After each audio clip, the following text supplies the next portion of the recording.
ಮನುಷ್ಯ ಇವತ್ತು ಎಲ್ಲದರ ಹಿಂದೆ ಓಡ್ತಾನೆ ಇರ್ತಾನೆ. ಹಣ ಗಳಿಸ್ಬೇಕು ಅಂತ ಓಡ್ತಾನೆ, ನೆಮ್ಮದಿ ಗಳಿಸ್ಬೇಕು ಅಂತ ಓಡ್ತಾನೆ. ಹೀಗೆ ಮನುಷ್ಯ ಪ್ರತಿಯೊಂದು ವಿಷಯ ಪದಾರ್ಥದ ಹಿಂದೆ ಬಿದ್ದಿದ್ದಾನೆ. ಇದರೆಲ್ಲದರ ಮಧ್ಯೆ ಮನುಷ್ಯನ ತಲೆಯಲ್ಲಿ ಒಂದಿಷ್ಟು ಪ್ರಶ್ನೆಗಳು ನಿರಂತರವಾಗಿ ಕಾಡ್ತಾನೆ ಇರುತ್ತೆ. ನಾನಿಲ್ಲಿ ಯಾಕೆ ಹುಟ್ಟಿದೆ, ನಾನಿಲ್ಲಿ ಯಾಕಿದ್ದೀನಿ, ಹಿಂಗೆ ಯಾಕೆ ಹುಟ್ಟಿದೆ ಅನ್ನುವಂತಹ ಪ್ರಶ್ನೆಗಳು. ಅದ್ರ ಜೊತೆಗೆ ಮುಂದೆ ನಾನು ಹೆಂಗೆ ಸಾಯ್ತೀನಿ, ನನ್ನ ಸಾವು ಹೆಂಗೆ ಬರುತ್ತೆ, ಸತ್ಮೇಲೆ ಏನಾಗುತ್ತೆ, ಹುಟ್ಟಿಗೆ ಏನು ರಹಸ್ಯ, ಸಾವಿಗೆ ಏನು ಕಾರಣ, ಇಂಥ ಪ್ರಶ್ನೆಗಳು ಆಗಾಗ ನಮ್ಮ ಮನಸ್ಸಲ್ಲಿ ಬರ್ತಾನೆ ಇರುತ್ತೆ.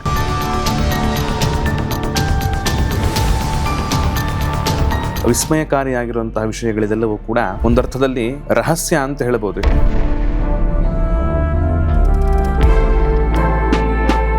ನಾವ್ ಹೆಂಗ ಸೃಷ್ಟಿ ಆದ್ವಿ ಅನ್ನೋಕ್ಕಿಂತ ಮುಂಚೆ ಈ ಸೃಷ್ಟಿ ಹೆಂಗ್ ಸೃಷ್ಟಿ ಆಯ್ತು? ಬಹಳ ಒಳ್ಳೆ ಪ್ರಶ್ನೆ. ಜನ್ಮಾದ್ಯಸ್ಯ ಗತೋ ಅನ್ವಯ ಇತರತಶ್ಚಾರ್ಥೇಷು ಅಭಿಜ್ಞಸ್ವರ ಭಾಗವತದ ಮಂಗಲಾಚರಣೆಯ ಶ್ಲೋಕವೇನೆ ಬಹಳ ಸುಂದರವಾದ ಮಾಹಿತಿಯನ್ನು ಒದಗಿಸಿಕೊಡುತ್ತದೆ. ಈ ಸೃಷ್ಟಿ, ಸ್ಥಿತಿ, ಲಯ, ನಿಯಮನ, ಜ್ಞಾನ, ಅಜ್ಞಾನ, ಬಂಧ, ಮೋಕ್ಷ ಎಲ್ಲ ಒಂದು ಕಾರ್ಯವನ್ನ ಅದ್ಭುತವಾದ ರೀತಿಯಲ್ಲಿ ಭಗವಂತ ಮಾಡ್ತಾನೆ.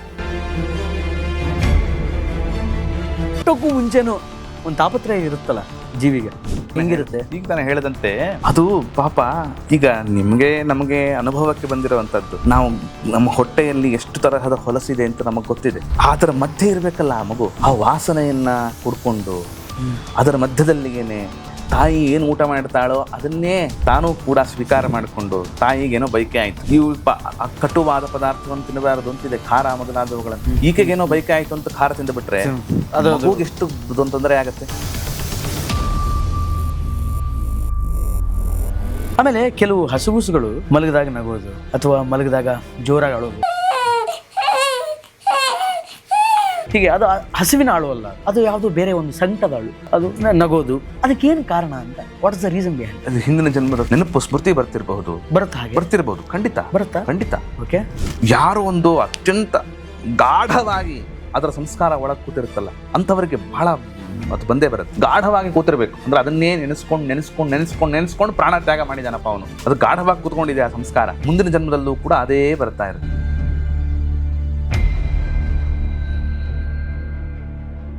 ಈ ಜೀವಿ ಕಣ್ಣಿಗೆ ಕಾಣಿಸುತ್ತಾ ನಮಗೆ? ಈ ದೇಹದಿಂದ ಹೊರಗಡೆ ಹೋದಂಥವ್ರು ಅಂದ್ರೆ ನಮ್ಗೆ ಯಾರೋ ಗೊತ್ತಿರೋರು ತೀರ್ಕೊಂಡಿರ್ತಾರೆ, ಸತ್ತೋಗಿರ್ತಾರೆ, ಅವ್ರ ಆತ್ಮ ನಮ್ಗೆ ಕಣ್ಣಿಗೆ ಕಾಣಿಸುತ್ತೆ. ಅತೀಂದ್ರಿಯ, ಅದು ಕಣ್ಣಿಗೆ ಕಾಣಲ್ಲ. ಮತ್ತೆ ಈ ದೇವಭೂತಗಳೆಲ್ಲ ಏನು? ದೇವಭೂತಗಳು ಕೂಡ ಕಣ್ಣಿಗೆ ಕಾಣುವಂತಹ ವಸ್ತುಗಳಲ್ಲ ಅವು. ಹಾಗಾದ್ರೆ ಇನ್ನೊಬ್ಬರ ದೇಹದಲ್ಲಿ ಗಾಳಿಯ ರೂಪದಲ್ಲಿ ಹೋಗುತ್ತೆ ಅಂತ, ಗಾಳಿ ಬಂತು ಅಂತೀವಿ. ಯಾಕೆ? ಆ ಗಾಳಿಯ ರೂಪದಲ್ಲಿ ಅದು ಸೇರ್ಕೊಳ್ಳುತ್ತೆ ಅಂತ ಅರ್ಥ. ಹಾಗಾದ್ರೆ ಅತೀಂದ್ರಿಯ ವಸ್ತು ಕಣ್ಣಿಗೆ ಕಾಣಲ್ಲ.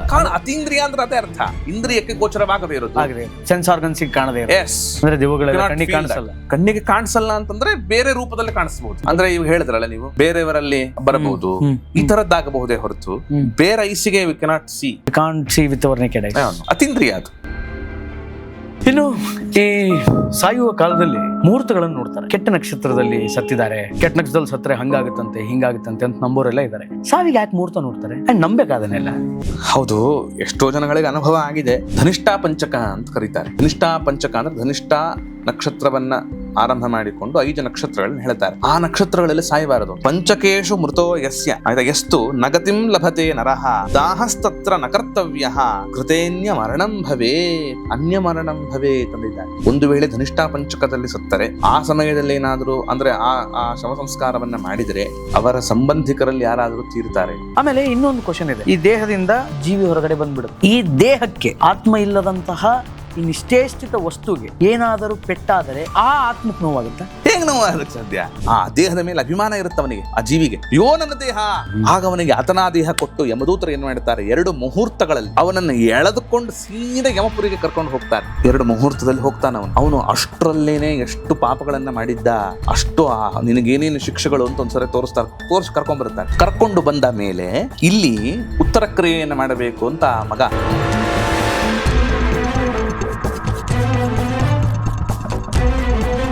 ನಾನು ನಂಬಲ್ಲ, ಯಮನೂ ನಂಬಲ್ಲ, ಯಮಲೋಕನೂ ನಂಬಲ್ಲ, ಯಮ ಬರ್ತಾನೆ ಅನ್ನೋದು ನಂಬಲ್ಲ, ಯಮದೂತರು ಬಂದು ಪಾಶ ಹಾಕ್ತಾರೆ ಅನ್ನೋದನ್ನು ನಂಬಲ್ಲ. ಆದ್ರೂ ನೀವ್ ಹೆಂಗ್ ಇದನ್ನ ಸಮರ್ಥನೆ ಮಾಡ್ಕೊಳ್ತೀವಿ? ನಮ್ಮ ಪ್ರಾಚೀನರು ಮಾಡಿರುವಂತ ಈ ತರಹದ ಒಂದು ಕ್ರಮಗಳೇನಿದೆ, ಪದ್ಧತಿಗಳೇನಿದೆ, ಅವರೆಲ್ಲ ನೋಡಿದ್ದಾರೆ. ಅವ್ರ ಕಣ್ಣಿಂದ ನೋಡಿದ್ದನ್ನ ಅನುಭವಿಸಿದ್ದಾರೆ. ಎಷ್ಟೋ ಜನಗಳು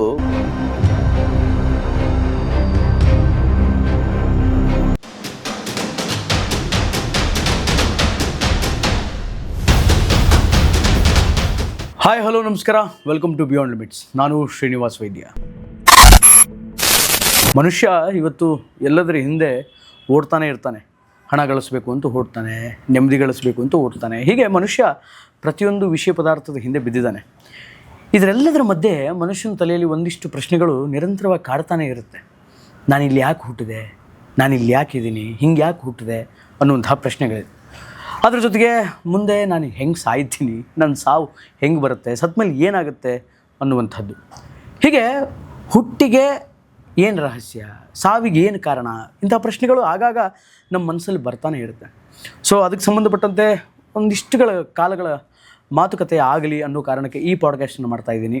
ಇದ್ರ ಬಗ್ಗೆ ಮಾತಾಡೋದಕ್ಕೆ, ಅಂದರೆ life before birth and life after death ಅನ್ನುವಂಥ ವಿಷಯದ ಬಗ್ಗೆ ಮಾತಾಡೋದಕ್ಕೆ, ನಮಗೆಲ್ಲ ತಿಳಿಸ್ಕೊಡೋದಕ್ಕೆ ಇವತ್ತು ಖ್ಯಾತ ವಿದ್ವಾಂಸರಾಗಿರುವಂತಹ ಶ್ರೀನಿಧಿ ಆಚಾರ್ಯ ಉತ್ನೂರವರು ನಮ್ಮ ಜೊತೆಗಿದ್ದಾರೆ. ಆಚಾರ್ಯ ನಮಸ್ಕಾರ. ನಮಸ್ಕಾರ. Welcome to beyond limits podcast. ಮತ್ತೊಮ್ಮೆ ಬರಮಾಡ್ಕೊಳ್ತಾ ಇದ್ದೀನಿ ನಿಮ್ಮನ್ನ. ಹಿಂದೆ ಮಾತಾಡಿದ್ವಿ ನಾವು, ನೀವು. ಹೌದು. ಇವತ್ತು ನಾನು ಆಗಲೇ ಹೇಳಿದೆ ಇಂಟ್ರೊಡಕ್ಷನ್ ಕೊಡ್ತಾ ಇರಬೇಕಾದ್ರೆ, ಅಂದರೆ what before birth, what after death ಅನ್ನುವಂಥ ವಿಚಾರದ ಬಗ್ಗೆ ಮಾತಾಡೋಣ ಅನ್ನೋ ಕಾರಣಕ್ಕೆ ನಿಮ್ಮನ್ನು ಇಲ್ಲಿ ಕರೆದು ಕೂರಿಸಿದ್ದೀನಿ. ಧನ್ಯವಾದ ಬಂದಿದ್ದಕ್ಕೆ.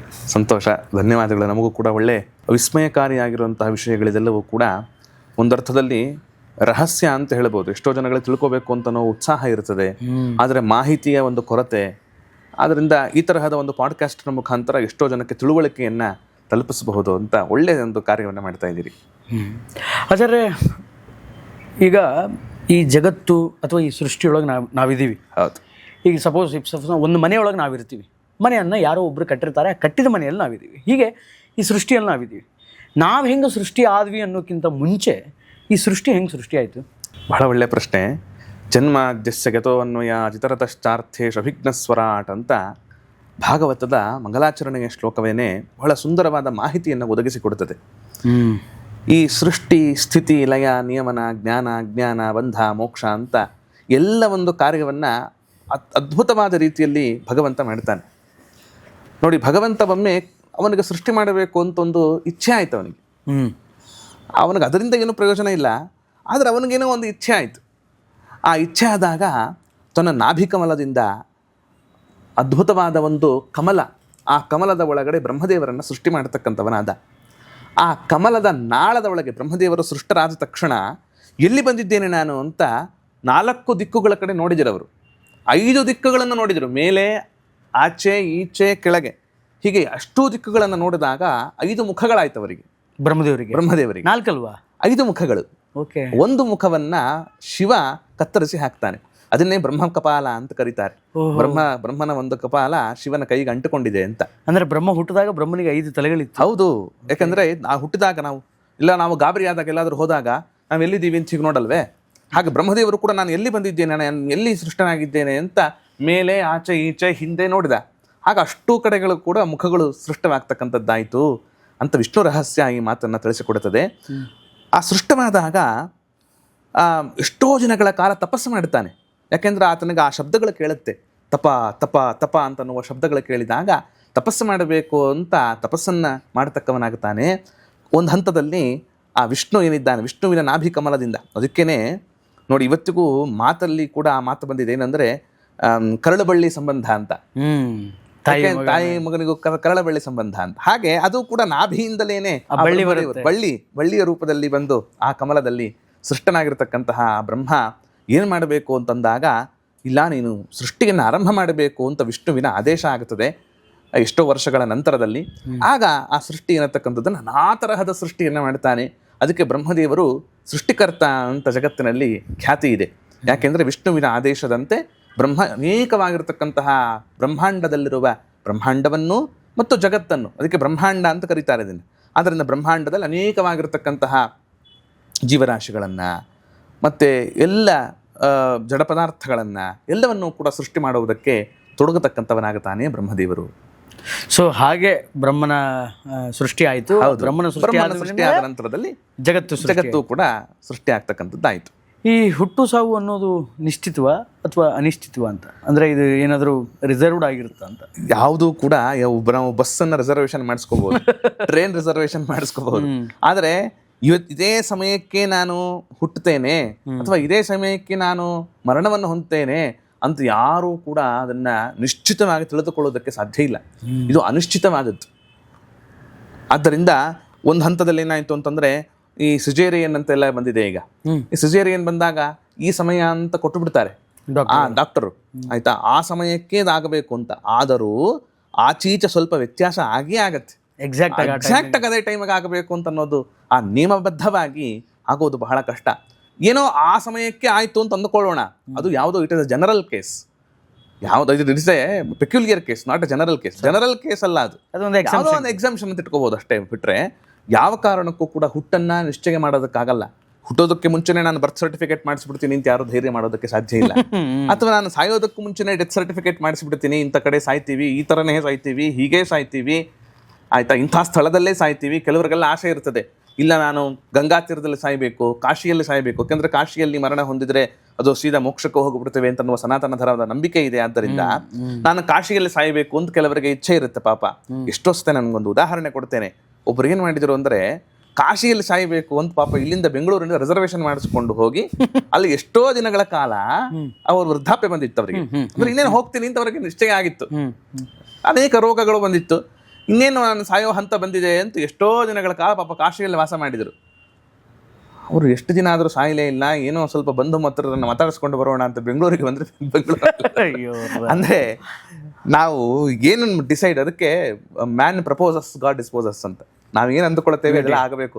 ಇದು ಏನು ನಮಗೆ ತೋರಿಸುತ್ತೆ ಅಂತಂದ್ರೆ, ನಾವು ಅಸ್ವತಂತ್ರ, ಭಗವಂತ ಅವನು ಸ್ವತಂತ್ರ ಅವನು. ಆದ್ದರಿಂದ ಅವನ ಇಚ್ಛೆಗೆ ತಕ್ಕಂತೆ ಎಲ್ಲವೂ ನಡೆಯುತ್ತೆ ಅಂತ ಅನ್ನೋದಕ್ಕೆ ಇದೊಂದು ಒಳ್ಳೆ ಉದಾಹರಣೆ ಅಂತ ಕೊಡ್ಬೋದು.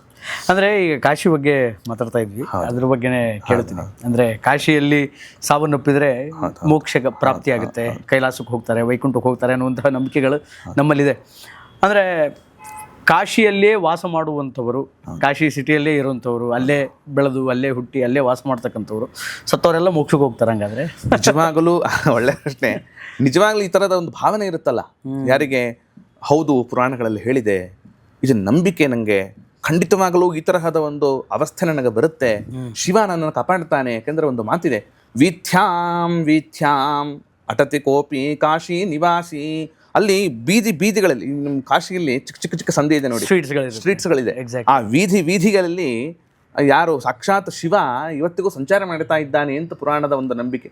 ಯಾರು ಸಾವನ್ನಪ್ಪುತ್ತಾರೆ ಅವರ ಕಿವಿಯಲ್ಲಿ ರಾಮ ರಾಮ ರಾಮ ಅಂತಂತ ಶಿವ ಅವರಿಗೆ ಉಪದೇಶ ಮಾಡ್ತಾನೆ. ಶಿವನೇ ಮಾಡ್ತಾನೆ? ಹೌದು. ಆದ್ದರಿಂದಲೇನೆ ಆ ಶಿವನ ಒಂದು ಅನುಗ್ರಹದಿಂದ, ವಿಶ್ವನಾಥನ ಅನುಗ್ರಹದಿಂದ ರಾಮ ಮಂತ್ರವನ್ನು ಶ್ರವಣ ಮಾಡಿಕೊಂಡು ಮರಣವನ್ನು ಹೊಂದಿದ್ರೆ ಖಂಡಿತ ಮೋಕ್ಷ ಆಗತ್ತೆ ಅಂತನ್ನುವ ನಂಬಿಕೆ ಇದ್ದವರಿಗೆ, ಶ್ರದ್ಧೆ ಇದ್ದವರಿಗೆ ಖಂಡಿತವಾಗಲೂ ಕೂಡ ಆ ತರಹದ ಒಂದು ಅವಸ್ಥೆ ಬಂದೇ ಬರುತ್ತೆ ಅವರಿಗೆ. ಈಗ ಸುಮ್ಮನೆ ಉದಾಹರಣೆ ನೀವು ಕೇಳಿದ್ರಿ ಅಂತ, ನೀವೇನು ಹೇಳಿದ್ರಿ, ಕಾಶಿಯಲ್ಲಿ ಇರೋರಿಗೆಲ್ಲ ಈ ತರ ಮೋಕ್ಷ ಬಂದು ಬಿಡುತ್ತಾ ಅಂತ. ಕಾಶಿಯಲ್ಲಿ ಇದ್ದವ್ರು ನಾನು ನಿಮಗೊಂದು ಹೇಳ್ತೀನಿ, ಗಂಗಾ ನದಿಯಲ್ಲಿ ಮೊಸಳೆಗಳು, ಮೀನು, ಎಲ್ಲ ಇದೆ. ಹಾಗಾದ್ರೆ ಗಂಗಾ ನದಿ ದಿನ ಸ್ನಾನ ಮಾಡ್ತಾ ಇವೆ ಅವು. ವಾಸ್ತವಿಕವಾಗಿ ಗಂಗಾ ಸ್ನಾನದಿಂದ ಅವಕ್ಕೂ ಪುಣ್ಯ ಬರ್ಬೇಕಾಗಿತ್ತು. ಹಾಗಾದ್ರೆ ಅದರಿಂದ ವಿವೇಕ ಶಕ್ತಿ ಇದ್ದವರಿಗೆ ಜ್ಞಾನ ಇರಬೇಕು, ಜ್ಞಾನ, ಕಾನ್ಶಿಯಸ್ನೆಸ್ ಇರಬೇಕು. ಆ ಕಾನ್ಶಿಯಸ್ನೆಸ್ ಇಲ್ಲ ಅಂತಂದ್ರೆ ಯಾವುದರಿಂದಲೂ ಪ್ರಯೋಜನ ಇಲ್ಲ ಅದು ಅಂತ ಅರ್ಥ. ಅದಕ್ಕೆ ಭಾಗವತದಲ್ಲಿ ಒಂದು ಮಾತು ಹೇಳ್ತದೆ, ಅದೆಲ್ಲವೂ ವ್ಯರ್ಥ ಅಂತಂದ್ರೆ ಕಾನ್ಶಿಯಸ್ನೆಸ್ ಇಲ್ಲದೆ ಇದ್ರೆ ವಿಶ್ವಕ್ಸೇನ ಕಥಾಶ್ರಯ, ಆ ಭಗವಂತನ ಒಂದು ವಿಷಯದಲ್ಲಿ ನಮಗೆ ಒಂದು ಶ್ರದ್ಧೆ ಅಂತನಾಗಲಿ ವಿಶ್ವಾಸ ಆಗಲಿ ಅದು ಇಲ್ಲ ಅಂತಾದರೆ ಎಲ್ಲವೂ ಕೂಡ ವ್ಯರ್ಥ ಅಂತ ಅರ್ಥ. ವೃಥಾ ಏವ ಹಿ ಕೇವಲಂ ಅಂತ, ನೀವೇನು ಮಾಡ್ತೀರಿ ಎಲ್ಲವೂ ವ್ಯರ್ಥ ಅಂತ ಸ್ಪಷ್ಟವಾಗಿ ಆ ಮಾತನ್ನು ಹೇಳ್ತಕ್ಕವರಾಗಿದ್ದಾರೆ. ನಾನು ಇದಕ್ಕೆ ಸಂಬಂಧಪಟ್ಟಂತೆ ಒಬ್ಬರು ದಾಸರು ಹೇಳಿದ್ದಿದೆ, ವಾದ ಮಾಡಿದರೇನು, ವೇದ ಓದಿದರೇನು, ವಾದಿಸಿದರೇನು, ತರ್ಕವನ್ನು ಮಾಡಿ ಪಾದದಿಂದಲೇ ಗಂಗೆಯನ್ನು ಪಡೆದ ನಾರಾಯಣನೇ ಆದಿ ಎನ್ನುತ್ತಾ ಪಂಚವೇದಗಳನ್ನು ಅರಿಯದಲ್ಲಿ ಏನು ಮಾಡಿದರೇನು, ಆನೆಗೆ ಮಜ್ಜನ ಮಾಡಿಸಿದ. ಖಂಡಿತ. ಹದ್ದಿನಂದದಿ ಬಹುಕಾಲ ಬಾಳಿದರೇನು, ಸದ್ಧರ್ಮ ವೃತ್ತಿಯನ್ನು ಜರಿದು ಮಧ್ವವಲ್ಲವ ನಮ್ಮ ಮೋಹನ್ನ ವಿಠಲನ ಪದ್ಮಪಾದವು ಕೊಂಡಿಕೊಂಡಿರ ಏನು ಮಾಡಿದರೇನು, ಜ್ಞಾನವಿಲ್ಲದೆ. ಬಹಳ ಅದ್ಭುತವಾದ ಸಾಲಗಳನ್ನು ಹೇಳಿದಿರಿ. ಅಂದ್ರೆ ಜ್ಞಾನ ಇಲ್ಲದೆ ಹೌದು ನಾವು ಏನು ಅನ್ಕೊಂಡು ಮಾಡಿದ್ರು ಅದು ಎಕ್ಸಿಕ್ಯೂಟ್ ಆಗಲ್ಲ, ಏನು ಎಕ್ಸಿಕ್ಯೂಟ್ ಆಗಲ್ಲ. ಅದಕ್ಕೆ ಒಂದು ದಾಸರು ಇನ್ನೊಂದು ಮಾತು ಹೇಳ್ತಾರೆ ನೋಡಿ, ಈ ತರ್ಪಣ ಮೊದಲಾದವುಗಳನ್ನು ಕೊಡ್ತಾರೆ ನೋಡಿ, ದರ್ಭೆ ತರ್ಪಣ, ಅದಕ್ಕೆ ದಾಸರು ಅದನ್ನು ಹಾಸ್ಯ ಮಾಡ್ತಾರೆ. ಮಾಡಿಸೋವನಿಗೂ ಗೊತ್ತಿಲ್ಲ, ಮಾಡೋವನಿಗೂ ಗೊತ್ತಿಲ್ಲ. ಅಂದ್ರೆ ನೀವು ಬಿಟ್ಟಿರ್ತಕ್ಕಂಥ ಎಳ್ಳನ್ನ ನದಿಯಲ್ಲಿ ಮೀನು ನುಂಗುತ್ತೆ, ದರ್ಭೆ ನದಿಯಲ್ಲಿ ತೇಲ್ಕೊಂಡು ಹೋಗುತ್ತೆ ಅಷ್ಟೇನೆ, ಪಿತೃದೇವತೆಗಳು ತಲುಪಲ್ಲ ಅಂತ. ಅಂದ್ರೆ ನಿಮಗೆ ಅದು ಜ್ಞಾನ ಇರಬೇಕು, ಏನ್ ಮಾಡ್ತಾ ಇದ್ದೀವಿ ಅಂತ ಅನ್ನೋದ್ರ ಅರಿವಿದ್ದಾಗ ಅದು ಸರಿಯಾದ ರೀತಿಯಲ್ಲಿ ನಿಮಗೆ ಆ ಅರಿವು ಒಳ್ಳೆಯ ನಿಮಗೆ ಫಲವನ್ನು ತಂದು ಕೊಡುತ್ತದೆ. ವಿಶ್ವಾಸ ಫಲದಾಯಕ ಅಂತ. ವಿಶ್ವಾಸ ಇಲ್ಲ ಅಂದ್ರೆ ಯಾವುದೂ ಫಲ ಕೊಡಲ್ಲ. ಈಗ ಒಬ್ಬ ಡಾಕ್ಟರು ಒಂದು ಮಾತ್ರೆ ಕೊಟ್ಟಾಗ ಆ ಡಾಕ್ಟರ್ನಲ್ಲಿ ವಿಶ್ವಾಸ ಇರಬೇಕು, ಮಾತ್ರೆಯಲ್ಲಿ ವಿಶ್ವಾಸ ಇರಬೇಕು. ವಿಶ್ವಾಸ ಇಲ್ಲದೆ ಬೇಕಾದ್ರೆ ಟೆಸ್ಟ್ ಮಾಡಿಸಿ ನೋಡಿ. ವಿಶ್ವಾಸ ಇಲ್ಲದೆ ನಾವು ಮಾತ್ರೆ ತೆಗೆದುಕೊಂಡ್ರೆ ಒಂದು ಡಾಕ್ಟರಲ್ಲಿ ವಿಶ್ವಾಸ ಇಲ್ಲ, ಮಾತ್ರೆಗಳಲ್ಲಿ ವಿಶ್ವಾಸ ಇಲ್ಲ. ನಾವು ಹೋಗ್ತೀವಿ ಅಂದ್ರೆ ಖಂಡಿತವಾಗ್ಲೂ ಆ ರೋಗಕ್ಕೆ ವಾಸಿ ಆಗಲ್ಲ. ರೋಗ ವಾಸಿ ಆಗಬೇಕು ಅಂದ್ರೆ ಮಾತ್ರೆಗಳಲ್ಲಿ ವಿಶ್ವಾಸ ಇರಬೇಕು, ವೈದ್ಯರಲ್ಲಿ ವಿಶ್ವಾಸ ಇರಬೇಕು. ಇದು ಬಹಳ ಮುಖ್ಯವಾದದ್ದು. ವಿಶ್ವಾಸ ಫಲದಾಯಕ ಅಂತ.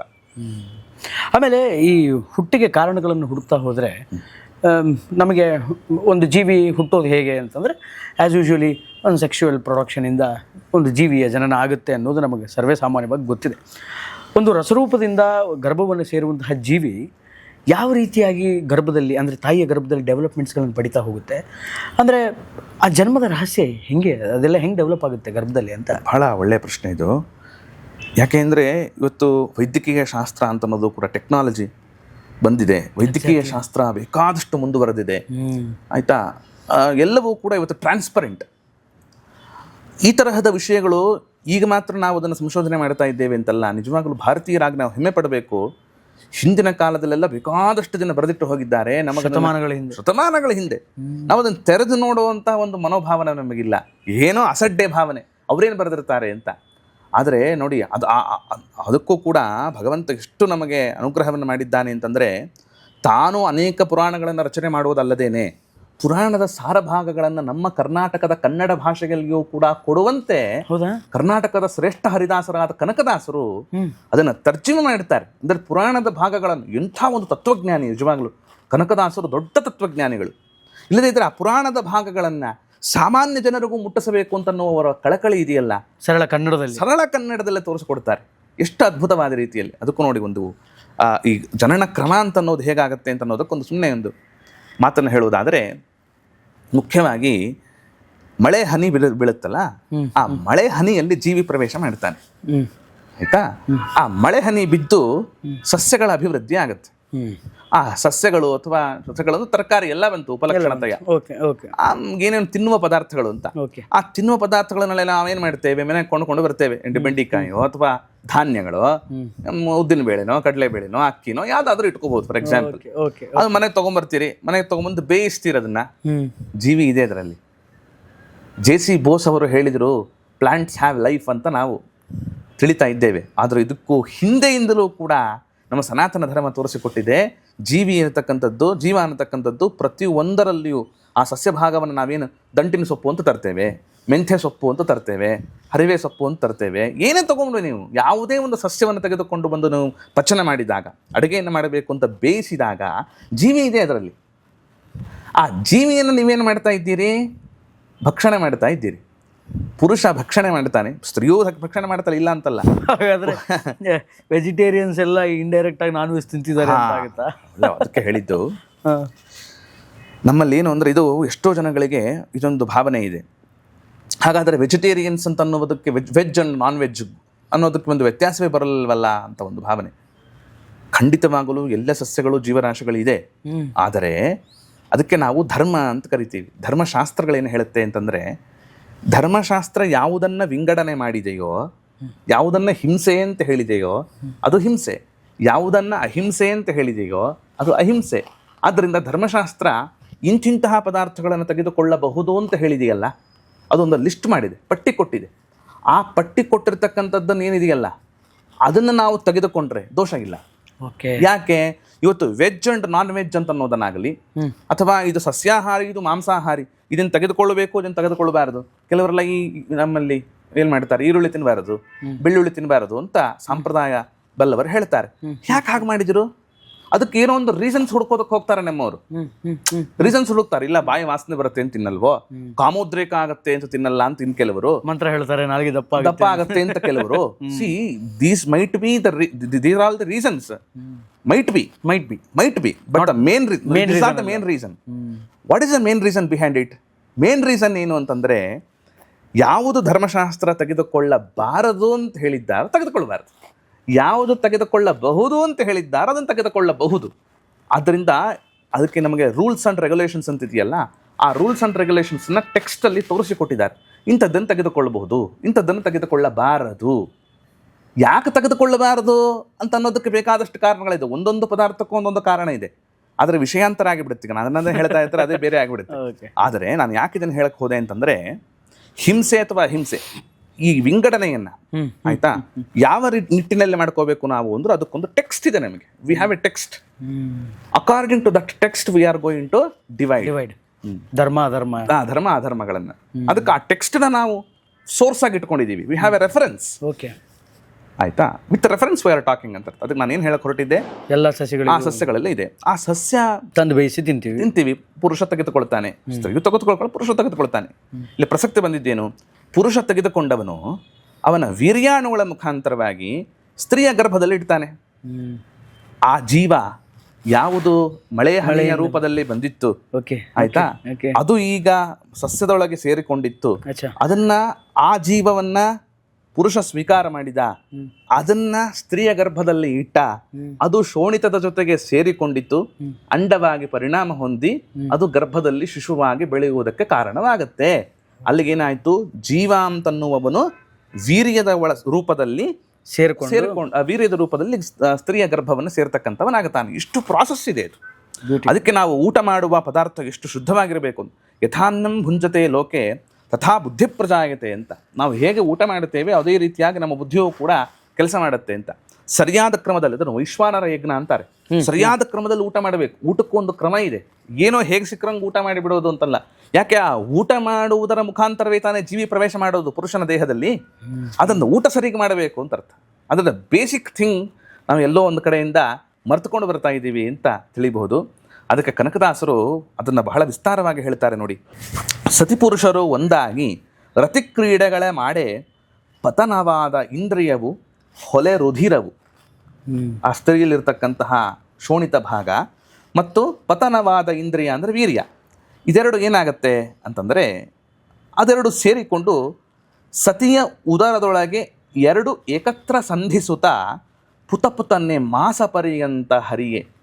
ಅದು ಒಂದು ಮಾಸದಲ್ಲಿ ಒಂದು ಡೆವಲಪ್ಮೆಂಟ್ ತಗೊಳ್ಕೊಳ್ಳುತ್ತೆ. ಹೇಗಾಗತ್ತೆ, ಮಾಸವೆರಡರಲ್ಲಿ ಶಿರ ಹೇಗೆ ಡೆವಲಪ್ ಆಗುತ್ತೆ ಅಂತ ಕನಕದಾಸರು ತಿಳಿಸ್ಕೊಡ್ತಾರೆ.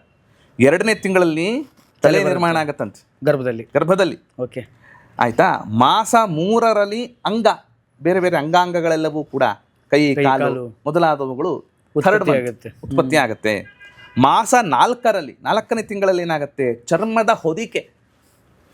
ಚರ್ಮ ಇರಲ್ಲ ಅಲ್ಲಿವರೆಗೂ, ಇರಲ್ಲ, ಚರ್ಮದ ಹೊದಿಕೆ ನಿರ್ಮಾಣವಾಗುತ್ತೆ.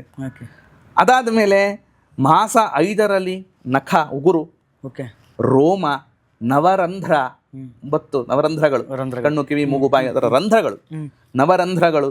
ಮತ್ತು ಮಾಸ 7ರಲ್ಲಿ ಧಾತು, ಸಪ್ತಧಾತುಗಳು, ಮಜ್ಜೆ, ಮಾಂಸ, ಮೂಳೆ ಮೊದಲಾದವುಗಳು. ಆಯ್ತಾ. ಹಸಿವು ತೃಷೆಯು, ಆಗ ಹಸಿವು ಪ್ರಾರಂಭ ಆಗುತ್ತೆ. ಅಲ್ಲಿವರೆಗೂ ಹಸಿವು ನೀರಡಿಕೆ ಬಾಯರಕೆ ಅಂತ ಅನ್ನೋದು ಆವಾಗ. ತಾಯಿ ಏನು ಊಟ ಮಾಡುತ್ತಾಳೆ ಅದು ಆ ಟ್ಯೂಬ್ನ ಮುಖಾಂತರವಾಗಿ, ಅಂದರೆ ಆ ಗರ್ಭದ ಮುಖಾಂತರವಾಗಿ, ತಾಯಿಯ ಗರ್ಭದ ಮುಖಾಂತರವಾಗಿ ಆ ಮಗುವಿಗೆ ಕರಳಿನ ಸಂಬಂಧ ಅಂತಂತಾರಲ್ಲ, ಆ ಕರಳಿನ ಮುಖಾಂತರವಾಗಿ ಸೀದಾ ಆ ಟ್ಯೂಬ್ ಥರ ಹೋಗುತ್ತದು. ಅಂದರೆ ಅದು 7ನೇ ತಿಂಗಳಿಗೆ ಆ ಸಂಬಂಧ ಕೊಡ್ತಾನೆ. ಅಲ್ಲಿವರೆಗೂ ಇರಲ್ಲ. ಆ ಥರ ತಾಯಿ ಗರ್ಭದಲ್ಲಿ ಅದನ್ನು ಸ್ವೀಕಾರ ಮಾಡ್ತಾಳೆ. ಅದಾದ ಮೇಲೆ ತಿಂಗಳ 8ರಲ್ಲಿ ಪೂರ್ವಾನುಭವ ಕರ್ಮಗಳ ಗುಂಗಿನಲ್ಲಿ ನಾನಿಂತು ಭವದಳು ಅಂಗನೆಯರ ಉದರದಲ್ಲಿ ಮತ್ತೆ ಮತ್ತೆ ಬಂದು ಭಂಗ ಪಡೆನು ಎಂದು ಧ್ಯಾನಿಸುತ್ತಾ ದಿನಗಳಿಗೆ. ಆಗ 8ನೇ ತಿಂಗಳಲ್ಲಿ ಏನು ಮಾಡಿ, ಇದೆಲ್ಲ ಕನಕದಾಸರು ತೋರಿಸಿಕೊಡ್ತಕ್ಕಂಥ ಟೆಕ್ಸ್ಟ್ ಇದು, ಥಿಯರಿ.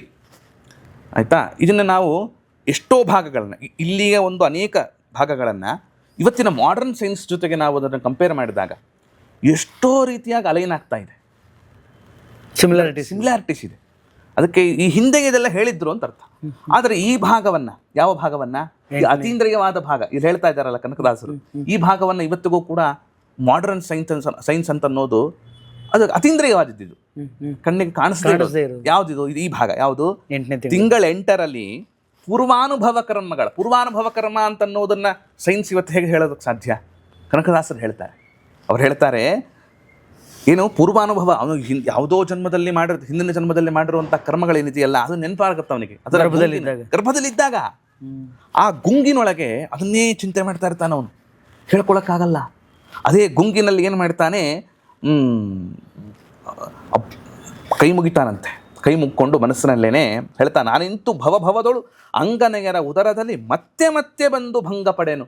ಮತ್ತೆ ಬರಲ್ಲಪ್ಪ ನಾನು, ಸಾಕೋ, ಎಷ್ಟು ಅಂತ ಈ ಗರ್ಭದಲ್ಲಿ ಹಾಕ್ತೀಯೋ, ಮತ್ತೆ ಹುಟ್ಟಬೇಕು, ಮತ್ತೆ ಈ ಕಲ್ಕೋಬೇಕು, ಈ ಕನ್ನಡದ ಅಕ್ಷರಮಾಲೆ ಅಂತ ಮತ್ತೆ ABCD ಕಲಿಬೇಕು. ಅವನು ಹಿಂದಿನ ಜನರಲ್ಲಿ PhD ಮಾಡಿ ಸತ್ತೋಗಿದ್ರು ಕೂಡ ಮತ್ತೆ ಮುಂದಿನ ಜನರಲ್ಲಿ ಶಾಲೆ ಸೇರಬೇಕು ಅವನು. ಮತ್ತೆ ಬೇಬಿ ಎಷ್ಟು ದಿನ ಅಂತಿದ್ದು. ಅದಕ್ಕೆ ಕನಕದಾಸರು ಇನ್ನೊಂದು ಕಡೆ ಹೇಳ್ತಾರೆ, ಒಬ್ಬ ವ್ಯಕ್ತಿ ತಾಯಿಯ ಮೊಲೆ ಹಾಲನ್ನ ಎಷ್ಟು ಕುಡಿದಿದ್ದಾನೆ ಇವತ್ತು ಅಂದ್ರೆ ಅದನ್ನು ಎಣಿಸೋದಕ್ಕೆ ಹೋದ್ರೆ 7 ಸಾಗರಗಳು ದಾಟುತ್ತೆ ಅಂತ. ಶಾಬಾಷ್. ಅಷ್ಟು ಮೊಲೆ ಹಾಲುಗಳನ್ನು ಕುಡಿದು ಅಂದ್ರೆ ಅಷ್ಟು ಜನ್ಮಗಳನ್ನ ತೆಚ್ಚಿಕೊಂಡು ಬಂದಿದ್ದೀವಿ ನಾವು. ಒಂದು ಜನ್ಮ ಅಲ್ಲ, ಕೋಟಿ ಜನ್ಮಗಳು. ಅದಕ್ಕೆ ಅವನಂತಾನೆ ಗರ್ಭದಲ್ಲಿ, ಸ್ವಾಮಿ ಹಿಂದಿನ ಜನ್ಮದಲ್ಲಿ ಮಾಡಬಾರ್ದನ್ನು ಮಾಡಿದ್ದೇನೆ, ಮತ್ತೆ ತಂದು ಹಾಕ್ತಾ ಇದೆಯಲ್ಲಪ್ಪ, ಯಾವಾಗ ಇದರಿಂದ ಬಿಡುಗಡೆಯೋ, ದಯವಿಟ್ಟು ಇದರಿಂದ ನನಗೆ ಒಂದು ಪಾರ ಕಾಣಿಸಿಬಿಡು, ಅಂತ್ಯವನ್ನು ಕಾಣಿಸು ಅಂತ ಹೀಗೆ ಕೇಳ್ಕೊಳ್ತಾನೆ ಅಂತ ಬಹಳ ಸುಂದರವಾಗಿ ಇನ್ನು ಅನೇಕ ಅದಕ್ಕೆ ಹೇಳ್ತಾರೆ ನೋಡಿ. ಸುಮ್ಮನೆ ಶಿಶುತನದೊಳಗೆ ಗರ್ಭ ಹೊರಗೆ ಬರುತ್ತಲ್ಲ, ಶಿಶುತನದೊಳಗೆ ಸೊಳ್ಳೆ ನೊಣ ಮುಸುಕಿ ಅತ್ತಾಗ ಹಸಿದವನಿವನೆಂದು ಹಾಲನೆಗೆರೆವರು. ಆ ಕೂಸು ಅಳ್ತದೆ ಪಾಪ, ಹುಟ್ಟಿದ ಮೇಲೆ ಅಳ್ತದ. ಆ ಅತ್ತಾಗಿ ಇವ್ರು ಜನ ಏನು ಅನ್ಕೊಂತಾರೆ, ಪಾಪ ಹಸದೇನೋ ಹಳ್ಳಿಕತನ ಅಂತೇಳಿ ಹಾಲು ಕುಡಿಸ್ಲಿಕ್ಕೆ ಹೋಗ್ತಾರೆ. ಪಾಪ ಅವ ಅತ್ತಿದ್ದ ಅದಕ್ಕಲ್ಲ, ಅವ ಈಗ ಸಣ್ಣ ತಿಗಣಿ, ಸಣ್ಣ ಸೊಳ್ಳೆ ಕಚ್ತಿರ್ತದ ಪಾಪ. ಅದಕ್ಕೆ ಅದು ಹೇಳ್ಕೊಳಕ್ ಬಾಯಿಲ್ಲ. ಅಮ್ಮ ನಂಗೆ ಸೊಳ್ಳೆ ಕಚ್ತದಮ್ಮ, ಗುಡ್ ನೈಟ್ ಮ್ಯಾಟ್ ಹಾಕು, ಸೊಳ್ಳೆ ಪರದೆ ಹಾಕು, ಹಿಟ್ಟೊಡಿ, ಬಾಯಿಲ್ಲ ಪಾಪ ಅದಕ್ಕೆ. ಇವ್ರೇನು ಅನ್ಕೊಂತಾರೆ ಗೊತ್ತಿಲ್ಲ. ಇವರೆಲ್ಲ ಏನು ಅನ್ಕೊಂತಾರೆ, ಹಸಿವೆ ಆಗಿದೆ ಪಾಪ, ಹಾಲು ಕುಡಿಸ್ಬಾಡ್ರೋ ನನಗೆ, ಅದು ಹೇಳ್ಕೊಳಕ್ ಬಾಯಿಲ್ಲ. ಅಂದರೆ ಈ ಥರದ ಒಂದು ಅಸ್ವತಂತ್ರ್ಯ ಭಾವನೆ, ಒಂದು ಸ್ಥಿತಿ ಆ ಮಗುವಿಗೆ ಇರ್ತಕ್ಕಂಥದ್ದಾಗಿರುತ್ತೆ. ಆದ್ದರಿಂದ ಹಸಿವೆ ತೃಷೆಗಿಂದಳಲು ಹಾಡಿ ತೂಗುವ ರಾಗ. ನಿಜವಾಗ್ಲೂ ಹಸುವಾಗಿರುತ್ತಲ್ಲ ಅವಾಗ ಮಲಗಿಸ್ತಾರೆ. ಅದರಿಂದ ಕನಕದಾಸರು ಹೇಳ್ತಾರೆ, ಆದ್ದರಿಂದ ಪಶು ತರತಿ ಶಿಶುತನದೊಳಗೆ ಇರಲಾರೆ ಹರಿಯೇ ಅಂತ ಪಾಪ ಅವನು ಹಿಂದಿನ ಜನ್ಮದ ನೆನೆಸ್ಕೊಂಡು ಹೇಳ್ತಾ ಇದ್ದಾನೆ.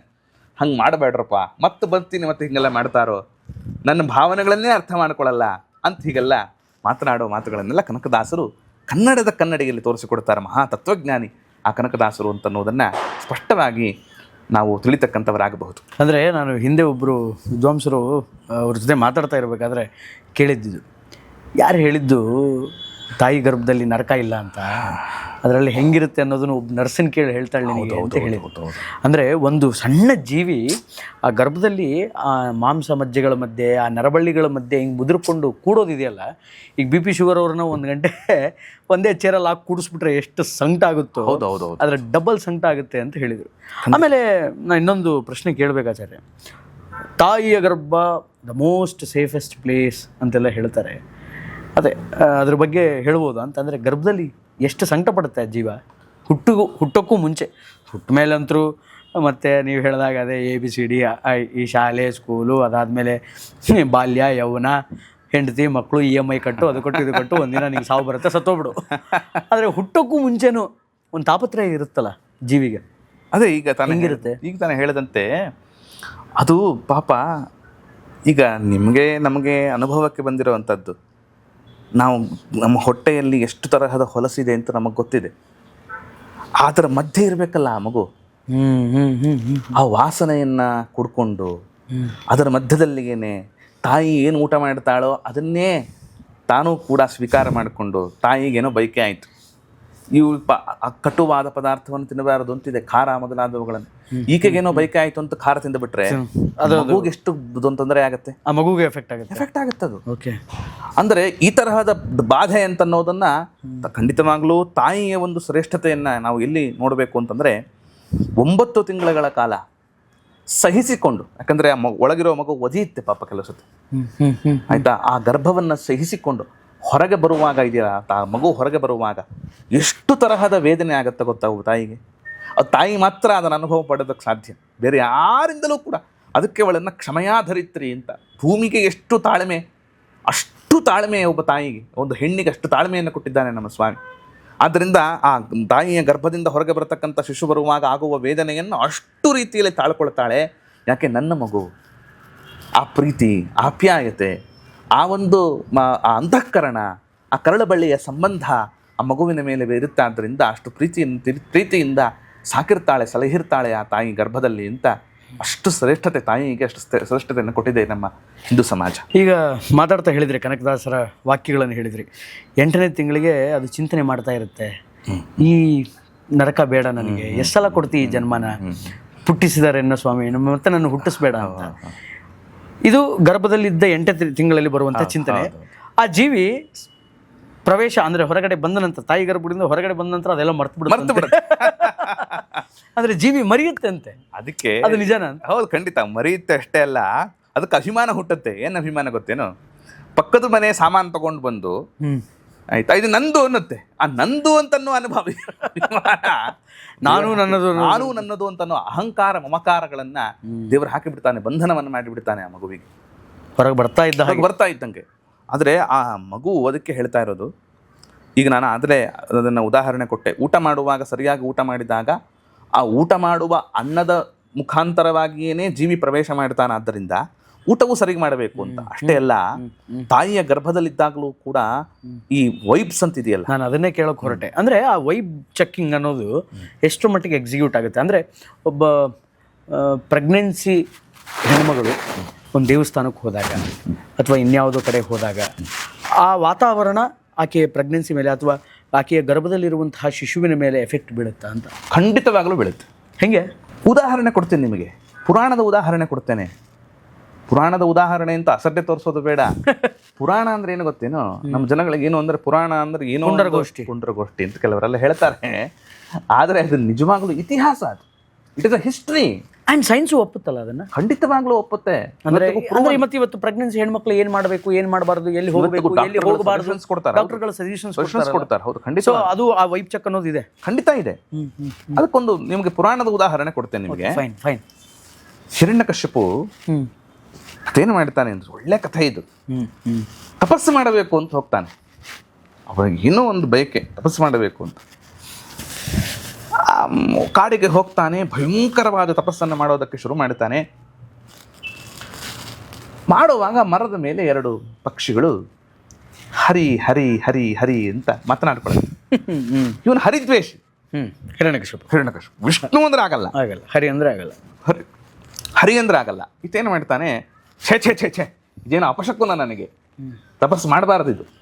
ಈ ತಪಸ್ಸು ಮಾಡೋದಕ್ಕೆ ಹೊರಟಾಗಲೇ ಈ ತರದ ಒಂದು ಅಪಶಕುನ ಕೇಳಿಸ್ತಾದ್ರಿಂದ ಇದನ್ನು ಮುಂದುವರಿಸಬಾರದು ಅಂತ ಆ ಕ್ಷಣಕ್ಕೆ ಬಿಟ್ಟು ಸೀದಾ ಬಂದ್ಬಿಡ್ತಾನೆ ಮನೆಗೆ. ತಪಸ್ಸು ಮಾಡಲ್ಲ, ಬಂದ್ಬಿಡ್ತಾನೆ.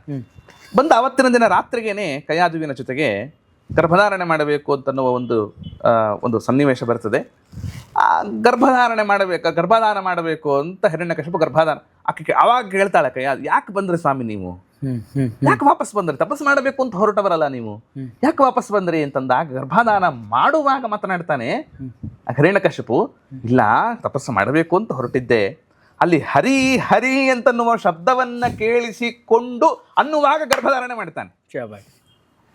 ಮಾಡಿದವನೇನೆ ಅದಕ್ಕೆ ವಾಪಸ್ ಬಂದೆ ಅಂತ ಹೇಳಿ ಮುಗಿಸ್ತಾನೆ.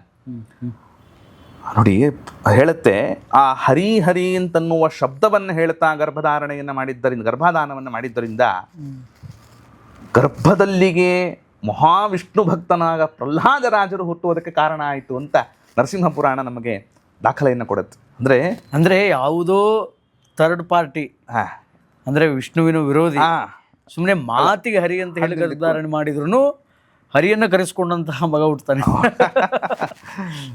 ಅಂತ ಒಂದು ಉದಾಹರಣೆ ನಿಮಗೆ ಪುರಾಣದೊಂದು ಕೊಟ್ಟೆ. ಇತಿಹಾಸದೊಂದು ಕೊಡ್ಬೇಕಲ್ಲ, ಹಿಸ್ಟ್ರಿ ಬೇಕು. ರಾಘವೇಂದ್ರ ಸ್ವಾಮಿಗಳು ಅವರು ವೆಂಕಟನಾಥ ಅಂತ, ಅವರಿಗೆ ಆಶ್ರಮಕ್ಕೆ ಪೂರ್ವದಲ್ಲಿ ಅವರ ಹೆಸರು. ವೆಂಕಟನಾಥ ಗರ್ಭದಲ್ಲಿದ್ದಾಗ ಏನಾಯ್ತು ಅಂತ, ಅವರ ತಾಯಿ ಗರ್ಭಿಣಿಯಾದಾಗ ಒಳ್ಳೆ ಬಿಸಿನೀರು ಕಾಯಿಸ್ತಿದ್ರಂತ ಮನೆಯಲ್ಲಿ. ಸ್ನಾನ ಮಾಡಮ್ಮ ಗರ್ಭಿಣಿ ನೀನು, ಅವ್ನು ಬಿಸಿನೀರು ಸ್ನಾನ ಮಾಡಲ್ಲ ಅಂತಿದ್ಲಂತ. ಯಾಕಮ್ಮ? ಇಲ್ಲ, ನಾನು ಬಿಸಿನೀರು ಸ್ನಾನ ಮಾಡಲ್ಲ, ನಾನು ತಣ್ಣೀರೇ ಸ್ನಾನ ಮಾಡ್ತೀನಿ ಅಂತಿದ್ಲಂತ. ಆಯ್ತು, ತಣ್ಣೀರು ಸ್ನಾನ ಮಾಡಿಸ್ತಿದ್ರು, ಮತ್ತೆ ಏನು ಮಾಡ್ತಾಳೆ ಪಾಪ ಗರ್ಭಿಣಿ ಬೈಕೆ ಬೇಡ ಅನ್ಬಾರ್ದು. ಆಯ್ತು ಅಂತ ಸ್ನಾನ ಎಲ್ಲ ಆದಮೇಲೆ ಒಳ್ಳೆ ಭಕ್ಷ್ಯ ಲಡ್ಡು, ಜಿಲೇಬಿ, ಒಳ್ಳೊಳ್ಳೆ ಭಕ್ಷ್ಯಗಳನ್ನು ಮಾಡಿಸಿ ಮನೆಯಲ್ಲಿ ಇಟ್ಟರೆ ಊಟ ಮಾಡಮ್ಮ ಅಂದರೆ, ನಂಗೆ ನಮ್ಮ ಮನೆಯ ಊಟ ಬೇಡ. ಮತ್ತೇನಮ್ಮ? ಇಲ್ಲ, ಪಕ್ಕದ ಮನೆಯಲ್ಲಿ ರುಚಿಯಾಗಿ ಮಾಡಿರುವಂತಹ ಅನ್ನ ಚಟ್ನಿ ಪುಡಿ ಆದರೂ ಪರವಾಗಿಲ್ಲ. ಅಲ್ಲಮ್ಮ, ಲಡ್ಡು ಮಾಡಿಸಿದಿ, ಇಲ್ಲ ನಂಗೆ ಪಕ್ಕದ ಮನೆಯದ್ದೇ ಬೇಕು ಅಂತ ಇದ್ಲಂತ. ಆ ಬಯಕೆ ಹಾಗೆ. ಆ ಪಕ್ಕದ ಮನೆಯ ಒಂದು ಅಂದ್ರೆ ಚಟ್ನಿ ಪುಡಿ ಅಂತಂದ್ರೆ ಉದಾಹರಣೆ ಕೊಟ್ಟೆ ನಾನು. ಅಂದ್ರೆ ಆ ಬೈಕಿಗಳು ಹೆಂಗಿರುತ್ತೆ ಹೇಳಕ್ ಬರಲ್ಲ. ಅಲ್ಲಲ್ಲ, ಹೇಳ್ತಾ ಇದ್ದೀನಿ. ಈಗ ಏನು ಮಾಡಿದ್ಲು, ಪಕ್ಕದ ಮನೆಯವರ ಊಟವನ್ನೇನೆ ಮಾಡಬೇಕು ಅಂತ ಬಯಸ್ತಾ ಇದ್ಲು. ಅಷ್ಟೇ ಅಲ್ಲದೇನೆ ಕೆಂಪು ಬಟ್ಟೆಗಳನ್ನು ಹಾಕ್ಕೊಳ್ಬೇಕು ಅಂತ ಆಕೆಗೆ ಆಸೆ ಆಗ್ತಾ ಇತ್ತು, ಕೆಂಪು ಸೀರೆಯನ್ನು ಉಡಬೇಕು ಅಂತ. ಇದೆಲ್ಲ ಏನು ಸೂಚಿಸುತ್ತೆ ಅಂತಂದರೆ, ಗರ್ಭದಲ್ಲಿರುವ ಮಗು ಅದು ಕೂಡ ಗರ್ಭಿಣಿಯ ಮೇಲೆ ಪ್ರಭಾವ ಬೀರುತ್ತೆ ಅನ್ನೋದಕ್ಕೊಂದು ಉದಾಹರಣೆ. ಸೂಪರ್. ಗರ್ಭದಲ್ಲಿರುವ ಮಗು ಮುಂದೆ ಸನ್ಯಾಸಿ ಆಗುತ್ತೆ ಅಂತನ್ನುವುದನ್ನು ಸೂಚನೆ ಮಾಡುವುದಕ್ಕೆ ಕೆಂಪು ಬಟ್ಟೆಯನ್ನು ಉಡ್ತಾ ಇದ್ದಾಳೆ. ಗರ್ಭದಲ್ಲಿರುವ ಮಗು ಮುಂದೆ ಭಿಕ್ಷೆಯನ್ನ, ಯಾಕಂದ್ರೆ ಸನ್ಯಾಸಿಗಳು ಭಿಕ್ಷಾ ಸ್ವೀಕಾರ ಅಂತ, ಅವರು ಊಟ ಅಂತ ಕರೀಬಾರದು, ಭಿಕ್ಷಾ ಸ್ವೀಕಾರವನ್ನ ಮಾಡುವವರು ಅಂತನ್ನುವುದನ್ನು ಸೂಚಿಸುವುದಕ್ಕೋಸ್ಕರ ತನ್ನ ಮನೆಯ ಊಟವನ್ನು ಬಿಟ್ಟು ಅನ್ಯರ ಮನೆಯ ಒಂದು ಭಿಕ್ಷೆಯನ್ನ, ಶುಚಿಯಾಗಿರ್ತಕ್ಕಂತಹ ಭಿಕ್ಷವನ್ನು ಸ್ವೀಕಾರ ಮಾಡತಕ್ಕಂಥ ಒಂದು ಬೈಕೆ ಬರ್ತಾ ಇತ್ತು ಅಂತ. ಬಿಸಿನೀರು ಸ್ನಾನ ಮಾಡ್ತಿರಲಿಲ್ಲ. ಯಾಕೆ ಅಂದರೆ ಸನ್ಯಾಸಿಗಳು ಅವರು ಕೇವಲ ತಣ್ಣೀರು ಸ್ನಾನ ಮಾಡಬೇಕು ಅಂತನ್ನುವ ನಿಯಮ ಇದೆ. ಆದ್ದರಿಂದ ಮುಂದೆ ಹುಟ್ಟುವ ಮಗು ಅಷ್ಟು ಪ್ರಭಾವಿಯಾದದ್ದು ಅಂತನ್ನುವುದು ಗರ್ಭದಿಂದಲೇ ಅದರ ಪ್ರಭಾವ ತೋರಿಸ್ತಾ ಇದೆ. ಅಷ್ಟೇ ಅಲ್ಲ, ಆಕೆ ಅಕ್ಕಪಕ್ಕದ ಅನೇಕ ಸ್ತ್ರೀಯರನ್ನು ಕರೆದು ಒಳ್ಳೆ ವಿಹಗೇಶ್ವರ ಒಂದು ಗರುಡ ವಾಹನ ಅಂತ ಅಂಕಿತವನ್ನು ಇಟ್ಟುಕೊಂಡು ಒಳ್ಳೊಳ್ಳೆ ಪುಣ್ಯ ಕಥೆಗಳನ್ನು ಹೇಳ್ತಾ ಇದ್ಲಂತೆ ಅಕ್ಕಪಕ್ಕದ ಮನೆಯವರುಗಳಿಗೆ. ರಾಯರ ತಾಯಿ ರಾಘವೇಂದ್ರ ಸ್ವಾಮಿಗಳವರ ತಾಯಿ ಬದುಕಿದ ರೀತಿ ಇದು. ಅದಕ್ಕೆ ಅಂತಹ ಮಹಾನುಭಾವರಾಗಿರ್ತಕ್ಕಂತಹ ರಾಘವೇಂದ್ರ ಸ್ವಾಮಿಗಳವರು ಇಷ್ಟು ಅದ್ಭುತವಾಗಿರ್ತಕ್ಕಂತಹ, ಅಂದರೆ ಆ ಗರ್ಭದಲ್ಲಿದ್ದಾಗಲೇ ಈ ಥರದ ವೈಬ್ಸ್ ಇದ್ದಾಗ ಪುರಾಣ ಪುಣ್ಯಕಥೆಗಳನ್ನು, ಒಳ್ಳೆಯ ದೇವಸ್ಥಾನಗಳಿಗೆ ಹೋಗೋದು, ಪುಣ್ಯಕಥೆಗಳನ್ನು ಕೇಳುವುದು, ಮಾಧುರ್ಯ ರೂಪವಾಗಿರ್ತಕ್ಕಂತಹ ಭಕ್ತಿಗೀತೆಗಳನ್ನು ಶ್ರವಣ ಮಾಡುವುದು, ಈ ತರಹದನ್ನು ಮಾಡಿದಾಗ ಬರೀ ಯಾವುದೋ ಒಂದು ಕೆಟ್ಟ ಪದಾರ್ಥಗಳನ್ನೇ ತಿನ್ನೋದು, ಕೆಟ್ಟ ಯೋಚನೆಗಳನ್ನೇ ಮಾಡೋದು, ಇದೂ ಕೂಡ ಪ್ರಭಾವ ಬೀರುತ್ತೆ ಆ ಗರ್ಭದ ಮೇಲೆ. ಹಾಗೆ ಮಾಡಕೂಡ್ದು, ಯಾವುದನ್ನು ಮಾಡಬೇಕು ಇವತ್ತಿಗೂ ಡಾಕ್ಟರ್ಸ್ ಅದನ್ನು ಹೇಳ್ತಾರೆ. ಆದ್ದರಿಂದ ಈ ಕ್ರಮದಲ್ಲಿ ನಾವು ಒಬ್ಬ ಗರ್ಭಿಣಿ ಸ್ತ್ರೀ ತಾನು ಜೀವನವನ್ನು ನಡೆಸಿದಾಗ ಅದು ಯಾರಿಗೆ ಉಪಯೋಗ ಹೇಳಿ?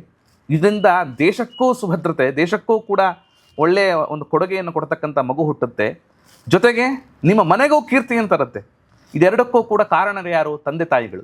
ಆದ್ದರಿಂದನೇ ತಂದೆ ತಾಯಿಗಳು ಸರಿಯಾದ ರೀತಿಯಲ್ಲಿದ್ದರೆ, ತಂದೆ ಸರಿಯಾದ ಕ್ರಮದಲ್ಲಿ ಊಟ ಮೊದಲಾದವುಗಳನ್ನು ಮಾಡುವಂಥ ಕ್ರಮವನ್ನು ಇಟ್ಟುಕೊಂಡಾಗ, ತಾಯಿ ಶುಚಿರುಚಿಯಾದ ಅಡುಗೆಯನ್ನು ಮಾಡುವ ಕ್ರಮವನ್ನು ಇಟ್ಟುಕೊಂಡಾಗ, ತಾಯಿ ಗರ್ಭಿಣಿ ಸ್ತ್ರೀಯಾದಾಗ ಮಾಡಬೇಕಾಗಿರುವಂತಹ ಒಂದು ಈ ಅಂದರೆ ಭಗವತ್ ರೂಪವಾದ ಯೋಜನೆಗಳು, ಈ ತರಹದ ಯೋಜನೆಗಳಾಗಿರಬಹುದು,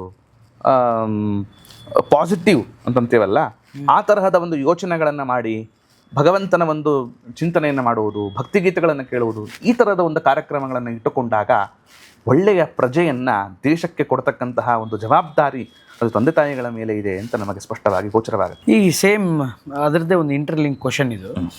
ತಾಯಿಯ ಎದೆ ಹಾಲನ್ನು ಯಾಕೆ ಮಗುವಿಗೆ ಕುಡಿಸ್ಬೇಕು? ಅಂದರೆ ಇವತ್ತೆಲ್ಲ ಬಾಟ್ಲಲ್ಲಿ ಬಂದ್ಬಿಟ್ಟಿದೆ. ಅಂದರೆ ಆ ತಾಯಿಯ ಎದೆ ಹಾಲು ಅನ್ನೋದು ಎಷ್ಟು ಇಂಪಾರ್ಟೆಂಟ್ ಆಗುತ್ತೆ? ತಾಯಿ ಎದೆ ಹಾಲಲ್ಲಿ ಮುಖ್ಯವಾಗಿ ಪ್ರೀತಿ ತುಂಬಿರುತ್ತೆ, ಪ್ರೀತಿ ಇದೆ, ಆಯ್ತಾ? ಜೊತೆಗೆ ಆ ಸಂಬಂಧ. ಯಾಕೆಂದರೆ ನೋಡಿ, ಇವತ್ತು ಯಾವುದೇ ಒಂದು ಪ್ರಾಣಿಯನ್ನು ನೋಡಿ, ಸುಮ್ಮನೆ ಉದಾಹರಣೆಗೆ ನಾನು ಕೆಟ್ಟ ಉದಾಹರಣೆ ಕೊಡ್ತೀನಿ ಅಂತಲ್ಲ, ನಾಯಿಯೂ ಕೂಡ ಬೀದಿಲಿ ಹೋಗ್ತಾ ಇರುವಾಗ ಬಾಟ್ಲ್ ಹಾಲು ಕುಡಿಸುತ್ತೇನೆ, ಅದು ತನ್ನ ಮೊಲೆ ಹಾಲನ್ನೇ ಕೊಡುತ್ತೆ. ಹೌದು. ಯಾಕೆ? ಆ ಪೌಷ್ಟಿಕಾಂಶತೆ ಅಂತಕ್ಕಂಥದ್ದು ತಾಯಿಯ ಮೊಲೆ ಹಾಲಲ್ಲಿ, ಅದು ಗೋವಾಗಿರಬಹುದು, ಹಸುವಾಗಿರ್ಬೋದು, ನಾಯಿ, ಪ್ರಾಣಿಗಳನ್ನು ನೋಡಿಯೂ ಕೂಡ ನಾವು ಕಲಿತಾ ಇಲ್ಲ ಅಂತಂದರೆ, ಅಂದರೆ ಇವತ್ತು ಸೌಂದರ್ಯ ಹಾಳಾಗತ್ತೆ ಅಂತಲ್ಲ, ಮತ್ತೀಗ ಮಗುವಿನ ಪೌಷ್ಟಿಕಾಂಶತೆ ವೃದ್ಧಿ ಆಗಬೇಕು. ಯಾಕೆ? ತಾಯಿಯ ಮೊಲೆ ಹಾಲಿನಲ್ಲಿರುವಷ್ಟು ಪೌಷ್ಟಿಕಾಂಶತೆ ಬೇರೆ ಎಲ್ಲಿ ನಮಗೆ ಸಿಗೋದಕ್ಕೆ ಸಾಧ್ಯ ಇಲ್ಲ. ಜೊತೆಗೆ ಪ್ರೀತಿ ಅಂತ ಅನ್ನೋದನ್ನು ಕೊಡ್ತಾ ಇದ್ದೀವಿ. ಅದಕ್ಕೆ ನಮಗೆ ಉದಾಹರಣೆ ಕೊಡ್ತೇನೆ. ಕೃಷ್ಣ ಪರಮಾತ್ಮ ತಾನು ಪುಟ್ಟ ಮಗುವಾದಾಗ ಯಶೋದೆಯ ಮುಂದೆ ಓಡಾಡ್ತಾ ಇರುವಾಗ ಯಶೋದೆಯ ಮೊಲೆ ಹಾಲು ಉಕ್ಕಿ ಬರ್ತಾ ಇತ್ತಂತೆ. ಯಾಕೆ ಅಂದರೆ ಆ ಕೃಷ್ಣನಿಗೆ ನಾನು ಯಾವಾಗ ಮೊಲೆ ಹಾಲನ್ನು ಉಣಿಸೇನೋ ಅಂತ ಅವಳಿಗೆ ಪ್ರೀತಿ ಉಕ್ಕಿ ಬರ್ತಾ ಇತ್ತು. ಪ್ರೀತಿ ಉಕ್ಕಿದಾಗಲೆಲ್ಲ ಮೊಲೆ ಹಾಲು ಉಕ್ಕಿ ಬರ್ತಾ ಇತ್ತು ಅಂತ. ಅಂದರೆ ಇದರಲ್ಲಿ ಇಂಟರ್ಲಿಂಕ್ ನೋಡ್ಬೇಕು ನಾವು. ಆ ಪ್ರೀತಿ ಅಂತ ಅನ್ನೋದು ಇದೆಯಲ್ಲ, ಮಗುವಿನ ಮೇಲಿನ ಅಂತಃಕರಣ ಅಂತ ಅನ್ನೋದು ಇದೆಯಲ್ಲ, ಅದು ಹಾಲಿನ ರೂಪದಲ್ಲಿ ಹೊರಹೊಮ್ಮಿ ಆ ಮಗುವಿನ ಮೇಲೆ ಅದಕ್ಕೆ ಪ್ರೀತಿ ಹರಿಸೋದು ಅಂತ. ಪ್ರೀತಿಯನ್ನು ಹಾಲಿನ ರೂಪದಲ್ಲಿ ಹರಿಸಿ ಆ ಮಗುವಿಗೆ ಪ್ರೀತಿಯನ್ನು ತೋರಿಸ್ತಕ್ಕಂಥದ್ದು ಕೂಡ ಒಂದು ಕ್ರಮ. ಈ ಒಳ್ಳೆಯ ಆಹಾರವನ್ನು ಸೇವನೆ ಮಾಡಿದಾಗ ಒಳ್ಳೆ ಚಿಂತನೆಗಳು ಬರುತ್ತೆ. ಅಥವಾ ಅಡುಗೆ ಮಾಡೋರು ಒಳ್ಳೆ ಆಲೋಚನೆಯಲ್ಲಿ ಅಡುಗೆ ಮಾಡಿ ನಮಗೆ ಊಟಕ್ಕೆ ಹಾಕಿದರೆ ಆ ಆಲೋಚನೆಗಳೇ ನಮ್ಮಲ್ಲೇ ಎಕ್ಸಿಕ್ಯೂಟ್ ಆಗುತ್ತೆ ಅನ್ನೋದನ್ನು ಕೂಡ ನಾವು ಕೇಳಿದ್ವಿ. ಹಾಗೆ ತಾಯಿ ಎದೆ ಹಾಲನ್ನು ಉಣಿಸ್ತಾ ಇರಬೇಕಾದ್ರೆ ಒಳ್ಳೆ ಆಲೋಚನೆಗಳ ಮೂಲಕನೇ ಉಣಿಸ್ಬೇಕು, ಅದು ಕೂಡ ಕಾರಣ ಆಗುತ್ತಾ ಅಂತ? ಖಂಡಿತ ಕಾರಣ ಆಗುತ್ತೆ. ತಾಯಿಯ ಮೊಲೆ ಹಾಲನ್ನು ಕೊಡುವಾಗಲೂ ಕೂಡ ಮೊಬೈಲ್ ನೋಡಿಕೊಂಡು ಅಥವಾ ಇನ್ನೇನೋ ಮಾಡಿಕೊಂಡು ಯಾವುದನ್ನು ಯೋಚನೆ ಮಾಡಿಕೊಂಡು ಇದೆಲ್ಲ ಮಾಡಬಾರ್ದು. ಒಳ್ಳೆ ರೀತಿಯಲ್ಲಿ ಆ ಮಗು ಬೆಳವಣಿಗೆ ಆಗಲಿ, ಆ ಮಗು ಅಂಗಾಂಗಗಳು ವೃದ್ಧಿ ಆಗಲಿ, ಸರಿಯಾದ ರೀತಿಯಲ್ಲಿ ಪೌಷ್ಟಿಕಾಂಶತೆ ಸಿಗಲಿ ಅಂತನ್ನುವ ಪ್ರೀತಿ ಅಂತಃಕರಣದಿಂದ ಕೊಟ್ಟಾಗ ಖಂಡಿತವಾಗ್ಲೂ ಅದಕ್ಕೆ ಎಫೆಕ್ಟ್ ಆಗುತ್ತೆ. ಇದಕ್ಕೆ ಸಂಬಂಧಪಟ್ಟಂಗೆ ಒಂದು ಕತೆ ಓದಿದ್ದೆ ನಾನು. ಶಿವಾಜಿ ಮಹಾರಾಜರಿಗೆ ಕೋಟೆ ಮೇಲೆ ಗೆಲ್ತಾ ಇರಬೇಕಾದ್ರೆ ಒಂದಿನ ಅವ್ರ ತಾಯಿ ಹತ್ರ ಜೀಜಾಬಾಯಿ ಹತ್ರ ಬಂದು ಕೇಳ್ತಾರಂತೆ, ಕೋಟೆ ಮೇಲೆ ಕೋಟೆ ಗೆಲ್ತೀನಿ, ಶತ್ರುಗಳ ರುಂಡ ಚಂಡಾಡ್ಬಿಡ್ತೀನಿ, ಆದರೆ ಏನೋ ಗೊತ್ತಿಲ್ಲ ಭಗವದ್ಧ್ವಜ ಹಾರಿಸ್ತಿರ್ತೀನಲ್ಲ ಕೋಟೆ ಗೆದ್ದು, ಅವಾಗ ಎದೆಯಲ್ಲಿ ಭಯ ಸ್ಟಾರ್ಟ್ ಆಗ್ಬಿಡುತ್ತೆ. ಅಂದರೆ ಶತ್ರುಗಳು ಮುಂದೆ ಖಡ್ಗ ಹಿಡ್ಕೊಂಡು ನಿಂತಾಗೂ ನನಗೇನಾಗಲ್ಲ, ಅವ್ರು ರುಂಡ ಚಂಡಾಡ್ಬಿಡ್ತೀನಿ. ಭಗವದ್ಧ್ವಜ ಹಾರಿಸ್ಬೇಕಾದ್ರೆ ಒಂದು ಸಲ ಎದೆ ಅಳಕತ್ತಲ್ಲಮ್ಮ, ಯಾಕೆ? ಜೀಜಾಬಾಯಿ ಹೇಳ್ತಾಳೆ, ತಪ್ಪು ನಿಂದಲ್ಲ ನಂದು. ಯಾಕೆ? ನೀನು ಹಸುಗೂಸು ತೊಟ್ಲಲ್ಲಿ ಅಳ್ತಾ ಇದ್ದೆ, ನಾನು ಅಡುಗೆ ಮನೇಲಿ ಏನೋ ಕೆಲಸ ಮಾಡ್ತಿದ್ದೆ, ನೀನು ಅಳೋದು ನನಗೆ ಕೇಳಿಸ್ತಿರ್ಲಿಲ್ಲ, ಮಗು ಅಳ್ತಾ ಇದೆಯಲ್ಲ ಅಂತ ಹೇಳಿ ಮನೆ ಕೆಲಸದವಳು ನೀನು ಎತ್ಕೊಂಡು ಹಾಲು ಕುಡಿಸ್ಬಿಟ್ಳು. ಅವಳು ಹಾಲು ಕುಡಿಸಿದ ತಪ್ಪಲ್ಲ, ಅವಾಗ ನಾನು ಓಡ್ ಬಂದೆ. ನೀನು ಹಾಲು ಕುಡಿಸಿದ ತಪ್ಪಲ್ಲ, ಆದರೆ ಏನು ಅಂದ್ಕೊಂಡು ಹಾಲು ಕುಡಿಸ್ದೆ ಅಂತ ಕೇಳಿದೆ ನಾನು ಅವಳಿಗೆ. ನೀವು ಬಂದು ಎಲ್ಲಿ ನೋಡಿದರೆ ಬೈತೀರಂತ ಹೆದರ್ಕೊಂಡು ಹಾಲು ಕುಡಿಸ್ದೆ. ಅವಳು ಏನು ಹೆದರ್ಕೊಂಡು ಹಾಲು ಕುಡಿಸಿದ್ಲಲ್ಲ, ಅದ್ರ ಪ್ರಭಾವ ನಿನಗೆ ಈಗ ಸ್ವಲ್ಪ ಭಯ ಉಂಟು ಮಾಡುತ್ತೆ ಅಂತ. ಅಂದರೆ ಆ ಥಾಟ್ ಹೆಂಗಿದೆ ತಾಯಿಯಂದು? ಯಾದೃಶಿ ಭಾವನಾ ಅಂತ, ಯಾವ ರೀತಿಯಲ್ಲಿ ಭಾವನೆ ಇರುತ್ತೋ ಆ ರೀತಿಯಾಗೇನೆ ಅದು ಪರಿಣಾಮ ಖಂಡಿತವಾಗ್ಲೂ ಅದರ ಪ್ರಭಾವ ಬೇರೆ ಬರುತ್ತೆ ಅನ್ನೋದಕ್ಕೊಂದು ಒಳ್ಳೆ ಉದಾಹರಣೆ ಅದು. ಆ್ಯಂಡ್ ಈ ಪೂರ್ವ ಜನ್ಮದ ಸಂಬಂಧ ಏನಾದರೂ ಇದೆನಾ ಹುಟ್ಟಿಗೆ? ಅಂದರೆ ನಾನು ಇವತ್ತು ಇಂಥ ಫ್ಯಾಮಿಲಿಯಲ್ಲಿ ಹುಡ್ತಾ ಇದ್ದೀನಿ, ನನಗಿಷ್ಟು ಸುಖ, ನನಗಿಷ್ಟು ಭೋಗ ಇದೆ, ನನಗಿಷ್ಟು ಹಣ ಇದೆ, ನನಗಿಷ್ಟು ದಾರಿದ್ರ್ಯ ಇದೆ, ನನಗಿಷ್ಟು ಬಡತನ ಇದೆ, ಇದೆಲ್ಲ ಪೂರ್ವ ಲಿಖಿತನ?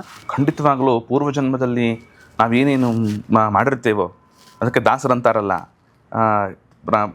ಪೂರ್ವಜನ್ಮದಲ್ಲಿ ಮಾಡಿದ ಕರ್ಮ ಈಗ ಬಂದು ಕಾಡ್ತಾ ಇದೆ ನನ್ನನ್ನು ಅಂತ. ಏನು ಮಾಡಿದ್ಯೋ ಅಂತ ಆ ಕರ್ಮಗಳನ್ನೇ, ಆ ಕರ್ಮಕ್ಕೆ ಅನುಸಾರಿಯಾಗಿಯೇ ಜನ್ಮ ಅನ್ನತಕ್ಕಂಥದ್ದು ಆಗತ್ತೆ. ಇನ್ನೇ ನಿಮ್ಗೆ ಉದಾಹರಣೆ ಕೊಡ್ತೇನೆ. ಈ ಯೂಟ್ಯೂಬ್ಗಳಲ್ಲಿ ನೀವು ನೋಡಿದಾಗ ಚೈಲ್ಡ್ ಪ್ರಾಡಿಗಿ ಅಂತ ಸಿಗುತ್ತೆ ನಿಮಗೆ. ಚೈಲ್ಡ್ ಪ್ರಾಡಿಗಿ ಅಂತ ಓಕೆ ಸರ್ಚ್ ಮಾಡಿದ್ರೆ ಸಿಗುತ್ತೆ. ಅಂದರೆ ಚಿಕ್ಕ ಮಗು ಆಗಿದ್ದಾಗಲೇ ಎಷ್ಟೋ ಪುಟ್ಟ ಮಕ್ಕಳು ಒಂದು 3-4 ವರ್ಷ ಇದ್ದಾಗಲೇ ಸಂಗೀತದ ಸ್ವರಗಳ ಬಗ್ಗೆ ಜ್ಞಾನ ಇರುತ್ತೆ ಅವರಿಗೆ. ಎಕ್ಸಾಕ್ಟ್ಲಿ, ನಾನು ನೋಡಿದ್ದೀನಿ. ರಾಗಗಳನ್ನು ಹೇಳುತ್ತೆ. ನಾನು ಈ ಥರ ನೋಡಿದ್ದೀನಿ. ಆ ರಾಗಗಳನ್ನು ಸೂಚನೆ ಮಾಡುತ್ತೆ, ಇದೇ ರಾಗ ಅಂತ ಹೇಳುತ್ತೆ. ಅದು ಹೇಗೆ ಸಾಧ್ಯ? ಅದು ಯಾರ ಹತ್ರ ಕಲಿತಿದೆ? ಅದು ಯಾರ ಹತ್ರ ಕಲಿಯೋದಕ್ಕೆ ಸಾಧ್ಯ? ಅದು ಇದು ನಾವು ಇದು ವಿಚಾರ ಮಾಡಿದಾಗ ಪೂರ್ವ ಜನ್ಮ ಅಂತ ಅನ್ನೋದನ್ನು ನಂಬಲೇಬೇಕು. ಹಿಂದಿನ ಜನ್ಮದಲ್ಲಿ ಒಬ್ಬ ದೊಡ್ಡ ಸಂಗೀತಗಾರನಾಗಿದ್ದ, ಅದರ ಸಂಸ್ಕಾರ ಇದೆ. ಸಂಸ್ಕಾರ ಅಂತ ಅನ್ನೋದು ಇಟ್ ಇಸ್ ಅ ಫೋಟೋಗ್ರಫಿ, ಮನಸ್ಸಿನಲ್ಲಿ ಛಾಪಾಗಿ ಕೂತಿರುತ್ತೆ. ಇವತ್ತು ನಾವು ನಿಮ್ಮನ್ನು ನೋಡ್ತೇವೆ, ಇನ್ನು ಯಾವುದನ್ನು ನೋಡ್ತೇವೆ, ಆ ನೋಡಿರುವಂಥ ವಸ್ತುವನ್ನು ನಾವೇನು ಮಾಡ್ತೇವೆ, ಕಣ್ಣಿನಲ್ಲಿ ಅದನ್ನು ಧಾರಣೆ ಮಾಡಿರ್ತೇವೆ, ಮನಸ್ಸಿನಲ್ಲಿ ಧಾರಣೆ ಮಾಡಿರ್ತೇವೆ. ಅದು ಫೋಟೋಗ್ರಫಿ ಥರ ಉಳ್ಕೊಂಡಿರುತ್ತೆ, ಅಚ್ಚೆ ಉಳಿದಿರುತ್ತೆ. ಆ ಅಚ್ಚೆ ಉಳಿದಿದ್ದೇನಾಗುತ್ತೆ, ಮತ್ತೆ ಅದನ್ನು ಈ ಹಿಂದಿನ ಕಾಲದಲ್ಲಿ ಟೇಪ್ ರಿಕಾರ್ಡರ್ ಅಂತ ಇತ್ತಲ್ಲ, ಅದರ ರೀಲ್ಗಳೆಲ್ಲ ಮತ್ತೆ ಅದು ತಿರುಗಿಸಿ ಹಾಕುವಂತೆ, ರಿವೈಂಡ್ ಮಾಡುವಂತೆ, ಆ ತರಹದ ಸಂಸ್ಕಾರಗಳು ಅಚ್ಚು ಉಳಿದಿರುತ್ತಾದ್ದರಿಂದ ಮುಂದಿನ ಜನ್ಮ ಬಂದಾಗ ಹಿಂದಿನ ಜನ್ಮದ ಸಂಸ್ಕಾರ ಖಂಡಿತವಾಗಲು. ಅದಕ್ಕೆ ಪುಟ್ಟ ಮಕ್ಕಳು ಹಿಂದಿನ ಜನ್ಮದಲ್ಲಿ ಸಂಗೀತಗಾರರಾಗಿದ್ದಾಗ ಸಂಗೀತದ ಸ್ವರಗಳನ್ನು ಹೇಳುವ ಅಭ್ಯಾಸ. ಹಿಂದಿನ ಜನ್ಮದಲ್ಲಿ ಕಳ್ಳ ಏನಾದರೂ ಆಗಿದ್ರೆ ಪುಟ್ಟ ಮಗುವಾಗಿದ್ದಾಗಲೇ ಕಳ್ಳತನದ ಬುದ್ಧಿ ಇರುತ್ತೆ ಕೆಲವರಿಗೆ. ಹಾಗಾದ್ರೆ ಕೃಷ್ಣ ಹೋದ ಜನ್ಮದಲ್ಲಿ ಕಳ್ಳಾಗಿದ್ದ? ಖಂಡಿತವಾಗಲೂ ಭಕ್ತರ ಹೃದಯವನ್ನ ಕದಿಯುವಂತ ಕಳ್ಳ ಆಗಿದ್ದ ಅವನು. ಆದ್ರೆ ನಾಸ್ತಿಕ ಪ್ರಶ್ನೆ ಆಗ್ತಿರ್ತೀನಿ. ಈ ಪುಟ್ಟ ಮಕ್ಕಳು ಏನು ಮಾಡ್ತಾರೆ ಅಂತಂದ್ರೆ ಆ ಹಿಂದಿನ ಜನ್ಮದ ಸಂಸ್ಕಾರಗಳಂತೆಯೇನೆ ಅವರ ವರ್ತನೆ ಅಂತನ್ನುವುದು ಜಗತ್ತಲ್ಲಿ ಖಂಡಿತ ಅವರವರ ತಂದೆ ತಾಯಿಗಳಿಗೆ ಅನುಭವವಾಗಿದೆ. ನಾನು ನೋಡಿದ್ದೀನಿ ಆ ಥರ ಮಕ್ಕಳುಗಳನ್ನು. ನಾನು ರೀಸೆಂಟಾಗಿ ನನ್ನ ಪರಿಚಯ ಇರುವಂತಹ ಒಬ್ಬರು ಮಗು ರೀಸೆಂಟಾಗಿ ಅದು ತೀರ್ಕೊಂತು ಆ ಕೂಸು. ಅದಕ್ಕೆ 5-6 ವರ್ಷ. ಲಿಟ್ರಲಿ 60 ವರ್ಷ ಇದ್ದವರು ಎಷ್ಟು ದೇವರ ಕೀರ್ತನೆಗಳನ್ನು ಹಾಡ್ಬೋದು, ಎಷ್ಟು ಸುಳಾದಿಗಳನ್ನು ಹೇಳ್ಬೋದು, ಅಥವಾ ಎಷ್ಟು ವಿಚಾರಗಳನ್ನು ಮಾತಾಡ್ಬೋದು, ಅಷ್ಟು ಎಲ್ಲವನ್ನೂ 6 ವರ್ಷದಲ್ಲಿ ಆ ಹುಡುಗಿ ಸಾಧನೆ ಮಾಡಿತ್ತು. ಆಮೇಲೆ ನಮಗೆ ಇಷ್ಟೆಲ್ಲ ವಯಸ್ಸಾಗಿದೆ, ಇಷ್ಟೆಲ್ಲ ನಾಲೆಡ್ಜ್ ಇದೆ, ದೊಡ್ಡವ್ರ ಮುಂದೆ ನಮಗೆ ಹೆಂಗೆ ಮಾತಾಡಬೇಕು ಅನ್ನೋದು ಗೊತ್ತಾಗಲ್ಲ ಇವತ್ತಿಗೂ. ಅಂದರೆ ಒಬ್ಬ ಪೀಠಾಧಿಪತಿಗಳ ಮುಂದೆನೋ ಅಥವಾ ಇನ್ಯಾರೋ ಒಬ್ಬ ದೊಡ್ಡವ್ರ ಮುಂದೆನೋ ಹೆಂಗೆ ನಿಂತು ಮಾತಾಡಬೇಕು ಅನ್ನೋದು ಗೊತ್ತಾಗಲ್ಲ. ಬಟ್ ಆ ಹುಡುಗಿ ಅದಕ್ಕೆ ಭಯನೇ ಪಡ್ತಾ ಇರಲಿಲ್ಲ. ಎಂಥವ್ರ ಮುಂದೆ ಕರ್ಕೊಂಡು ಹೋಗಿ ನಿಲ್ಲಿಸಿದ್ರು ಅಷ್ಟು ಅದ್ಭುತವಾಗಿ ಹಾಡಾಡ್ತಿದ್ವಿ. ಆ ಸಂಸ್ಕಾರ ಕೆಲಸ ಮಾಡುತ್ತೆ. ಹಿಂದಿನ ಜನರ ಸಂಸ್ಕಾರ ಇರುತ್ತದು. ಅಲ್ಲ, ಕೆಲವರಿಗೆ ಇಷ್ಟೇ ಆಯುಷ್ಯದಲ್ಲಿ ಇಷ್ಟೇ ಸಾಧನೆ ಮಾಡಿ ಪಾಪ ಅವರು ಹೋಗಿಬಿಡಬೇಕು ಅಂತ ಅನ್ನೋದೊಂದು ಇರುತ್ತೆ. ಅದು ಇರುತ್ತೆ ಪಾಪ ಅವ್ರಿಗೆ. ಯಾಕಂದರೆ ಆಯುಷ್ಯ ಆಯಿತಾ, ಕರ್ಮ ಇದೆಲ್ಲ ಹುಟ್ಟುತ್ತಾನೆ ಜೊತೆಗೆ ಬಂದ್ಬಿಡುತ್ತೆ. ಯಾವಾಗ ಹುಟ್ಟುತ್ತಾನೆ ಮಗು, ಆ ಹುಟ್ಟುವಾಗಲೇನೆ ಅದರ ಆಯುಷ್ಯವನ್ನು ಭಗವಂತ ಬರದೇ ಕಳಿಸ್ಬಿಟ್ಟಿರ್ತಾನೆ. ಹಾಗಾದ್ರೆ ಹುಟ್ಟು ಸಾವು ನಿಶ್ಚಿತ ಅಲ್ಲ. ಆಯುಃ ಕರ್ಮಚ ವಿತ್ತಂಚ, ಆಯುಷ್ಯು ಕರ್ಮಗಳು ನಿಶ್ಚಿತ. ಆಯುಃ ಕರ್ಮಚ ವಿದ್ಯಾ ನಿಧನಮೇವಚ. ವಿದ್ಯೆ, ಸಾವು, ಆಯುಷ್ಯ, ಕರ್ಮ, ವಿತ್ತ ಆಯುಃ ಕರ್ಮ ಚ ವಿತ್ತಂಚ ವಿದ್ಯಾ ನಿಧನಮೇವ ಚ. ಹಾ, ದುಡ್ಡು, ವಿದ್ಯೆ, ಸಾವು ಸಾವು ಎಲ್ಲವೂ ಒಂದು ಪ್ಯಾಕೇಜ್ ಲೆಕ್ಕದಲ್ಲಿ ಬಂದಿರುತ್ತೆ. ಗರ್ಭದಲ್ಲೇ ಅದನ್ನ ಬರೆದು ಬಿಟ್ಟಿರ್ತಾನೆ, ಇಷ್ಟೇ ಅವನಿಗೆ ಅವನ ಹಣೆ ಬರಹ ಅಂತ. ಅದು ಅಷ್ಟೇ, ಅದೇನು ಮಾಡಿದ್ರು ಆಗಲ್ಲ. ಮತ್ತೀಗ ಆಯುಃ ಕರ್ಮ ಚ ವಿತ್ತಂಚ, ಅದರಂತೆ ಆಗುತ್ತೆ. ಅದರಂತೆಯೇ ಆಗತ್ತದು. ಈ ಎಸ್ಕೇಪಿಸಮ್ ಹೆಂಗೆ ಅಂದರೆ, ಸಪೋಸ್ ಏನೋ ಒಂದು ಆಕ್ಸಿಡೆಂಟ್ ಆಗುತ್ತೆ, ಸತ್ತ ಸತ್ತ ಸತ್ತ ಅನ್ನೋದ್ರಾಗ ಬದುಕ್ತಾನೆ, ಅಪಮೃತ್ಯು ಪರಿಹಾರ ಅದು ಇರುತ್ತೆ. ಖಂಡಿತ ಇರುತ್ತೆ. ಅವನಿಗೆ ಅಪಮೃತ್ಯು ಆಗಬೇಕಾಗಿರುತ್ತೆ. ಅಂದರೆ ಪ್ರತಿಯೊಂದು ಜೀವಿಗೂ ಅದು ಲಿಖಿತನ. ಅದಕ್ಕೆ ಹೇಳಿದ್ದು ಅದನ್ನು ಕರ್ಮ ಅಂತ. ಅಂದರೆ ಯಾವುದೋ ಒಂದು ಜನ್ಮದಲ್ಲಿ ಏನೋ ಒಂದು ಕರ್ಮ, ಅದು ನಮಗೆ ಗೊತ್ತಾಗಲ್ಲ. ಕರ್ಮಣ ಗಹನೋಗತಿ ಅಂತ. ಆ ಕರ್ಮವನ್ನು ಹುಡ್ಕೊಂಡು ಹೋಗ್ತೇನೆ ಅಂದರೆ ಬಹಳ ಕಷ್ಟ. ಯಾವುದೋ ಒಂದು ಕರ್ಮಕ್ಕೆ ಅನುಸಾರಿಯಾಗಿ ಅವನೇನು ಮಾಡ್ತಾನೆ, ಸಾಯೋಬೇಕು ಅಂತನ್ನೋನು ಬದುಕಿ ಬಿಡ್ತಾನೆ, ಬದುಕಬೇಕು ಅನ್ನೋನು ಸಾಯ್ತಾನೆ, ಗೊತ್ತಾಗಲ್ಲ. ಅದಕ್ಕೆ ಆಯುಃ ಕರ್ಮಚ ವಿತ್ತಂಚ ವಿದ್ಯಾ ನಿಧನಮೇವಚ. ಇದೈದು ಕೂಡ ಗರ್ಭಸ್ಥ ಸೇವ ಜನ್ಮನಃ, ಗರ್ಭದಲ್ಲೇ ದೇವರು ಬರೆದು ಕಳಿಸಿಬಿಟ್ಟಿರ್ತಾನೆ ಅಂತ ಅರ್ಥ. ಅದನ್ನು ನಾವು we cannot change it. Okay, ಇದೇನು ಬದಲಾಯಿಸಕ್ಕಾಗಲ್ಲ ಅದನ್ನು. ಆಮೇಲೆ ಕೆಲವು ಹಸುಗೂಸುಗಳು, ತಿಂಗಳ ಕೂಸುಗಳು ಮಲಗಿದಾಗ ನಗೋದು, ಅಥವಾ ಮಲಗಿದಾಗ ಜೋರಾಗಿ ಅಳೋದು. ಅಂದರೆ ನೀವು ಹೇಳಿದ್ರಿ ಈಗ ಸೊಳ್ಳೆ ಕಚ್ಚಿದ ಅಳುವು ಹಸುವಾದಾಗ ಅಳೋದಕ್ಕೂ ವ್ಯತ್ಯಾಸ ಇದೆ ಅಂತ. ಹೀಗೆ ಅದು ಹಸುವಿನ ಅಳು ಅಲ್ಲ, ಅದು ಹೌದು, ಅದು ಯಾವುದೋ ಬೇರೆ ಒಂದು ಸಂಕಟದ ಅಳು, ಅದು ನಗೋದು. ಅದಕ್ಕೇನು ಕಾರಣ ಅಂತ, what is the reason behind? ಅದು ಹಿಂದಿನ ಜನ್ಮದ ಒಂದು ಇದಿರಬಹುದು, ನೆನಪು ಸ್ಮೃತಿ ಬರ್ತಿರಬಹುದು. ಬರುತ್ತೆ, ಹಾಗೆ ಬರ್ತಿರಬಹುದು, ಖಂಡಿತ ಬರುತ್ತಾ? ಖಂಡಿತ. ಓಕೆ, ಹಿಂದಿನ ಜನ್ಮದ ಸ್ಮೃತಿ ಯಾರು ಒಂದು ಅತ್ಯಂತ ಗಾಢವಾಗಿ ಅದರ ಸಂಸ್ಕಾರ ಒಳಗೆ ಕೂತಿರುತ್ತಲ್ಲ, ಗಾಢವಾಗಿ ಕೂತಿರುತ್ತಲ್ಲ, ಅಂಥವರಿಗೆ ಬಹಳ ಅದು ಬಂದೇ ಬರುತ್ತೆ. ಗಾಢವಾಗಿ ಕೂತಿರ್ಬೇಕು ಅಂದರೆ ಅದನ್ನೇ ನೆನೆಸ್ಕೊಂಡು ಪ್ರಾಣ ತ್ಯಾಗ ಮಾಡಿದಾನಪ್ಪ ಅವನು. ಅದು ಗಾಢವಾಗಿ ಕೂತ್ಕೊಂಡಿದೆ ಆ ಸಂಸ್ಕಾರ. ಮುಂದಿನ ಜನ್ಮದಲ್ಲೂ ಕೂಡ ಅದೇ ಬರ್ತಾ ಇರುತ್ತೆ. ಅಂದರೆ ಅವನು ಅದಕ್ಕೆ ನಾನು ಹೇಳಿದ್ದು, ಸಂಗೀತವನ್ನು ಸಿಕ್ಕಾಪಟ್ಟೆ ಗಾಢವಾಗಿ ಪ್ರೀತಿ ಮಾಡಿದ್ದಾನೆ, ಅದನ್ನೇ ಸಂಗೀತವನ್ನೇ ಆರಾಧನೆ ಮಾಡಿದ್ದಾನೆ. ಅದರ ಜನ್ಮಾಂತರದಲ್ಲಿ ಅವನು ಹುಟ್ಟುವಾಗಲೇ ಹುಟ್ಟಿ 2-3 ವರ್ಷ ಆದ ಮೇಲೆ ರಾಗಗಳನ್ನು ಕಂಡು ಹಿಡಿತಾನೆ ಅಂದರೆ ಏನು ಆಶ್ಚರ್ಯ ಅದು. ದೇವರ ಪೂಜೆಯನ್ನು ಮಾಡಬೇಕು ಅಂತ ಬಯಕೆ ಇರುತ್ತೆ ಕೆಲವರಿಗೆ, ಪುಟ್ಟ ಮಕ್ಕಳಿಗೆ. ಅವ್ರಿಗೆ ಯಾರಿಗೆ ಹೇಳಿಕೊಟ್ಟಿರಲ್ಲ ಪಾಪ. ಆ ಭಾವನೆ ಯಾಕೆ ಬಂತು ಆ ಮಗುವಿಗೆ? ಪೂಜೆಯನ್ನು ಮಾಡಬೇಕು ಅನ್ನೋ ಭಾವನೆ ಯಾಕೆ ಬಂತು? ಹುಟ್ಟಿದ ಮಗು ತಾಯಿಯ ಮೊಲೆ ಹಾಲನ್ನು ಕುಡಿಯಬೇಕು ಅಂತನ್ನೋ ಆ ಒಂದು ದೃಷ್ಟಿ. ಹುಟ್ಟಿದ ಮಗು, ನಾನು ಹೇಳ್ತಾ ಇರೋದು, ಹುಟ್ಟಿದ ತಕ್ಷಣ ಆ ಮಗು ತಾಯಿಯ ಮೊಲೆ ಹಾಲನ್ನು ಕುಡಿದಾಗಲೇ ಆಹಾರ ಸಿಗುತ್ತೆ ಅಂತನ್ನುವ ಜ್ಞಾನ ಕೊಟ್ಟವರು ಯಾರು? ಜನ್ಮಾಂತರದಲ್ಲ, ಹಿಂದಿನ ಜನ್ಮದಲ್ಲೂ ಅವನು ಮೊಲೆ ಹಾಲು ಕುಡಿದರ ಒಂದು ನೆನಪಿದೆ, ಕುಡಿದ ಅಂತ. ಜನ್ಮಾಂತರದ ಒಂದು ಕನೆಕ್ಷನ್ ಇದೆ, ಪ್ರತಿಯೊಂದಕ್ಕೂ ಕೂಡ ಸಂಸ್ಕಾರಗಳಿದೆ ಅಂತ ಶಾಸ್ತ್ರಗಳ ನಿರೂಪಣೆ ಮಾಡ್ತಾ ಇರೋದು ಈ ಮಾತುಗಳನ್ನೆಲ್ಲ. ನಾನು ಅದನ್ನು ಸ್ವಂತ ಏನೋ ಸೃಷ್ಟಿ ಮಾಡಿ ಹೇಳ್ತಾ ಇರೋ ಮಾತುಗಳಲ್ಲ, ಶಾಸ್ತ್ರಗಳ ನಿರೂಪಣೆ ಮಾಡಿದೆ ಈ ಥರದ್ದೆಲ್ಲ. ಅಂದರೆ ಒಂದು ಪೂರ್ವ ಜನ್ಮಕ್ಕೆ ಹಾಸ್ಯಕ್ಕೆ ಸಂಬಂಧಪಟ್ಟಂಥ ಒಂದು ಮಾನಸಿಕ ವ್ಯಾಪಾರ ಆಗ್ತಾ ಇರುತ್ತೆ. ಹೌದು, ಅಥವಾ ದುಃಖಕ್ಕೆ ಸಂಬಂಧಪಟ್ಟಂತಹ ಒಂದು ಮಾನಸಿಕ ವ್ಯಾಪಾರ ಆಗ್ತಾ ಇರುತ್ತೆ. ಅದಕ್ಕೆ ಹಸುಗೂಸುಗಳು ನಗೋದು, ಅಳೋದು, ಅದೆಲ್ಲ ಮಾಡುತ್ತೆ. ಅಂದರೆ ಈ ಮೆಮೊರಿ ಎಷ್ಟು ತಿಂಗಳ ತನಕ ಇರುತ್ತೆ ಆ ಕೂಸುಗಳಿಗೆ ಅಂತ? ಅಂದರೆ ಈ ಸಪೋಸ್ ಅದೇ ಜೀವಿ ಮುಂದೆ ಬೆಳೀತಾ ಬೆಳೀತಾ ಬೆಳೀತಾ ಬೆಳೀತಾ ಅದನ್ನೆಲ್ಲ ಮರ್ತು ಬಿಡುತ್ತಾ? ಖಂಡಿತ ಮರ್ತೋಗುತ್ತೆ. ಮರಿದೇ ಇದ್ದರೆ ಏನೋ ಅಂತಾರಲ್ಲ, ಮರುವು ಅಂತ ಅನ್ನೋದು ಭಗವಂತ ಕೊಟ್ಟ ದೊಡ್ಡ ವರ ಅದು. ಮರಿದೇ ಇದ್ರೆ ಅದನ್ನೇ ನೆನೆಸ್ಕೊಂಡು ಕೂತಿದ್ರೆ ಮುಂದಿನ ಜೀವನ ಸಾಗಿಸೋದಾಗೆ. ಈ ಜನ್ಮದಲ್ಲಿ ಮಾಡಿರುವಂಥ ಕರ್ಮಗಳನ್ನು ನೆನೆಸ್ಕೊಂಡ್ರೇನೆ ನಮಗೆ ಒಂದು ಕಡೆ ಚಿಂತೆ ಮಾಡ್ತಾ ಕೂತ್ಕೊಂಡ್ಬಿಟ್ಟಿರ್ತೀವಿ, ಮುಂದೆ ಹೆಂಗೆ ಅಂತ, ಹಿಂಗೆ ಮಾಡಿಬಿಟ್ಟೆ ಹಂಗೆ ಮಾಡಿಬಿಟ್ಟೆ ಅಂತ ಅದನ್ನೇ ಚಿಂತೆ ಮಾಡ್ತಿರ್ತೀವಿ. ಅಂಥದ್ರಲ್ಲಿ ಹಿಂದಿನ ಜನ್ಮದ್ದು ನಮಗೆ ಹೀಗೆ ಕೊಟ್ಬಿಟ್ರೆ, ಅಯ್ಯೋ ಹಿಂದಿನ ಜನ್ಮದಲ್ಲಿ ಹಾಗೆ ಮಾಡಿದೆ, ಹಿಂದಿನ ಜನ್ಮದಲ್ಲಿ ಹಾಗೆ ಮಾಡಿ, ಅದನ್ನೇ ಯೋಚನೆ ಮಾಡ್ತಾ ಕೂತಿರ್ತೇವೆ ಹೊರತು ಈಗಿನ ಜನ್ಮದ ಮುಂದಕ್ಕೆ ಹೋಗೋದೇ ಇಲ್ಲ. ಅದಕ್ಕೆ ಮರುವು ಅಂತ ಅನ್ನೋದು ದೇವರು ಕೊಟ್ಟ ದೊಡ್ಡ ವರ ಅದು. ಆಚಾರ್ಯ, ಇಲ್ಲಿ ತನಕ we have talked what's before birth ಅನ್ನೋದು, ಆ್ಯಂಡ್ ಹುಟ್ಟಾದ ಮೇಲೆ ಏನೇನಾಗುತ್ತೆ, ಹುಟ್ಟಿಗೂ ಮುಂಚೆ ಏನೇನಾಗುತ್ತೆ ಅನ್ನೋದ್ರ ಬಗ್ಗೆ ಮಾತಾಡಿದ್ವಿ. ಹೌದು, ಈಗ ಸಾವಿನ ಬಗ್ಗೆ ಒಂದು ಸ್ವಲ್ಪ ಮಾತಾಡೋಣ. ಖಂಡಿತ. ಯಾಕಂದರೆ ಸುಮಾರು ಜನಗಳಿಗೆ ತಲೆಯಲ್ಲಿ ಯಾವಾಗಲೂ ಕೆರೆಯುವಂತಹ ಪ್ರಶ್ನೆ ಇದು, ವಾಟ್ ಆಫ್ಟರ್ ಡೆತ್? ಸತ್ಮೇಲೆ ನಾವು ಎಲ್ಲಿ ಹೋಗ್ತೀವಿ, ಏನು ಹೋಗ್ತೀವಿ? ಸತ್ಮೇಲೆ ಹೀಗೆ ಸಂಸ್ಕಾರ ಮಾಡಬೇಕಾ? ಏನು ಸತ್ಮೇಲೆ ಈ ಸಂಸ್ಕಾರ ಅನ್ನೋದು ಬೇಕಾ? ಮಾಡದೇ ಇದ್ದರೆ ಏನಾಗುತ್ತೆ? ಪಿಂಡಾದಿಗಳನ್ನು ಹಿಡಿದಿದ್ರೆ ಏನಾಗುತ್ತೆ? ಅವನ ಅಜ್ಜಿ ಪಿಂಡ ಅಂತ ಬೈಯೋರಿದ್ದಾರೆ ಮಾತಿಗೆ. ಸೊ ನಾವು ನೋಡ್ತೀವಿ ಸುಮಾರು ಜನ ದೇಹತ್ಯಾಗ ಮಾಡ್ತಾರೆ, ಅದನ್ನು ಅಂತ್ಯಕ್ರಿಯೆ ಅಂತಾರೆ, ಸಂಸ್ಕಾರ ಅಂತಾರೆ, so and so etcetera etcetera. And ಅನೇಕರು ಅವ್ರವ್ರ ಧರ್ಮದ ಪ್ರಕಾರ ಅಂತ್ಯಕ್ರಿಯೆಗಳನ್ನು ಮಾಡ್ತಾ ಹೋಗ್ತಾರೆ. ದೇಹ ನಂಬ್ಕೊಂಡು ಕಣ್ಮುಂದನೇ ಹೋಗ್ಬಿಡುತ್ತೆ, ಬೆಂಕಿಯಲ್ಲಿ ಹೋಗುತ್ತೆ, ನೀರಲ್ಲಿ ಹೋಗುತ್ತೆ, ಮಣ್ಣಲ್ಲಿ ಹೋಗುತ್ತೆ. ಜೀವಿ ಎಲ್ಲಿ ಹೋಗುತ್ತೆ? ಅಷ್ಟಕ್ಕೂ ಜೀವಿ ಅನ್ನೋದು ಇದೇನಾ? ಭಾಳ ಒಳ್ಳೆ ಪ್ರಶ್ನೆಯನ್ನು ಕೇಳಿದಿರಿ. ಅದಕ್ಕೂ ಮುಂಚೆ ನಾನು ಸುಮ್ಮನೆ ಒಂದು ಕುತೂಹಲವಾದ ಒಂದು ಅಂಶವನ್ನು ತಿಳಿಸ್ಬೇಕು ಅಂತಿದ್ದೀನಿ. ಈ ದೇಹದ ನಿರ್ಮಾಣ, ದೇಹದಲ್ಲಿ ಹೇಗಿದೆ ದೇಹ ಅಂತ ಅನ್ನೋದನ್ನು ಕನಕದಾಸರು ಕೂಡ ಒಂದು ಸೂಚನೆ ಕೊಡ್ತಾರೆ ಹರಿಭಕ್ತ ಸಾರದಲ್ಲಿ.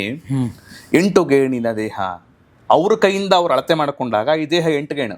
ಹಂಗೆ ಇರ್ಬೇಕಾ? 8 ಗೇಣು ಇರೋದು, ಹಂಗೆ ಇರಬೇಕು ಅಲ್ಲ, ಇರೋದೇ ಹಾಗದು. ಓಕೆ ಓಕೆ 8 ಗೇಣಿನ ದೇಹ ಅವರ ಕೈಯಿಂದ ಅವರು ನನ್ನ ದೇಹ ನಾನು ಅಳತೆ ಮಾಡಿಕೊಂಡ್ರೆ ಅದು 8 ಗೇಣದು. ನೋಡಿ ಇದು ಈ ತರದನ್ನ ಮಾತುಗಳನ್ನ ಕನಕದಾಸರು ಬ್ಯೂಟಿ ಅಲ್ಲ, ವೆರಿ ಪ್ರಾಕ್ಟಿಕಲ್ ಇದು. ಪ್ರಾಕ್ಟಿಕಲ್ ಇದು. ಅಂದ್ರೆ ನಿಮ್ಮ ದೇಹ ನೀವು ನಿಮ್ಮ ಕೈಯಿಂದ ಅಣತೆ ಮಾಡ್ಕೊಂಡ್ರೆ 8 ಗಣಿ ಇರುತ್ತೆ. 8 ಗಣಿದೆ ಅವ್ರವ್ರ ಕೈಯಲ್ಲಿ ಅಣಕೆ ಮಾಡ್ಕೊಂಡ್ರೆ 8 ಗಣಿ ಇರುತ್ತೆ. ಖಂಡಿತ. Beauty.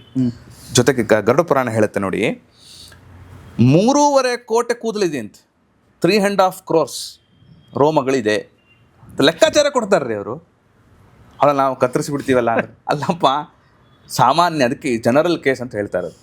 In generally V are talking 3.5 ಕೋಟಿ ರೋಮಗಳು ದೇಹದಲ್ಲಿ. ಮತ್ತೇನು ಅಷ್ಟೇ ಅಲ್ಲದೇನೆ 20 ಉಗುರು, ಅದು ಗೊತ್ತೇ ಇದೆ, ಉಗುರು 20 ಇದೆ. ಅದಾದ ಮೇಲೆ 1,000 ಫಲ ಮಾಂಸ ಇದೆಯಂತೆ, ಅದನ್ನು ಲೆಕ್ಕಾಚಾರ ಕೊಡ್ತಾರೆ, ಕ್ಯಾಲ್ಕುಲೇಷನ್ಸ್. ಜೊತೆಗೆ 400 ತೊಲದಷ್ಟು ರಕ್ತ ನಮ್ಮ ದೇಹದಲ್ಲಿದೆ. ಆಯ್ತಾ? ಕೊಬ್ಬು 10 ಫಲ, ಚರ್ಮ 70 ಫಲ, ಮಜ್ಜೆ 12 ಫಲ ಅಂತ ಮಹಾರಕ್ತ ಅಂತ ಬೇರೆ ಇದೆಯಂತೆ. ಆಯ್ತಾ? ಅದು ಕೂಡ 3 ಫಲಗಳಿಷ್ಟೇ ಇದೆ ಅಂತ ಅದನ್ನು ಕೂಡ ತಿಳಿಸಿಕೊಡ್ತಾರೆ. ಮತ್ತು ಪಿತ್ತ, ಶ್ಲೇಷ್ಮ, ಇದು ಕೂಡ ಎಷ್ಟೆಷ್ಟು ಇದೆ ಒಂದು ದೇಹದಲ್ಲಿ, ವಾತ, ಇದೆಲ್ಲ ಎಷ್ಟೆಷ್ಟು ಇರಬೇಕು ದೇಹದಲ್ಲಿ, ಎಷ್ಟು ಇದೆ ಅಂತ ಅನ್ನೋದನ್ನು ಅದು ಚಾಚೂ ತಪ್ಪದೆ ಅದರ ಲೆಕ್ಕಾಚಾರವನ್ನು ಕೊಡುವಂತಹ ಒಂದು ಅದ್ಭುತವಾದ ಮಾಹಿತಿಯನ್ನು ಕೊಡುವಂತಹ ಧರ್ಮಶಾಸ್ತ್ರ ನಮ್ಮದು, ನಮ್ಮ ಸನಾತನ ಧರ್ಮ. ಹೆಮ್ಮೆ ಪಡಬೇಕು ನಾವು. ಇದನ್ನೆಲ್ಲ ಕ್ಯಾಲ್ಕುಲೇಷನ್ಸ್ ಕೊಟ್ಟಿದೆಯಲ್ಲ, ಪರ್ಫೆಕ್ಟ್ ಕ್ಯಾಲ್ಕುಲೇಷನ್ಸ್ ಇದೆ. ಅಂದ್ರೆ ಇವತ್ತು ಸೈನ್ಸ್ ಕೊಡೋಕ್ಕಿಂತ ಮುಂಚೆನೆ ಕೊಟ್ಟಿದೆ, ಇದೆಲ್ಲ ಮುಂಚೆನೆ ಕೊಟ್ಟಿರುವಂಥದ್ದು. ಪ್ಲಾಂಟ್ಸ್ ಹ್ಯಾವ್ ಲೈಫ್ ಮುಂಚೆನೆ ಕೊಟ್ಟಿರುವಂಥದ್ದು. ಎಕ್ಸಾಕ್ಟ್ಲಿ. ನಾವು ಅದನ್ನು ಗುರುತಿಸ್ತಾ ಇಲ್ಲ. ಅದಕ್ಕೆ ಒಬ್ರು ಹೇಳ್ತಾರೆ ನೋಡಿ, ಇರುವು ಸಂಪತ್ತಲ್ಲ, ಇರುವಿನ ಅರಿವು ಸಂಪತ್ತು ಅಂತ ಹೇಳ್ತಾರೆ. ಆಯ್ತಾ? ಆದ್ದರಿಂದ ನಮಗೆ ಬೇಕಾದಷ್ಟಿದೆ ನಮ್ಮಲ್ಲಿ. ಭಾರತೀಯ ತತ್ವಜ್ಞಾನದ ಪ್ರಪಂಚದಲ್ಲಿ ಬೇಕಾದಷ್ಟು ಸೇರಿದೆ. ಅದನ್ನು ನೋಡುವಂಥ ಕಣ್ಣುಗಳು ನಮ್ಮದಾಗಬೇಕಷ್ಟೆ. ಈಗ ನೀವು ಇನ್ನೊಂದು ಪ್ರಶ್ನೆ ಮಾಡಿದ್ರಿ, ಸತ್ತ ಮೇಲೆ ಏನಾಗತ್ತೆ ಅಂತ, ಆಫ್ಟರ್ ಡೆತ್. ಅಲ್ಲ, ಜೀವಿ ಅನ್ನೋದಿದೆಯಾ ಅಂತ. ಅದೇ ಎರಡಕ್ಕೂ ಆಲ್ಮೋಸ್ಟ್ ಇಂಟರ್ಲಿಂಕ್ ಕ್ವೆಶ್ಚನ್. ಒಳ್ಳೆ ಪ್ರಶ್ನೆ ಇದೆ ಆ್ಯಕ್ಚುಲಿ. ಎಲ್ಲರಿಗೂ ಈ ಥರದ ಪ್ರಶ್ನೆ ಬರುತ್ತೆ. ಕೆಲವರೆಲ್ಲ ನಾಸ್ತಿಕರು ಇರ್ತಾರೆ ಪಾಪ. ಯಾವುದೂ ಇಲ್ಲ ರೀ, ದೇಹ ಒಂದೇ, ದೇಹ ಕಾಣಿ ಎಂಜಾಯ್ ದ ಲೈಫ್, ಇದ್ದಾಗ ಮಜಾ ಮಾಡಮ್ಮ, ಎಂಜಾಯ್ ಮೊಮೆಂಟ್ ಅಂತಲ್ಲ ಪಾಪ ಎಲ್ಲ ಬರ್ಕೊಂಡಿರ್ತಾರೆ ಕೆಲವರೆಲ್ಲ. ಸಾಲ ಮಾಡಿ ಆದರೂ ತುಪ್ಪ ತಿನ್ನು ಅಂತ, ಹೇಗಾದ್ರೂ ಮಾಡಿ ಜೀವನ ಮಾಡಿಸ್ಬಿಡು. ರಣಂ ಕೃತ್ವಾ ಘೃತಂ ಪಿಬೇತ್ ಅಂತ ಚಾರ್ವಾಕ ಮತ. ಅದನ್ನೇ ಇವರೆಲ್ಲ ಗೊತ್ತಿಲ್ಲ ಅವರಿಗೆ, ಮೂಲ ಯಾವುದಂತ ಗೊತ್ತಿಲ್ಲ ಪಾಪ. ಚಾರುವಾಕ ಅಂತ ಅವನ ಮಾತೆ ಸುಂದರ. ಚಾರು ಅಂದ್ರೆ ಸುಂದರವಾದ ಮಾತುಗಳನ್ನ ಆಡುವವನವನು ಅಂತ. ಯಾಕಂದ್ರೆ ಇದು ತುಂಬಾ ಬ್ಯೂಟಿಫುಲ್ ಮಾತಲ್ಲ ಇದು. ಸಾಲ ಮಾಡಿ ತುಪ್ಪ ತಿಂದು ಸತ್ತೋಗ್ಬಿಡೋದು. ಒಂದು ಸಾಲ ತೀರಿಸ್ತಾ ಇದ್ರೆ ಆಯ್ತು ಬೇಕಾರೆ. ಅವ್ನು ಆಮೇಲೆ ಸತ್ತು ಹೇಳೋದ್ ಮುಂದೆ ಏನ್ ಮಾಡ್ತಾನ, ಅವ್ನು ಸಾಲ ಕೊಟ್ಟವನು ಇವನು ಹೊಟ್ಟೋ ಇರ್ತಾನೆ ಅಂತ ಇವನು ಅಂದ್ಕೊಂಡಿದ್ದಾನೆ. ಅದ್ರ ನಿಜ ಅಲ್ಲ, ಅದ್ರ ಕರ್ಮ ಬೇರೆ ಕಾಡತ್ತೆ. ಅದಕ್ಕೆ ನೋಡಿ, ಇದು ಕೆಲವರೆಲ್ಲ ಇನ್ ಕೆಲವರೆಲ್ಲ ಏನ್ ಮಾಡ್ತಾರೆ, ನಮ್ಮೆಲ್ಲ ಬಹಳ ಇಂಟೆಲೆಕ್ಚುಯಲ್ ಪೀಪಲ್ ಇದ್ದಾರೆ. ಇನ್ ಕೆಲವರು ಏನ್ ಮಾಡ್ತಾರೆ ಗೊತ್ತೇನು, ಈ ಪುಣ್ಯ ಪಾಪ ಸ್ವರ್ಗ ನರಕ ಇದೆಲ್ಲ ಯಾಕೆ ಬರ್ಕೊಂಡಿರೋ ಗೊತ್ತೇನ್ರಿ ನೀವು? ಒಂದು ಸಮಾಜ ಸರಿಯಾದ ರೀತಿಯಲ್ಲಿ ಇರಬೇಕು, ಅವ್ರಿಗೆ ಭಯ ಮೂಡಬೇಕು. ನೋಡು, ನೀನು ಇದನ್ನ ಮಾಡಿದ್ರೆ, ಮಾಡಬಾರದನ್ನ ಮಾಡಿದ್ರೆ ಪಾಪ ಬರುತ್ತದೆ, ಒಳ್ಳೆಯವರಿಗೆ ಕೆಲವರಿಗೆ ಪರೋಪಕಾರವನ್ನು ಮಾಡಿದರೆ ಪುಣ್ಯ ಬರ್ತದೆ, ಹೀಗೆ ಹೇಳಿ ಜನರನ್ನ ನಂಬಿಸಿ ಈ ಮುಖಾಂತರವಾಗಿ ಆದರೂ ಅವನ್ನ ಸರಿದಾರಿಗೆ ತರಬೇಕು ಅನ್ನುವ ಕಾರಣಕ್ಕೋಸ್ಕರ ಇವರಿವರೇ ಬರ್ಕೊಂಡಿರುವಂಥ ಒಂದು ಸಂವಿಧಾನ, ಒಂದು ಟೆಕ್ಸ್ಟ್ ಅದು. ಪುರಾಣಗಳೆಲ್ಲವೂ ಕೂಡ ಅಂದರೆ ಆಗಿನ ಕಾಲಘಟ್ಟದಲ್ಲಿ ಅದು ಹೀಗಿರಬೇಕು ಅಂತನ್ನುವಂಥ ಒಂದು ಸಾಮಾಜಿಕ ವ್ಯವಸ್ಥೆಯನ್ನು ಕಾಪಿಟ್ಟುಕೊಳ್ಳುವುದಕ್ಕೆ ಬರೆದಿರುವಂಥ ಒಂದು ಟೆಕ್ಸ್ಟ್ ಅದು ಅಂತ ಮಾತಾಡ್ಕೊಳ್ಳೋರು. ನಾಟ್ ರಿಯಲ್ ಅಂತ ಪಾಪ ಮಾತಾಡ್ಕೊಳ್ಳೋರು ಇದ್ದಾರೆ. ನಾನು I am giving the different peoples, ಇದು people opinion point of view, ಅವರವರ ಪರ್ಸೆಪ್ಷನ್ ಅದು. But according to the dharmik texts ಒಂದು ರಿಯಾಲಿಟಿ ಅಂತ ಇರಬೇಕಲ್ಲ, ಒಂದು ವಾಸ್ತವ ಅಂತ ಇರಬೇಕಲ್ಲ, ಅದು ಅನುಭವ. ಅದು ಖಂಡಿತವಾಗಲೂ ಕೂಡ ಪುಣ್ಯ ಪಾಪ ಸ್ವರ್ಗ ನರಕ ಅಂತನ್ನೋದಿದೆ, ವಾಸ್ತವ ಇದು. It is a fact. ನಿಮ್ಗೆ ಹೆಂಗೆ ಗೊತ್ತಾಯ್ತು ರೀ? ನೀವೇನು ನೋಡಿದ್ರಾ ಸ್ವರ್ಗ ನರಕ? ಇನ್ನು ಕೆಲವರು ಇದ್ದಾರೆ, ಸತ್ತ ಮೇಲೆ ಏನಾಗತ್ತೆ ಅಂತ ನಿನಗೇನು ಗೊತ್ತಾಗತ್ತಯ್ಯ ಅಂದರೆ, ಅಣ್ಣ ನನಗೆ ಗೊತ್ತಾಗಲ್ಲಪ್ಪ, ಗೊತ್ತಿರೋರು ತಿಳಿಸ್ಕೊಟ್ಟಿದ್ದಾರಲ್ಲ. ಇವತ್ತು ಮೂನ್ಗೆ ಹೋಗಿ ಬಂದರು, ನಿನಗೆ ಹೆಂಗೆ ಗೊತ್ತು? ನಂಗೆ ಗೊತ್ತಾಯ್ತು. ನೀ ಹೋಗಿದ್ದೇನಪ್ಪ ಮೂನ್ಗೆ ಅಂದರೆ, ನೀನು ನಂಬ್ತಾ ಇದೆಯೋ ಇಲ್ವೋ? ಅವ್ರು ಹೋಗಿದ್ರು, ಸ್ಯಾಟಲೈಟಲ್ಲಿ ಹೋಗಿದ್ದು ನಾವು ನೋಡ್ತಾ ಇದ್ದೇವೆ, ನಾವು ನಂಬ್ತೀವಿ ಅದನ್ನು, ಖಂಡಿತವಾಗ್ಲೂ ಹೋಗಿದ್ದಾರೆ ಅಂತ ನಾವು ನಂಬ್ತೀವಿ. ಅಥವಾ ನಮ್ಮ ಪ್ರಾಚೀನರು, ನಿಮ್ಮ ಪ್ರಾಚೀನರು, ಈಗ ವೀಕ್ಷಕರಾಗಿರ್ಬೋದು ಅಥವಾ ನಾವಾಗಿರ್ಬೋದು, ನಮ್ಮ ಪ್ರಾಚೀನರು ಏನೋ ಒಂದು ಮಾಡಿದ್ರು ಅಂತ ನಾವು ಕಥೆಯನ್ನು ಕೇಳ್ತೇವೆ, ನಾವೇ ನೋಡಿಲ್ಲ ಅದನ್ನ. ನಾವು ನಂಬ್ತೀವೋ ಇಲ್ಲ ಅದನ್ನ? ನಂಬ್ತೀವಿ. ಯಾಕೆ ನಂಬ್ತೀವಿ? ನಮ್ಮ ಪ್ರಾಚೀನರು ಅಪ್ಪ, ಹೌದು, ಪುರಾಣಗಳನ್ನು ಬರೆದವರು ನಮ್ಮ ಪ್ರಾಚೀನರೇ, ಅದನ್ನ ಯಾಕೆ ನಾವು ನಂಬಲ್ಲ?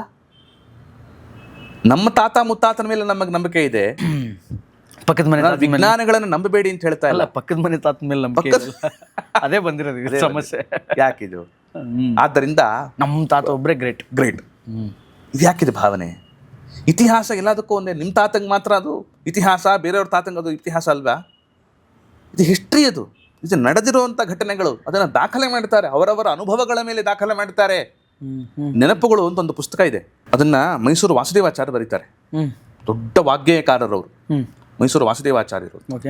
ಆ ನೆನಪುಗಳು ಅನ್ನೋ ಪುಸ್ತಕದಲ್ಲಿ ಎಂತೆಂಥ ಒಂದು ಕುತೂಹಲಕಾರಿ ಘಟನೆಗಳನ್ನು ಬರೀತಾರೆ ಅಂದರೆ, ಒಬ್ಬ ಶಾಸ್ತ್ರಗಳಿದ್ರಂತೆ ಪಾಪ ಆ ಕಾಲದಲ್ಲಿ, ಬೆಂಗಳೂರು ಅಥವಾ ಮೈಸೂರು ನೆನಪಿಲ್ಲ ನನಗೆ. ಅಲ್ಲಿ ಹೋಗುವಾಗ ಅವ್ರ ನೆನಪುಗಳು ಅನ್ನೋ ಪುಸ್ತಕ ಏನು ಅಂತಂದರೆ, ಮೈಸೂರು ವಾಸುದೇವಾಚಾರ್ಯರು ಅವರ ಜೀವನ ಘಟ್ಟದಲ್ಲಿ ಆಗಿರುವಂಥ ಅನೇಕ ಘಟನೆಗಳನ್ನು ದಾಖಲೆ ಮಾಡಿರುವಂಥ ಪುಸ್ತಕ. ಓಕೆ. ಎಷ್ಟು ವರ್ಷ ಹಿಂದಿಂದ ಅದು? ಮೊನ್ನೆ ಇದ್ದವರು ಅವರು. ಓಕೆ. ಮೊನ್ನೆ ಇದ್ದವರು ಮೈಸೂರು ವಾಸುದೇವಾಚಾರ್ಯರು, 60-70 years ಬ್ಯಾಕ್ ಆಲ್ಮೋಸ್ಟ್. ಆಯಿತಾ? ಅವರು ಹೇಳ್ತಾರೆ, ಒಬ್ಬ ಶಾಸ್ತ್ರಿಗಳು ಬೆಂಗಳೂರು ಅಂತ ಅನಿಸ್ತದೆ, ಬೀದಿಯಲ್ಲಿ ಹೋಗುವಾಗ ಸುಮ್ಮನೆ ಸ್ನಾನ ಮಾಡಿಬಿಟ್ರಂತೆ. ಯಾಕೆ ಇವ್ರಿಗೆ ಸ್ನಾನ ಮಾಡ್ತಾ ಇದ್ದಾರೆ ಅಂತ ಕೇಳಿದ್ರಂತೆ ಅಕ್ಕಪಕ್ಕರು, ರೋಡಲ್ಲಿ ಹೋಗೋರು. ಏನೋ ಹುಚ್ಚು ಆತನಿಗೆ, ಸ್ನಾನ ಮಾಡ್ತಾನೆ. ಆಗೆಲ್ಲ ಈ ಮೊಬೈಲ್ ಇರಲಿಲ್ವಲ್ಲ. ಅವರಂದ್ರಂತೆ, ಇಂಥ ವ್ಯಕ್ತಿ ಸಾಯ್ತಾ ಇದ್ದಾನೆ, ಆ ಮರಣ ವಾರ್ತೆಯನ್ನು ಕೇಳಿ ನಾನು ಸ್ನಾನ ಮಾಡ್ತಾ ಇದ್ದೇನೆ ಅಂತಂದ್ರಂತ ಶಾಸ್ತ್ರಿಗಳು. ಈಗ ಸಾಯ್ತಾನೆ ಆ ವ್ಯಕ್ತಿ, ಸತ್ತಿದ್ದಾನೆ, ಹಾಗೇನು ಮೊಬೈಲ್ ಇಲ್ಲ, ನಿಜವಾಗಲೂ ರೇಡಿಯೋದೆಲ್ಲ ನ್ಯೂಸ್ ಬಂತಂತೆ, ಯಾರೋ ಸತ್ತಿದ್ದು. ಹೇಗೆ ಗೊತ್ತಾಯ್ತು ಅವರಿಗೆ? ಅಂದರೆ ಯಾರೋ ಸೆಲೆಬ್ರಿಟಿ ಸತ್ತಿದ್ದು. ಸಾವಿನ ಸುದ್ದಿ ಕೇಳಿದ್ರೆ ನೀರು ಹಾಕೋಬೇಕು ಅಂತ ಆ ವ್ಯಕ್ತಿ ಹೆಸರನ್ನು ದಾಖಲಿಸ್ತಾರೆ, ಯಾರು ಸತ್ತರು ಅಂತಲೂ ನಮ್ಗೆ ನೆನಪಾಗ್ತಾ ಇಲ್ಲ. ಅದು ಆ ಸಾಯ್ತಾರೆ ಆ ವ್ಯಕ್ತಿ ಅನ್ನೋದಕ್ಕೆ ನಾನು ಇಲ್ಲಿ ಸ್ನಾನ ಮಾಡ್ತಾ ಇದ್ದೇನೆ ಅಂತ ಅನ್ಬೇಕಾದ್ರೆ, ಅವನು ಯಾರೋ ಸಾಯೋದನ್ನು ಇವ್ರಿಗೆ ಹೇಗೆ ಗೊತ್ತಾಯಿತು? ಈ ತರಹದ ಒಂದು ಅದ್ಭುತವಾದ ಬುದ್ಧಿಶಕ್ತಿ, ಅದ್ಭುತವಾದ ಸ್ಮೃತಿ ಧಾರಣೆ, ಮೇಧಾವಿಗಳು, ಸಿದ್ಧಿಗಳು ನಮ್ಮಲ್ಲಿ ಇತ್ತು. ಮೊನ್ನೆ ಅವರು ಬರೆದಿದ್ದಾರೆ ರೀ. ಇದನ್ನು ನಾವು ನಂಬ್ತೇವೆ? ಇದನ್ನೂ ನಂಬಲ್ವಾ? ಇದನ್ನು ನೀವು ನಂಬ್ತೀರಿ ಅಂತಾದರೆ, ಅದಕ್ಕಿಂತಲೂ ಪ್ರಾಚೀನರಾಗಿರುವಂಥವರು ಬರೆದಿರುವಂಥ ಪುರಾಣಗಳಲ್ಲಿ ಹೇಳಿದ ಕಥೆಗಳನ್ನು ಯಾಕೆ ನಂಬಬಾರದು? ಪರಲೋಕ ಅಂತ ಅನ್ನೋದು ಇವತ್ತಿಗೂ ಕೂಡ ಅನೇಕರಿಗೆ ಅನುಭವ ಆಗಿದೆ. ಎಷ್ಟೋ ಈ ನ್ಯೂಸ್ ಪೇಪರಲ್ಲೂ ಬರ್ತಾ ಇರುತ್ತೆ, ಸತ್ತೋಗಿದ್ದಾನೆ ಅಂತ ಪಾಪ ಅವ್ರನ್ನ ಚಟ್ಟದ ಮೇಲೆ ಕುಡಿಸ್ಕೊಂಡು ಕರ್ಕೊಂಡು ಹೋಗ್ತಿರ್ತಾರೆ, ಆ್ಯಂಬುಲೆನ್ಸಲ್ಲಿ ಕರ್ಕೊಂಡು ಹೋಗ್ತಾ ಇರ್ತಾರೆ, ಬದುಕಿಬಿಡ್ತಾನೆ ಅವನು. ಆಗಿದೆ ಅದೆಲ್ಲ. ಅವನು ಏನೋ ಒಂದು ನೋಡಿದ್ದೀನಿ ಅಂತಾನ ಅವನು ಕೇಳಿಬೇಕಾರೆ. ಆ ಥರದ ಅನುಭವಗಳನ್ನು ನಾನು ಕೇಳಿದ್ದೇನೆ, ನಾನು ಸ್ವಯಂ ಕೇಳಿದ್ದೇನೆ. ಆಯಿತಾ? ಆದ್ದರಿಂದ ನಮ್ಮಲ್ಲಿ ಅನೇಕ ಕಥೆಗಳು ಇದೆ. ಮೋಹನದಾಸರ ಕಥೆ ಇದೆಯಲ್ಲ, ತಂದೆ ವಿಜಯರಾಯ ಈ ವೇಳೆಗೆ ಬಂದ್ಯಾ ವಿಜಯರಾಯ. ಎಲ್ಲೋ ಹೊಟ್ಟೋಗಿದ್ದೆ ನಾನು, ಯಾರನ್ನೋ ಕರ್ಕೊಂಡು ಹೋಗಬೇಕು ಅಂತಿದ್ದಾಗ ಮೋಹನ ಅಂತನೋ ಹೆಸರನ್ನು ಇಟ್ಕೊಂಡಿರೋರು, ಮೋನಪ್ಪ ಅಂತ. ಯಾವ ಹೆಸರಿನವ್ರನ್ನ ಕರ್ಕೊಂಡು ಹೋಗಬೇಕು ಅಂತ ಇವ್ರನ್ನ ಕರ್ಕೊಂಡು ಹೋಗ್ಬಿಟ್ರು ಯಮದೂತರು. ಅದನ್ನು ದಾಖಲೆ ಮಾಡ್ತಾರೆ. ಇದು ಇತಿಹಾಸ ಅಲ್ವಾ? ಮೋಹನದಾಸರು ದಾಖಲೆ ಮಾಡ್ತಾರೆ ಇದನ್ನು, ಅವರ ಸ್ವಂತ ಅನುಭವ ಅದು. ಯಾರನ್ನೋ ಕರ್ಕೊಂಡು ಹೋಗೋದು ನನ್ನ ಕರ್ಕೊಂಡು ಹೋಗ್ಬಿಟ್ರು, ನಾನು ಯಮದೂತರು ಅಂತ ಅನ್ನುವಾಗ ಕಾಲ್ಪನಿಕವಾಯಿತು, ಪುಂಡರಗೋಷ್ಠಿಯ ಇತಿಹಾಸ ಇದು. ಆದ್ದರಿಂದ ಇಷ್ಟು ಅದ್ಭುತವಾಗಿರುವಂಥ ಇತಿಹಾಸ ಇದೆ. ನೀವಾಗಲೇ ಕೇಳಿದ್ರಿ, ಇದು ಯಾಕೆ ಹೇಳ್ತಾ ಇದ್ದೀನಿ ಇಷ್ಟು ವಿಷಯ ಅಂತಂದರೆ, ದೇಹ ಬೇರೆ, ಆತ್ಮ ಬೇರೆ. ಆತ್ಮ ಅಂತನ್ನೋದು ಪ್ರತ್ಯೇಕವಾಗಿ ಒಪ್ಪಲೇಬೇಕು. ಈ ದೇಹ ಇಲ್ಲೇ ಬಿದ್ದು ಹೋಗುತ್ತೆ, ಆತ್ಮ ಬಿದ್ದು ಹೋಗಲ್ಲ. ಎಲ್ಲಿ ಹೋಗುತ್ತೆ? ಆತ್ಮಕ್ಕೆ ಸಾವಿಲ್ಲ, ದೇಹಕ್ಕೆ ಸಾವಿದೆ. ನೈನಂ ಛಿಂದಂತಿ ಶಸ್ತ್ರಾಣಿ ನೈನಂ ದಹತಿ ಪಾವಕಃ ಅಂತಾನೆ ಕೃಷ್ಣ ಪರಮಾತ್ಮ ಭಗವದ್ಗೀತೆಗೆ 2ನೇ ಅಧ್ಯಾಯದಲ್ಲಿ ಅರ್ಜುನನ ನೆನಪು ಮಾಡಿಕೊಂಡು ಇಡೀ ಜಗತ್ತಿಗೆ ಉಪದೇಶವನ್ನು ಮಾಡ್ತಾ ಇದ್ದಾನೆ ನಮ್ಮ ಸ್ವಾಮಿ ಕೃಷ್ಣ. ಏನು ಭಗವದ್ಗೀತೆ ಅದು? ಅದ್ಭುತವಾದದ್ದು, ಅದು ಅದ್ಭುತ ಶಾಸ್ತ್ರ. ಅದು ಹೇಳ್ತಾನೆ ಕೃಷ್ಣ, ನೈನಂ ಛಿಂದಂತಿ ಶಸ್ತ್ರಾಣಿ. ಅರ್ಜುನ, ಯಾರನ್ನು ಕೊಲ್ತೀಯೋ? ಯಾರನ್ನು ಕೊಲ್ತೀಯಪ್ಪ? ಅಥವಾ ಈ ದೇಹ ಅಂತ ಅನ್ನೋದು ಇದೆಯಲ್ಲ, ದೇಹ ತೀರು ಹೋಗುತ್ತೆ ಅಂತ ನನಗೆ ದುಃಖ ಆಗ್ತಾ ಇದೆಯಾ? ಭೀಷ್ಮ ದ್ರೋಣಾದಿಗಳು ನಿಮ್ಮ ಕಡೆಯವರು, ಅಯ್ಯೋ ನನ್ನ ಕಡೆಯವರು ಅಂತ ಅನ್ನುವ ದುಃಖ ಆಗ್ತಾ ಇದೆಯಾ? ಅವರನ್ನು ಕೊಲ್ಲೋದಕ್ಕೆ ಸಾಧ್ಯವೇ ನೀನು? ಕೊಲ್ಲೋದಕ್ಕೆ ಸಾಧ್ಯವಂದ್ರೆ ಅರ್ಥ ಏನು? ಅವರ ಆತ್ಮಗಳನ್ನು ನೀನು ಕೊಲ್ಲುವುದಕ್ಕೆ ಸಾಧ್ಯವಿಲ್ಲ. ದೇಹ ಉರುಳಿಸ್ಬೋದು, ಆತ್ಮವನ್ನು ಕೊಲ್ಲೋದಕ್ಕೆ ಸಾಧ್ಯ ಇಲ್ಲ. ಆತ್ಮ ಬೇರೆ, ದೇಹ ಬೇರೆ. ಒಳಗಿರುವ ಆತ್ಮ ಅಂತ ಒಂದಿದೆ, ಅದು ಕಣ್ಣಿಗೆ ಕಾಣದೇ ಇರುವಂಥದ್ದು. ಅದಕ್ಕೆ ಒಂದು ಉದಾಹರಣೆ ಕೊಡ್ತೇನೆ ನೋಡಿ. ಒಬ್ಬ ವ್ಯಕ್ತಿ ಸತ್ತೋಗ್ತಾನೆ. ಯಾಕೆ ಅಳ್ತಾರೆ ಜನ? ಅವನ ಕಣ್ಣಿದೆ, ಕಿವಿ ಇದೆ, ಬಾಯಿ ಇದೆ, ಮೂಗಿದೆ, ಕೈ ಇದೆ, ಕಾಲಿದೆ. ಯಾಕೆ ಅಳ್ತಾರೆ? ಇಲ್ಲ ಹಾರ್ಟ್ ಪಂಪ್ ಆಗ್ತಾ ಇಲ್ಲ. ಯಾಕೆ ಪಂಪ್ ಆಗ್ತಾ ಇಲ್ಲ ಹಾರ್ಟು? ಇಲ್ಲ ನಿಂತಿದೆ. ಇಲ್ಲ ಒಂದು ನಿಮಿಷ ಮತ್ತೆ ಕೇಳೋಣ, ನಾಸ್ತಿಕ ಪ್ರಶ್ನೆ ಕೇಳೋಣ. ಇಲ್ಲ ಹಾರ್ಟ್ ಪಂಪ್ ಆಗ್ತಾ ಇಲ್ಲ. ಯಾಕೆ ಪಂಪ್ ಆಗ್ತಾ ಇಲ್ಲ? ಸರ್ ಬ್ಲಡ್ ಸರ್ಕ್ಯುಲೇಷನ್ ಇಲ್ಲ. ಯಾಕೆ ಸರ್ಕ್ಯುಲೇಟ್ ಆಗ್ತಾ ಇಲ್ಲ? ಈ ಯಾಕೆ ಅಂತ ಅನ್ನೋದಕ್ಕೊಂದು ಕಾರಣ ಬೇಕಲ್ಲ. When you go in deep, ಡೆಪ್ತಲ್ಲಿ ಹೋದಾಗ what is the answer for this question? ಯಾಕೆ? ಒಳಗಡೆ ಒಂದೇನೋ ಇತ್ತು, ಅದು ಇಲ್ಲ. ಜೀವ ಅಂತ ಅನ್ನೋದು ಇತ್ತು, ಅದಕ್ಕೆ ಕಣ್ಣು, ಕಿವಿ, ಮೂಗು, ಬಾಯಿ ಎಲ್ಲ ಉಸಿರಾಟ ಎಲ್ಲ ಆಗ್ತಾ ಇತ್ತು, ಕೆಲಸ ಮಾಡ್ತಾ ಇತ್ತು. ಆ ಜೀವಿ ಹೊಟ್ಟೋಯ್ತು, ದೇಹ ಬಿದ್ದಿದೆ, ಪ್ಲಾಸ್ಟಿಕ್ ಕವರ್ ಅಷ್ಟೇ. ಎಷ್ಟು ದಿನ ಇಟ್ಕೊಳ್ತೀರಾ ನೀವು ದೇಹವನ್ನ? ಅಷ್ಟು ದಿನ ಆ ದೇಹವನ್ನು ನಂದು ಅಂತ ಪ್ರೀತಿ ಮಾಡಿದವರು ಸ್ವಂತ ಹೆಂಡತಿನೇ ಅಥವಾ ಸ್ವಂತ ಮಕ್ಕಳೇನೆ, ಅಯ್ಯೋ ಆ ದೇಹ ಕೊಳೆತು ನಾರ್ತಾ ಇದೆಯಪ್ಪ, ಮೊದಲು ಅದನ್ನ ತಗೊಂಡು ಹೋಗಿ ಅಂತೀವಿ. ಎಷ್ಟು ದಿನ ಇಟ್ಕೋಬಹುದು ಆ ದೇಹವನ್ನ? ಕಾಪಿಟ್ಕೊಳಕ್ಕಾಗತ್ತ? ಇವತ್ತು ಮನುಷ್ಯರು ಕಾಪಿಟ್ಕೊಳ್ತಾರ? ಯಾಕೆ ಕಾಪಿಟ್ಕೊಳ್ಳಲ್ಲ? ಅದರಲ್ಲಿ ಜೀವ ಇಲ್ಲ, ಅಸ್ತಿತ್ವ ಇಲ್ಲ. ಅದರಲ್ಲಿ ಅಸ್ತಿತ್ವ ಇಲ್ಲ ಅಂದ್ರೆ ಏನು? ಜೀವ ಇಲ್ಲ. ಕಣ್ಣಿಗೆ ಕಾಣದೇ ಇರುವಂತ ಒಂದು ವಸ್ತು ಇಲ್ಲ ಅಲ್ಲಿ. ಆದ್ರಿಂದ ಜೀವ ಅಂತನ್ನುವುದಕ್ಕೆ ಸಾವಿಲ್ಲ. ಪರಮಾತ್ಮನಂತೆ ಜೀವನೂ ಕೂಡ ನಿತ್ಯ. ಪರಮಾತ್ಮ ಹೇಗೆ ನಿತ್ಯನೋ ಜೀವಾತ್ಮನೂ ನಿತ್ಯ. ಅವನಿಗೆ ಸಾವಿಲ್ಲ. ನೈನಂ ಛಿಂದಂತಿ. ಯಾವ ಬೆಂಕಿಯೂ ಅವನನ್ನೇನು ಮಾಡುವುದಕ್ಕೆ ಸಾಧ್ಯ ಇಲ್ಲ. ಯಾವ ಶಸ್ತ್ರಾಸ್ತ್ರಗಳು ಅವನನ್ನು ಛೇದನ ಮಾಡುವುದಕ್ಕೆ ಸಾಧ್ಯ ಇಲ್ಲ. ಯಾರು ಏನು ಮಾಡೋದಕ್ಕೆ ಸಾಧ್ಯ ಇಲ್ಲದೆ ಇರುವಂತಹ ಒಂದು ಚೇತನ ವಸ್ತು ಅದು ಜೀವಾತ್ಮ. ಜೀವಿ ಇದೆ ಅಂತ ಆಯ್ತು. ಖಂಡಿತ ಜೀವಿ ಇದೆ. ಜೀವಿಗೆ ಯಾತನೆ ಇಲ್ವಾ? ಅಂದರೆ ದೇಹದಿಂದ ಹೊರಗಡೆ ಬಂದಂತಹ ಆತ್ಮಕ್ಕೆ ಯಾತನೆ ಇದೆನಾ? ಅದೇನೆ, ಸತ್ತು ಹೋದ ಮುಂದೇನಾಗತ್ತೆ ಅಂತ ಪ್ರಶ್ನೆ. ಎಕ್ಸಾಕ್ಟ್ಲಿ. ಜೀವ ತೀರಿಕೊಳ್ಳುವಾಗ, ಸಾಯುವಾಗ 100 ಚೇಳುಗಳು ಕಚ್ಚಿದಷ್ಟು ನೋವಾಗತ್ತಂತವನಿಗೆ ಏಕಕಾಲದಲ್ಲಿ, ಅಟ್ ಎ ಟೈಮ್. ಒಂದ್ಸತೆ ಅಲ್ಲ, ಮತ್ತೆ ಅಟ್ ಎ ಟೈಮ್. ಒಂದು ಚೇಳು ಕಚ್ಚಿದ್ರೆ ಏನಾಗುತ್ತೆ ಅಂತ ಕಚ್ಚಿಸ್ಕೊಂಡ್ರೋ ಅನುಭವ ಇರ್ತದೆ. ಚೇಳು ಕಚ್ಚಿ ದೇಹದಿಂದ ಆತ್ಮ ಹೊರಗಡೆ ಬರ್ತಾ ಇರುವಾಗ ಅಂದ್ರೆ ಎಳೆಯುವಾಗ, ಯಮದೂತರು ಎಳೆಯುವಾಗ ಏನಾಗತ್ತೆ ಅಂತ ಅನ್ನೋದನ್ನು ಕೊಡ್ತಾರೆ ಗರುಡ ಪುರಾಣ. ಶತವೃಶ್ಚಿಕ 100 ಚೇಳುಗಳು ಕುಟುಕಿದ್ರೆ ಏಕಕಾಲದಲ್ಲಿ, ಒಂದು ಕಟ್ಟಿರುವೆ ಕಚ್ಚಿದ್ರೇನೆ ನಾವು ಬಿಡಿಸ್ಕೊಳಕ್ಕಾಗಲ್ಲ, ಜೀವ ಹೋಗತ್ತೆ. ಅಂಥದ್ರಲ್ಲಿ 100 ಚೇಳುಗಳು ಕಚ್ಚಿದ್ರೆ ಅವನಿಗೆ ಏನು ಯಾತನೆ ಆಗಬೇಡ, ಅಷ್ಟು ಯಾತನೆ ಆಗತ್ತೆ, ಹೊಟ್ಟೋಗುತ್ತೆ ಜೀವ. ರಾಘವೇಂದ್ರ ಸ್ವಾಮಿಗಳಂತಾರೆ ನೋಡಿ, ರಾಘವೇಂದ್ರ ಸ್ವಾಮಿಗಳು ಮಾತ್ರ ಇಂದ ಅಪರೂಪದ ವಿಷಯವನ್ನು ಕೊಡ್ತಾರೆ. ಅಂತಹ ಪ್ರಸಂಗದಲ್ಲಿಯೂ ಕೂಡ ದೇವರು ಒಂದು ಕ್ಷಣ ಅವಕಾಶ ಕೊಡ್ತಾನಂತೆ. ಏನಾದರೂ ದೇವರ ಸ್ಮರಣೆ ಮಾಡ್ತೀನಪ್ಪ ಅಂತ. ಆಗಲೂ ನಾವು ಮಾಡಲ್ಲ ಅಂತ ಅರ್ಥ. ಯಾಕಂದ್ರೆ ಹರತಿ ಪಾಪಾನಿ ಬರಲ್ಲ. ನಾರಾಯಣ ಅಂತ ಸ್ಮರಣೆ ಮಾಡಿಬಿಟ್ರೆ ಸಾಕ್ರಿ, ಎಂಥೆಂಥ ಪಾಪಗಳಿಗೂ ಕೂಡ ದಿವ್ಯ ಔಷಧಿ. ನಾರಾಯಣ, ಹರಿ, ಕೃಷ್ಣ ಅಂತನ್ನುವ ನಾಮಸ್ಮರಣೆ ಇದೆಯಲ್ಲ, ಎಂಥ ಪಾಪಗಳಿಗೂ ಕೂಡ ದಿವ್ಯ ಔಷಧಿ ಅದು. ಅಂಥದ್ದು ಅದನ್ನೂ ಕೂಡ ನಾವು ಮಾಡಲ್ಲ ಆ ಕಾಲದಲ್ಲಿ. ಅದಕ್ಕೆ ನಾಲಿಗೆ ಇದೆ, ಮನುಷ್ಯನಾಗಿ ಇದ್ದೇವೆ. ನಾಲಿಗೆ ಇದ್ದಾಗ, ನರಜನ್ಮ ಬಂದಾಗ, ನಾಲಿಗೆ ಇದ್ದಾಗ ನಾರಾಯಣ ಎನ್ನಬಾರದೆ. ನರಜನ್ಮ ಬಂದಿದೆ, ಇಲ್ಲ ಅನ್ನಂಗಿಲ್ಲ. ನೀವೀಗ ಬಂದಿದೆ. ನಾಲಿಗೆ ಇದೆಯೋ ಇಲ್ವೋ ಲೆಕ್ಕ ಹೊಡೆದಿಲ್ಲ. ನಾಲಿಗೆ ಇದೆ, ಕರೆಕ್ಟಾಗಿ ವರ್ಕಿಂಗ್ ಇದೆ. ಮತ್ತೀಗ ಅದನ್ನ ಕಲ್ಲು ಜಡಿದಿಹುದೆ ಅಂತಾರೆ ದಾಸರು. ಏನು ಕಲ್ಲೇನೋ ಜಡ್ದು ಬಿಟ್ಟಿದೇನಪ್ಪ ಅಂದರೆ ಮುಳ್ಳು ಮುರಿದುಹುದೆ.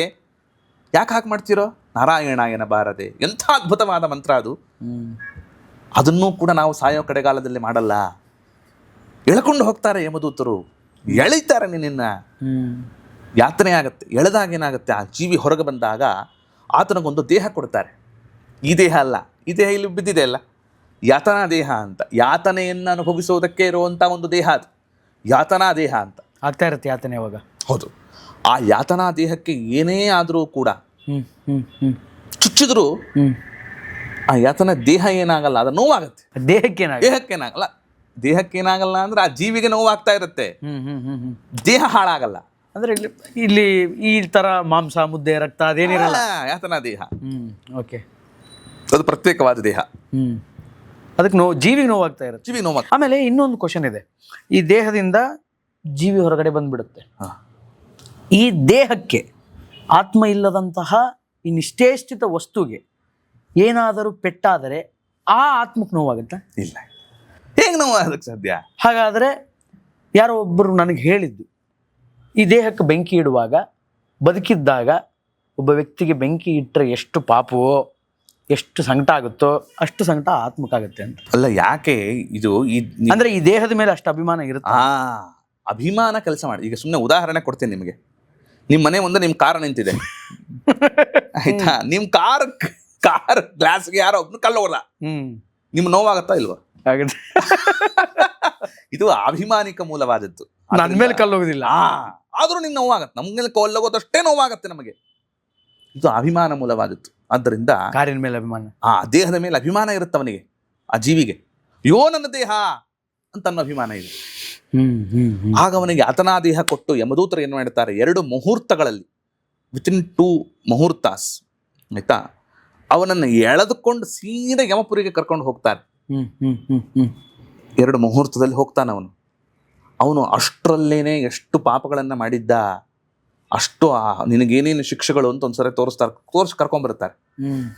ಕರ್ಕೊಂಡು ಬಂದ ಮೇಲೆ ಇಲ್ಲಿ ಉತ್ತರ ಕ್ರಿಯೆಯನ್ನು ಮಾಡಬೇಕು ಅಂತ ಆ ಮಗ ರೆಡಿಯಾಗಿರ್ಬೇಕು. ಅದೇನಾಗುತ್ತೋ ಗೊತ್ತೇಕಂದ್ರೆ ಪುತ್ರ 3 ರೀತಿಯಲ್ಲಿ ಮಗ ಅಂತ ಕರೆಸ್ಕೊಳ್ತಾನೆ. ಮಗ ಅಂತ ಕರೆಸ್ಕೊಳ್ಬೇಕಾದ್ರೆ ಅವನಲ್ಲಿ 3 ಇರಬೇಕು. ಏನು ಅಂತಂದ್ರೆ ಜೀವತೋ ವಾಕ್ಯಕರಣ ಅಂತ, ಬದುಕಿದ್ದಾಗ ತಂದೆ ತಾಯಿನ ಸರಿಯಾಗಿ ನೋಡ್ಕೋಬೇಕು ಅಂತ ಅರ್ಥ, ಇನ್ನೇನಲ್ಲ. ಅವನ ಮಗ ಆದವನು ಮಗ ಅಂತ ಯಾವಾಗ ಕರೆಸ್ಕೊಳ್ತಾನೆ ಅಂದ್ರೆ ಅಪ್ಪ ಅಮ್ಮನ ಅವರ ಮಾತುಗಳನ್ನು ನಡೆಸಬೇಕು. ಅವನು ಅಪ್ಪ ಅಮ್ಮನ ಮಾತನ್ನ ನಡೆಸದೇ ಇರೋವನು ಮಗ ಹೇಗಾಗ್ತಾನೆ? ಜೀವತೋ ವಾಕ್ಯಕರಣಾತ್. ಇಲ್ಲ, ಅವನು ಬದುಕಿದ್ದಾಗ ಅಪ್ಪ ಅಮ್ಮನ ಬೇಕಾದಷ್ಟು ಗೋಳ ಹಿಕ್ಕೊಂಡು ಸತ್ತ ಮೇಲೆ ಅವರ ಅಪ್ಪ ಅಮ್ಮನ ಹೆಸರಲ್ಲಿ ಬೇಕಾದಷ್ಟು ದಾನ ಧರ್ಮ ಮಾಡ್ತೇನೆ ಅಂದ್ರೆ ಎಲ್ಲ waste of energy and time. ವ್ಯರ್ಥ ರೀ ಅದು ಫಲ ಸಿಗಲ್ಲ. ಏನ್ ಪ್ರಯೋಜನ? ಬದುಕಿದಾಗ ಅವನು ಸರಿಯಾಗಿ ನೋಡ್ಕೊಳ್ಳಿಲ್ಲ, ಸತ್ತ ಮೇಲೆ ನೋಡ್ಕೊಂಡ್ರೆ ಏನ್ ಪ್ರಯೋಜನ? ಸತ್ತ ಮೇಲೆ ಏನು ಕರ್ಮ ಮಾಡಿದ್ರು ಪ್ರಯೋಜನ ಇಲ್ಲ. ಓಕೆ, ಇನ್ನೊಂದು ಶಾಪ ಹಾಕ್ತಾರೆ. ಅಲ್ಲೋ, ಬದುಕದಾಗ ಏನೋ ಕೊಳ್ಳಿಲ್ಲಲ್ಲೋ, ನನಗೆ ಹೇಳಿದ್ದ ಮಾತು ಕೇಳಲಿಲ್ಲಲ್ಲಪ್ಪ. ಒಂದು ಲೋಟ ನೀರು ಕೊಡು ಅಂದ್ರೆ ತಂದು ಕೊಡ್ಲಿಲ್ಲ ನನಗೆ ನೀನು. ಈಗ ನಂಗೆ ಎಳ್ಳು ನೀರು ಹಾಕ್ತಾ ಇದೀಯಾ, ಇದು ತಗೊಂಡು ನಾನೇನ್ ಮಾಡ್ಲಿ ಅಂತ. ಎಳ್ಳೀರು ಕೊಡ್ಲಿಲ್ಲ, ಈಗ ಎಳ್ಳು ನೀರು. ಆದ್ದರಿಂದ ಜೀವತೋ ವಾಕ್ಯಕರಣ, ಬದುಕಿದ್ದಾಗ ಅಪ್ಪ ಅಮ್ಮನ ಮಾತನ್ನ ನಡೆಸಬೇಕು. ಓಕೆ. 2ನೇದ್ದು ಗಯಾಯಾಮ್ ಪಿಂಡದಾನ ಅಚ್ಚ, ಗಯಕ್ಕೆ ಹೋಗಿ ಪಿಂಡದಾನ ಮಾಡಬೇಕು ಅಂತ. ಪ್ರತ್ಯಬ್ಧಿರ್ ಭೂರಿ ಭೋಜನಾತ್, ಅದಾದ ಮೇಲೆ ವರ್ಷಾಂತಿಕದಲ್ಲಿ 1 ವರ್ಷ ಕಳೆದ ಮೇಲೆ ಭೂರಿ ಭೋಜನವನ್ನು ಹಾಕಿಸ್ಬೇಕು ಅಂತ. ಪುತ್ರತ್ವ ಮುಂಚೆ ಈ 3ನ್ನೇ ಮಾಡಿದಾಗ ಅವನು ಪುತ್ರ ಅಂತ ಮಗ ಅಂತ ಕರೆಸಿಕೊಳ್ತಾನೆ ಅಂತ ಶಾಸ್ತ್ರಗಳು ತಿಳಿಸ್ತಾ ಇದೆ. ಆದ್ದರಿಂದ ಕೇವಲ ಗರ್ಭದಲ್ಲಿ ಹುಟ್ಟಿದ ಮಾತ್ರಕ್ಕೆ ಮಗ ಅಂತಲ್ಲ. ಯಾಕೆ ನೀವು ಕೊಡಿಸಿದ ಮಾತ್ರಕ್ಕೆ ಪ್ರಾಣಿಗಳು ಹುಟ್ಟ, ನಮ್ಮ ದೇಹದಲ್ಲಿ ಮಲ ಮಾಡುವಾಗ ಮಲದಲ್ಲೂ ಕೂಡ ಕ್ರಿಮಿಗಳು ಬರುತ್ತೆ. ಅವು ನಮ್ಮ ಮಕ್ಕಳೇನು? ಅದಕ್ಕೂ ಇದಕ್ಕೂ ಏನ್ ಸಂಬಂಧ, ವ್ಯತ್ಯಾಸ ಏನು? What is the difference between that and this? ಹಂಗಾಯ್ತು, ಅವನು ಒಂದೇ ಇವನು ಒಂದೇ. ಎಕ್ಸಾಕ್ಟ್ಲಿ. ಏನ್ ಮಾಡದಂಗಾಯ್ತು ಇವನು? ಇವನಿಂದ ಏನ್ ಸುಖ ಅನುಭವಿಸದಂತೆ ಆಯ್ತು? ಆದ್ದರಿಂದ ತಂದೆ ತಾಯಿಗಳ ಮಾತನ್ನ ನಡೆಸಬೇಕಾದದ್ದು ಪ್ರತಿಯೊಬ್ಬರ ಕರ್ತವ್ಯ ಅದು. ಆಯ್ತಾ? ಇದಾದ ಮೇಲೆ ಕರ್ಮ ಮಾಡೋದಕ್ಕೆ ರೆಡಿ ಆಗಿರ್ತಾನೆ. ಇವನೇನ್ ಮಾಡ್ತಾನೆ, ಅದು ಅಂದ್ರೆ ಒಂದು ಸಂಪ್ರದಾಯದಲ್ಲಿ ಪಿಂಡವನ್ನ ಕಟ್ಟಿ ಪಿತೃಗಳನ್ನ ಉದ್ದೇಶಿಸಿ ಇಡುವಂಥದ್ದು ಒಂದು ಸಂಪ್ರದಾಯ. ಮೊದಲನೇ ದಿನವೇ ಕಾರ್ಯ ಹಿಡಿದ್ರ ಅಂತ ಕೇಳ್ತಾರೆ. ಈ ಮೊದಲನೇ ದಿನವೇ ಕಾರ್ಯ ಹಿಡಿಬೇಕು ಅಂತ ಶಾಸ್ತ್ರ ಹೇಳುತ್ತೆ. ಯಾಕೆ ಅಂತಂದ್ರೆ ಮೊದಲನೇ ದಿನದ ಒಂದು ಪಿಂಡವನ್ನ ಇನ್ನು ನಾವು ಅಂದ್ರೆ ಅವತ್ತಿನ ದಿನ ಶ್ರಾದ್ದವನ್ನ ಮಾಡ್ತೇವೆ, ಅದು ಅವನಿಗೆ ತಲೆ ಆಗತ್ತೆ. ಯಾರಿಗ? ಸತ್ತವನಿಗೆ. ಅಂದ್ರೆ ಮೊದಲನೇ ದಿನದಿಂದ ಹಿಡಿದು ಕೊನೆಯ ದಿನದವರೆಗೂ ನಾವು ಏನೇನು ಪಿಂಡದಾನವನ್ನ ಮಾಡ್ತೇವೆ 10 ದಿನದಲ್ಲಿ ಅವನ ಅವಯವಗಳು ನಿರ್ಮಾಣ ಆಗುತ್ತೆ ಅಂತ ಅರ್ಥ. Back to square. ಮತ್ತೆ ಬರೋಣ ಗರ್ಭಕ್ಕೆ. ಎಸ್, ಗರ್ಭದಲ್ಲಿ ಹೆಂಗ್ ಡೆವಲಪ್ಮೆಂಟ್ ಆಗ್ತಾ ಇತ್ತು? ಗರ್ಭದಲ್ಲಿ ಆದಂತೆ ಅಲ್ಲ, ಇದು ಬೇರೆ ತರಹದ ದೇಹ. ಪಾಂಚಭೌತಿಕವಾದ ಶರೀರ ಆಗಲ್ಲ ಅವನಿಗೆ. ಅಲ್ಲ, ಪಂಚಭೌತಿಕವಾದ ಶರೀರವೇ, ಆದ್ರೆ ಇದರಂತೆ ಆಗಲ್ಲ. ಈ ಶರೀರ ಬರಲ್ಲ, ಸ್ಥೂಲವಾದ ಶರೀರ ಅಂತ ಅಂತಿರಲ್ಲ. ಅಲ್ಲಿ ಅದು ಬೇರೆ ಶರೀರ ಇರಲ್ಲ, ಅಂಗುಟ ದೇಹ ಅದು. ಅದಿರುತ್ತೆ. ಅಂದ್ರೆ ಆ ಕ್ರಮಗಳಿಂದ, ಅಂದ್ರೆ 10 ದಿನ ಮಾಡುವಂತಹ ಕಾರ್ಯಗಳಿಂದ ಮತ್ತೆ ಅಲ್ಲೊಂದು ದೇಹ ಹೋಗಿ ಈ ದೇಹ ನಿರ್ಮಾಣ ಆಗತ್ತೆ. ಊಟ ಮಾಡ್ಬೇಕಲ್ಲ ಅವನು, ಮಾಡಿಸಿ ಮತ್ತೆ ಕರ್ಕೊಂಡು ಹೋಗ್ತಾರವನ್ನ. ಅಷ್ಟು 13 ದಿನ ಆದ್ಮೇಲೆ ಅಪಾಣಯ್ಯ ಅಂತ ಬೇರೆ ಬೇರೆ ನೀನ್ ಎಲ್ಲ ರೋಗಗಳು ನೀನು ಮಾಡಿದ್ದೆಲ್ಲ ಇದೆಯಲ್ಲೋ. ಯಾಕೆಂದ್ರೆ ಅವನನ್ನ ಅಲ್ಲಿ ಕಟಕಟೆಯಲ್ಲಿ ನಿಲ್ಲಿಸಿ ನೋಡಿಸ್ತಾರೆ. ನೋಡಪ್ಪ, ಸಿಡಿ ಹಾಕ್ತಾರೆ, ಇದೆಲ್ಲ ಮಾಡಿ CC ಕ್ಯಾಮರಾ, ನಿನ್ ಸಿನಿಮಾ ತೋರಿಸ್ತೀನಿ ಬಾರೋ, ಸಿನಿಮಾ ಚೂಪಿಸ್ತಮ್ಮ. ಏನ್ ಮಾಡಿ ನಿಂಗೆ ಗೊತ್ತು ಅಂತ ಹೇಳೋ ಹಂಗಿಲ್ಲ. ಯಾಕೆ? ಸೂರ್ಯ, ಚಂದ್ರ, ನವಗ್ರಹ ದೇವತೆಗಳು, ಮತ್ತೇನು ಆ ಗ್ರಹ ನಕ್ಷತ್ರಗಳು, ಮತ್ತೆ ಶ್ರವಣ ದೇವತೆಗಳು ಅಂತಿದ್ದಾರೆ. ಅವ್ರು ಯಾವಾಗಲೂ ನಮ್ಮ ಜೊತೆಗೇ ಇರ್ತಾರೆ. ಅವರು ನಾವು ಮಾಡುವ ಪ್ರತಿ ಕ್ಷಣದ ಒಂದು ಪಾಪಗಳನ್ನ ಪುಣ್ಯಗಳನ್ನ ಲೆಕ್ಕ ಬರ್ಕೋತಾ ಇರ್ತಾರೆ. ಬರ್ಕೊಂಡು ಚಿತ್ರಗುಪ್ತರಿಗೆ ಅದನ್ನು ಕೊಡ್ತಾರೆ. ಚಿತ್ರಗುಪ್ತರ ಏಜೆಂಟರ್ ಅವರು. ಚಿತ್ರಗುಪ್ತರು ಕೊಡ್ತಾರೆ. ಚಿತ್ರಗುಪ್ತರು ಅದನ್ನೇನ್ ಮಾಡ್ತಾರೆ, ಪ್ರೆಸೆಂಟ್ ಮಾಡ್ತಾರೆ ಯಮಧರ್ಮರಾಜನ ಮುಂದೆ. ಸ್ವಾಮಿ, ಈ ವ್ಯಕ್ತಿ ಈ ತರದ ಪಾಪಗಳನ್ನ ಮಾಡಿದ್ದಾನೆ, ಇಂತಹ ಶಿಕ್ಷೆಯನ್ನು ವಿಧಿಸಬೇಕಾಗಿ ಕೋರಲಾಗಿದೆ. ಹಾಕೋವನ್ನ ಅಲ್ಲಿಗೆ ಅಂತಾರೆ. ಆದ್ದರಿಂದ ಪಾಪಗಳನ್ನು ಯಾಕೆ ಮಾಡಬಾರದು? ಮಾಡಿದರೆ ಏನಾಗತ್ತೆ ನಮಗೆ? ಈಗ ಯಾರೋ ಒಬ್ಬ ಒಂದು ರೇಪ್ ಮಾಡಿಬಿಟ್ಟ ಜಗತ್ತಲ್ಲಿ, ಅವನಿಗೇನು ಮಾಡ್ತಾರೆ, ಜೀವಾವಧಿ ಶಿಕ್ಷೆ ಕೊಟ್ಟರು ಅಂತ ನೋಡಿದ್ವಿ ನಾವು ನಮ್ಮ ಕಾನೂನಲ್ಲಿ. ನೋಡಿದ್ವೋ ಇಲ್ಲೋ? ಕಳ್ತನ ಮಾಡ್ದ, ಅವನಿಗೆ ಇನ್ನೇನೋ ಶಿಕ್ಷೆ ಕೊಟ್ಟರು ಅಂತ. ಅಂದ್ರೆ ಶಿಕ್ಷೆ ಕೊಡ್ತಾರೆ ಎನ್ನುವ ಕಾರಣಕ್ಕೆ ಕೆಲವರು ಏನು ಮಾಡ್ತಾರೆ, ಹೆದರ್ತಾರೆ ತಪ್ಪುಗಳನ್ನ ಮಾಡಕ್ಕೆ. ಆಯ್ತಾ? ಅದರಂತೆ ಇದು ಎಂಥದ್ದು ಅಂತಂದ್ರೆ ಈ ತರಹದ ಶಿಕ್ಷೆಗಳಲ್ಲ ಇದು. ಈ ತರಹದ ಶಿಕ್ಷೆಗೆ ಏನೋ ಒಂದು ಲಿಮಿಟ್ ಇದೆ. ಅವನು ಜೀವಾವಧಿ ಆಯಿತು, ಹೊಟ್ಟೋದ ಅವನು. ಈ ಶಿಕ್ಷೆ ಇದೆಯಲ್ಲ, ಈ ಯಾತನಾದೇಹ, ಈ ಯಾತನಾದೇಹಕ್ಕೆ ಶಿಕ್ಷೆ ಕೊಡ್ತಾ ಇದ್ದಾರೆ. ಅವನನ್ನ ಕತ್ತರಿಸಿ ಹಾಕ್ತಾ ಇದ್ದಾರೆ. ಅವನ ದೇಹ ಛೇದನ ಆಗ್ತಾ ಇಲ್ಲ, ಒಳಗಡೆ ಅವನಿಗೆ ನೋವಾಗ್ತಾ ಇದೆ, ಜೀವಿ ನೋವು. ಇದು ವಿಚಿತ್ರವಾದ ಒಂದು ಶಿಕ್ಷೆ. ಇದು ಈ ತರಹದ್ದು ಇದೆ ಅಂತ ನಾವು ಅದನ್ನ ತೋರಿಸಿದಾಗ, ಅದು ಇದೆ ಅಂತ ನೀವು ಹೇಳಿದಾಗ, ಅವಾಗ ಏನಾಗತ್ತೆ ಅವನಿಗೆ, ಓಹೋ ಮಾಡಬಾರದು. ಈ ಪ್ರಜ್ಞೆನೇ ಇಲ್ಲ ನಮ್ಮಲ್ಲಿ. ನಮ್ಮ ಭಾರತೀಯ ಯುವಕರಲ್ಲೇ ಇದು ಕ್ರಮೇಣವಾಗಿ ಕ್ಷೀಣಿಸ್ತಾ ಹೋಗ್ತಾ ಇದೆ. ಯಾಕೆ? ನಮ್ಗೇನು ಆಗಲ್ಲ ಅಂತ ಸ್ವೇಚ್ಛಾಚಾರದಿಂದ ಬದುಕ್ತಾ ಇದ್ದಾರೆ. ಇದೆಲ್ಲ ಇದೆ ಅಂತ ಅವರಿಗೆ ಮನವರಿಕೆ ಮಾಡಿಕೊಡ್ಬೇಕು. ಹೀಗಿದೆ, ಇಷ್ಟೆಲ್ಲ ತೊಂದರೆಗಳಾಗತ್ತೆ ನಿಮಗೆ, ಮುಂದೆ ಇಂತಿಂತಹ ಕಷ್ಟಗಳನ್ನು ಅನುಭವಿಸ್ತೀರಿ. ಅಷ್ಟೇ ಅಲ್ಲದೇನೆ ಆ ಪಳೆ ಉಳಿಕೆ ಇರುತ್ತಲ್ಲ, ಶಿಕ್ಷೆಗಳನ್ನೆಲ್ಲ ಅನುಭವಿಸಿ ಇನ್ನೂ ಸ್ವಲ್ಪ ಉಳಿಕೆ ಇರುತ್ತಲ್ಲ, ಆ ಕರ್ಮಕ್ಕೆ ಅನುಸಾರಿಯಾಗಿ ಅವನು ಜನ್ಮವನ್ನು ಹೊಂತಾನೆ. ಮತ್ತೆ ಬರ್ತಾಗತ್ತವನು. ಅದಕ್ಕೆ ಮತ್ತೆ ಹುಟ್ಟು, ಜಾತಸ್ಯ ಹಿ ಧ್ರುವೋ ಮೃತ್ಯು ಅಂತ ಕೃಷ್ಣ ಹೇಳಿದ. ಹುಟ್ಟಿದವನು ಸಾಯಲೇಬೇಕು ಅಂತ ಕೃಷ್ಣ ಭಗವದ್ಗೀತೆಯಲ್ಲಿ ಹೇಳಿದ ಮಾತು. ಹುಟ್ಟಿದವನು ಸಾಯಲೇಬೇಕು, ಸತ್ತವನು ಆಮೇಲೆ ಹುಟ್ಟುತ್ತಾನೆ. ಒಂದು ಹಂತದಲ್ಲಿ ಹುಟ್ಟಲೇಬೇಕು ಅವನು. ಅಲ್ಲ, ಇದಕ್ಕೆ ಹುಟ್ಟು ಸಾವಿಗೆ ಕೊನೆಯೇ ಇಲ್ವಾ? ಕೊನೆ ಇದೆ. ಅದನ್ನೇ ಮುಕ್ತಿ ಅಂತ ಕರೆದರು, ಮೋಕ್ಷ ಅಂತ ಕರೆದು, ಸಾಲ್ವೇಷನ್ ಅಂತಾರೆ ಅದನ್ನು. ಖಂಡಿತವಾಗ್ಲೂ ಕೊನೆ ಇದೆ. ಆ ಕೊನೆಗೇನೆ ಅಂದ್ರೆ ಹುಟ್ಟು ಸಾವುಗಳು ನಮಗೆ ಬರಬಾರದು. There should be a logical end for that ಅನ್ನೋದನ್ನ ನಾವು ಹೊರಡೋದೇ ಜೀವನ. ಅದನ್ನು ಹುಡುಕೊಂಡು ಹೋಗೋದೇ, ಅದನ್ನು ಮಾಡಿಕೊಂಡು ಅದರ ಕಡೆಯಲ್ಲಿ ನಾವು ಪ್ರಯತ್ನ ಮಾಡಿಕೊಂಡು ಹೋಗೋದೇನೆ ನಿಜವಾದ ಸಾಧನೆ ಅಂತ ಶಾಸ್ತ್ರಗಳು ನಿರೂಪಣೆ ಮಾಡಿತ್ತು. ಸಾಧನೆ ಎಂದರೆ ಮನೆ ಕಟ್ಟಿದೆ, ದೊಡ್ಡ ವಿದ್ವಾಂಸನಾದೆ, ದೊಡ್ಡ ಕಚೇರಿ ಮಾಡಿದೆ, ಸಭೆಗಳಲ್ಲಿ, ಅದು ಲೌಕಿಕವಾಗಿ ನಿನಗೇನೇನು ಸಾಧನೆ, ಅದು ಸಾಧನೆಯೇ ಇಲ್ಲ ಅಂತಲ್ಲ. ಬಟ್ ಏನ್ ಮಾಡಿದ್ರು ಈ ಯಮಲೋಕ ನೋಡ್ಲೇಬೇಕು. ಅಲ್ಲ ಅವನವನು ಮಾಡಿದ ಕರ್ಮಗಳ ಅನುಸಾರ ನೋಡ್ಲೇಬೇಕು. ಆದರೆ ನಿಜವಾದ ಸಾಧನೆ ಯಾವುದು? ಈ ಹುಟ್ಟು ಸಾವುಗಳು ಮತ್ತೆ ನಮಗೆ ಬರಕೂಡುದು. ಸ್ವಾಮಿ, ಇದಕ್ಕೊಂದು ಎಂಟು ಮಾಡಪ್ಪ ಅಂತ ಕೇಳೋದಿದೆಯಲ್ಲ, ಅದು ನಾನ್ ನಂಬಲ್ಲ. ಯಮನೂ ನಂಬಲ್ಲ, ಯಮಲೋಕನೂ ನಂಬಲ್ಲ, ಯಮ ಬರ್ತಾನೆ ಅನ್ನೋದು ನಂಬಲ್ಲ, ಯಮದೂತರು ಬಂದು ಪಾಶ ಹಾಕ್ತಾರೆ ಅನ್ನೋದನ್ನು ನಂಬಲ್ಲ. ಆದ್ರೂ ನೀವು ಹೆಂಗೆ ಇದನ್ನ ಸಮರ್ಥನೆ ಮಾಡ್ಕೊಳ್ತೀರಿ? ಈಗಾಗಲೇ ನಾನು ಅದಕ್ಕೆ ಉದಾಹರಣೆ ಕೊಟ್ಟೆ ನಿಮಗೆ.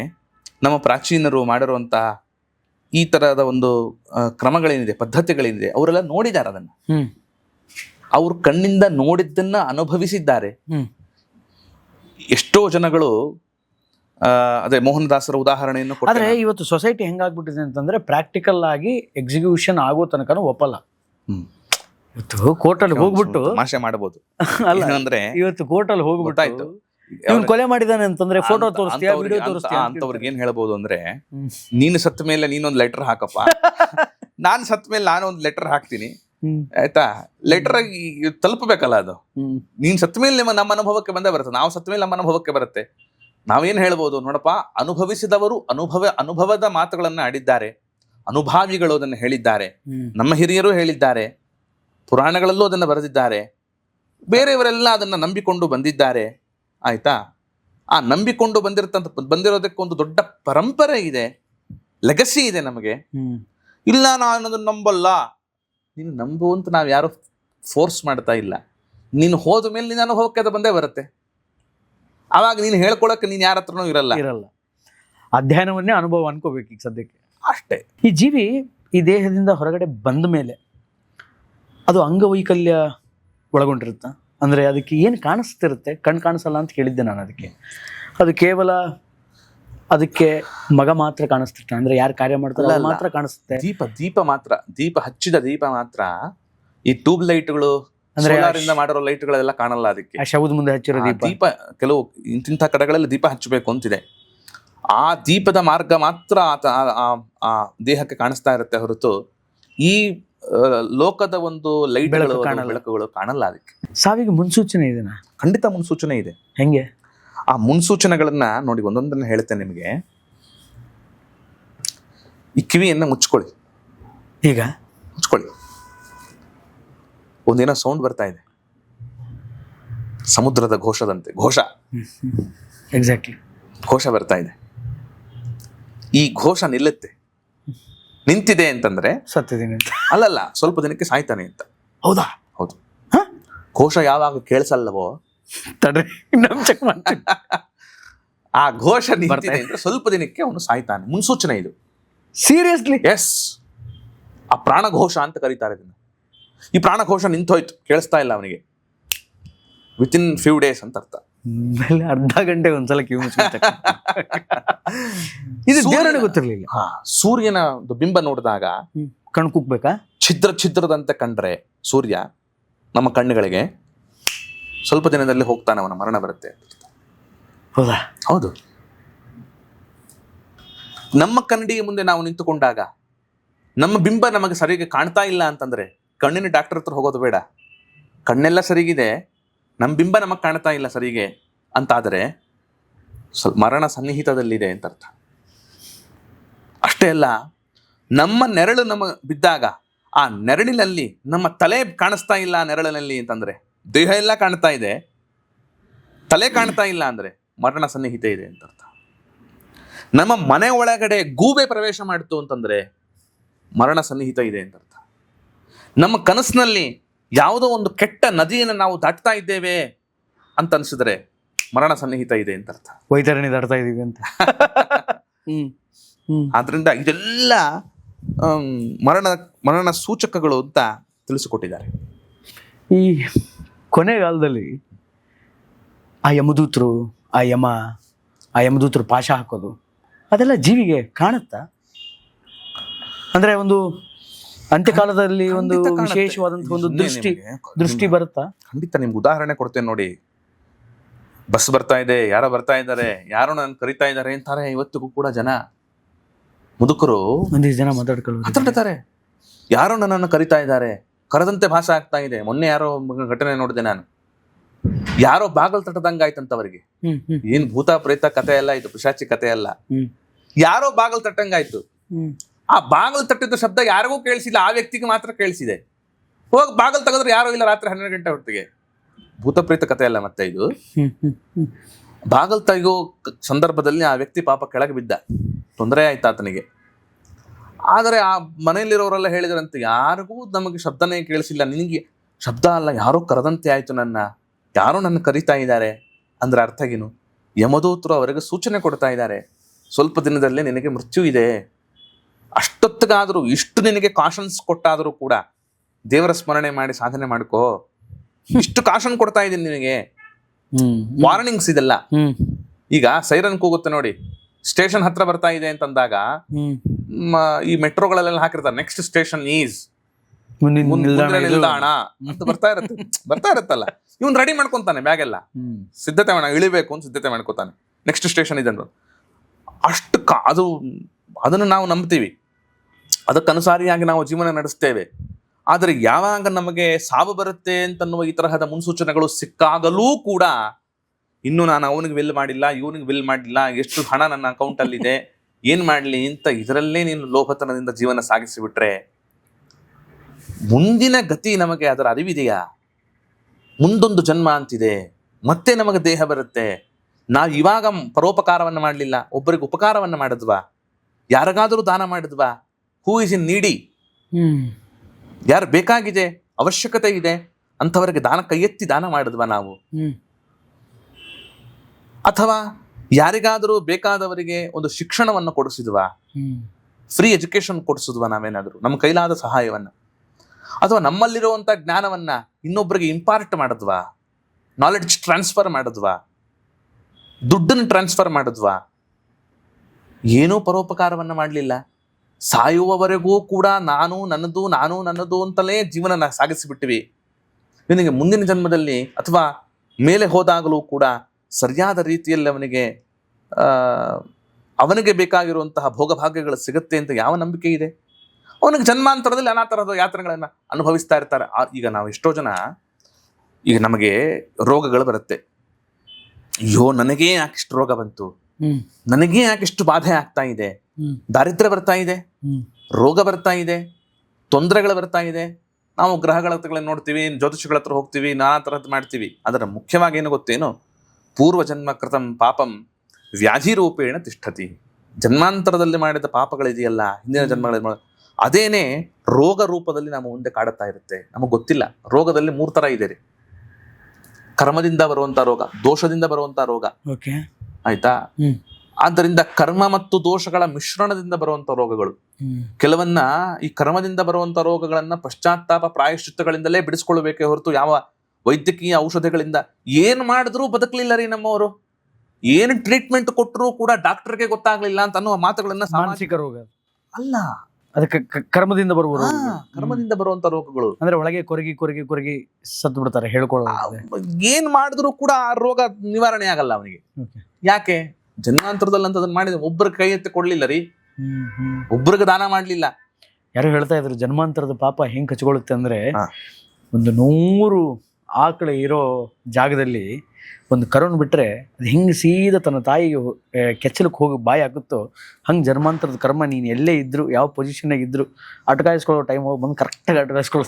ಅದಕ್ಕೆ ಹೇಳ್ತಾನೆ ಕುಮಾರವ್ಯಾಸ ನೋಡಿ, ಉಂಡು ತೀರಿಸಬೇಕು ತಾ ಮುಂಕೊಂಡು ಮಾಡಿದ ಪಾಪ ಕರ್ಮಗಳ ಗಂಡು ಗೆಡಿಸದೆ ಬಿಡದು ಅಂತಾನೆ ಕುಮಾರವ್ಯಾಸ. ನಿನ್ ಬಿಡಲ್ಲ, ಚಂಡಾಡಿ ಬಿಡುತ್ತೆ ನಿನ್ನ ಕರ್ಮಗಳು. ಆದ್ದರಿಂದ ಎಲ್ಲಿ ಹೋದರೂ ನಿನ್ನನ್ನು ಬೆನ್ನಟ್ಟಿ ಬರತಕ್ಕಂಥದ್ದಾಗತ್ತೆ ನಿನ್ನ ಕರ್ಮಗಳು. ಆದ್ದರಿಂದ ಸರಿಯಾದ ಕ್ರಮವನ್ನು ಮಾಡಿ. ಏನು ಬೇಡ, ಒಳ್ಳೆಯದನ್ನ ಬಯಸಿ, ಒಳ್ಳೆಯದನ್ನ ಮಾಡಿ. ಒಬ್ಬರು ಔನ್ನತ್ಯಕ್ಕೆ ಹೋಗ್ತಾ ಇದ್ದಾರಲ್ಲ ಅಂತ ಅಸೂಯೆ ಪಡೋದು ಬೇಡ, ಮಾತ್ಸರ್ಯ ಪಡಬೇಡಿ. ಇನ್ನಷ್ಟು ಅವನಿಗೆ ಅಭಿವೃದ್ಧಿ ಆಗಲಿ ಅಂತ ಬಯಸಿ.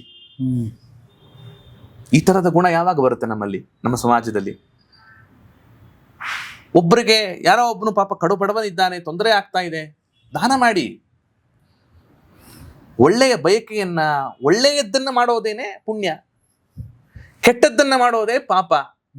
ಇದು ಜನರಲ್ ಸ್ಟೇಟ್ಮೆಂಟ್. ಇದು ಇಷ್ಟನ್ನು ನಾವು ಪರಿಪಾಲನೆ ಮಾಡದೇ ಇದ್ರೆ ಹೇಗೆ? ಹಾಗಾದ್ರೆ ಇದು ಒಳ್ಳೆಯದ್ದು ಕೆಟ್ಟದ್ದು ಅಂತನ್ನುವುದರ ಒಂದು ಬೈಫರ್ಕೇಶನ್ ನಮಗೆ ಹೇಗೆ ಗೊತ್ತಾಗತ್ತೆ ಅಂದ್ರೆ, ಅದಕ್ಕೆ ಧರ್ಮ ಇರೋದು, ಶಾಸ್ತ್ರ ಇರೋದು. ಆ ಧರ್ಮಶಾಸ್ತ್ರದಲ್ಲಿ ಕೆಲವು ಕಟ್ಟುಪಾಡುಗಳನ್ನ, ಕೆಲವು ರೀತಿ ರಿವಾಜಗಳನ್ನ, ನೀತಿ ನಿಯಮಗಳನ್ನ ಹೇಳಿದ್ದಾರೆ, ರಿಸ್ಟ್ರಿಕ್ಷನ್ಸ್ ಗಳನ್ನ ಹೇಳಿದ್ದಾರೆ. ನೋಡಿ, ಇದನ್ನ ಮಾಡಿದ್ರೆ ಒಳ್ಳೇದು, ಇದನ್ನ ಮಾಡಿದ್ರೆ ಕೆಟ್ಟದ್ದು ಅಂತ ಟೆಕ್ಸ್ಟ್ ಇದೆ ನಮ್ಗೆ. Everything is available today. ಟೆಕ್ಸ್ಟ್ಗಳ ಅವೈಲಬಿಲಿಟಿ ಇದೆ. ಏನಾಗತ್ತೆ ಮುಂದೆ, ಇದನ್ನ ಮಾಡದೇ ಇದ್ರೆ ಏನಾಗತ್ತೆ ಅಂತ ಅನ್ನೋದರ ಪ್ರೆಡಿಕ್ಷನ್ಸ್, ಇಂಪ್ಯಾಕ್ಟ್ ಫ್ಯಾಕ್ಟರ್ಗಳಿದೆ. Exactly, everything is available. ಅದಕ್ಕೆ ಹೇಳ್ತಾ ಇರೋದು. ಗರುಡ ಇದೇ ಪ್ರಶ್ನೆ ಮಾಡ್ತಾನೆ ಕೃಷ್ಣನನ್ನ, ಸ್ವಾಮಿ ಎಲ್ಲ ಇರುವಾಗಲೂ ಕೂಡ ಪಾಪ ಮಾಡ್ತಾರಲ್ಲ ಇವರು ಜನ, ಯಾತಕ್ಕೋಸ್ಕರ? ಅರ್ಜುನನು ಈ ಪ್ರಶ್ನೆ ಮಾಡ್ತಾನೆ ಕೃಷ್ಣನನ್ನ, ಬಲವಾನ್ ಇಂದ್ರಿಯ ಗ್ರಾಮಂ ವಿದ್ವಾಂಸಮಪಿ ಕರ್ಷತಿ. ಈ ಇಂದ್ರಿಯ ಅಂತಕ್ಕಂಥದ್ದು ಎಷ್ಟು ಬಲವತ್ತರ ಅಂತಂದ್ರೆ ಎಂಥ ವಿದ್ವಾಂಸನನ್ನು ಕೂಡ ಸೆಳೆದು ಬಿಡ್ತಾ ಇದೆಯಲ್ಲ ಸ್ವಾಮಿ, ಇದಕ್ಕೇನು ಪರಿಹಾರ? ಅದಕ್ಕೆ ಕೃಷ್ಣನ ಭಗವದ್ಗೀತೆ ಅಂತ ಅನ್ನೋದು ಇದೆಯಲ್ಲ, ಅದೊಂಥರ ಸೊಲ್ಯೂಷನ್ ಬುಕ್ ಇದ್ದಂಗೆ. ನಾನು ಕರೆಯೋದು ಹಾಗೇನೆ, solution book for every problem, human beings, ಮನುಕುಲಕ್ಕೆ. ಹೌದು, every problem, what the problem might be, there is a solution in Bhagavad Gita. Beauty. ಅಂಥ ಅದ್ಭುತವಾದ ಗ್ರಂಥ ಅದು ಭಗವದ್ಗೀತೆ. ಅದಕ್ಕೆ ಕೃಷ್ಣ ಹೇಳ್ತಾನೆ, ಯಾಕೆ ದುಃಖ ಪಡ್ತೀರಿ ನೀನು? ವಾಸಾಂಸ ಜೀರ್ಣಾನಿ ಯಥಾ ವಿಹಾಯ. ನೀನು ಶರ್ಟ್ ಹಾಕೊಳ್ತೀಯಲ್ಲಪ್ಪ, ಶರ್ಟ್ಗೆ ಎಷ್ಟು ದಿನ ಹಾಕೊಳ್ತೀವಿ ನಾವು? ಹರಿಯೋ ತನಕ, ಹಳೇದಾಗೋ ತನಕ ಅಥವಾ ಹರಿಯೋ ತನಕ. ಹಳೇದಾದ್ಮೇಲೆ ಶರ್ಟ್ ಏನ್ ಮಾಡ್ತೀವಿ? ಕಳಚಿ ಬಿಸಾಕ್ತಿವಿ, ಇನ್ನೊಂದು ಹೊಸ ಶರ್ಟ್ ತಗೋತೀವ ಇಲ್ಲ?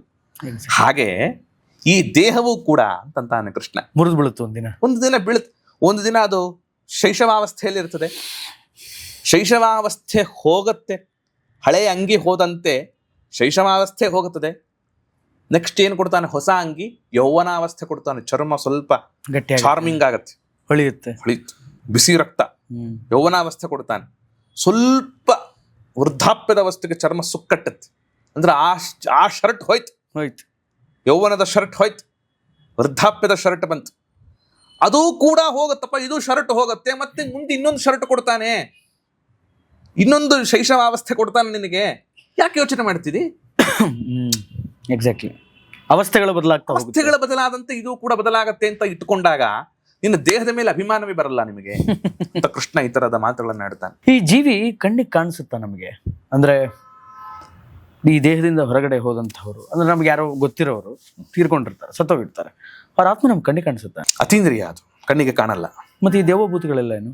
ದೇವಭೂತಗಳು ಕೂಡ ಕಣ್ಣಿಗೆ ಕಾಣುವಂತಹ ವಸ್ತುಗಳಲ್ಲ ಅವು. ಹಾಗಾದ್ರೆ ಇನ್ನೊಬ್ಬರ ದೇಹದಲ್ಲಿ ಗಾಳಿಯ ರೂಪದಲ್ಲಿ ಹೋಗುತ್ತೆ ಅಂತ, ಗಾಳಿ ಬಂತು ಅಂತೀವಿ. ಯಾಕೆ? ಆ ಗಾಳಿಯ ರೂಪದಲ್ಲಿ ಅದು ಸೇರ್ಕೊಳ್ಳುತ್ತೆ ಅಂತ ಅರ್ಥ. ಹಾಗಾದ್ರೆ ಅತೀಂದ್ರಿಯ ವಸ್ತು ಕಣ್ಣಿಗೆ ಕಾಣಲ್ಲ. ಅತೀಂದ್ರಿಯ ಅಂದ್ರೆ ಅದೇ ಅರ್ಥ, ಇಂದ್ರಿಯಕ್ಕೆ ಗೋಚರವಾಗದೇ ಇರೋದು, ಸೆನ್ಸ್ ಆರ್ಗನ್ಸಿಗೆ ಕಾಣದೇ ಇರೋದು.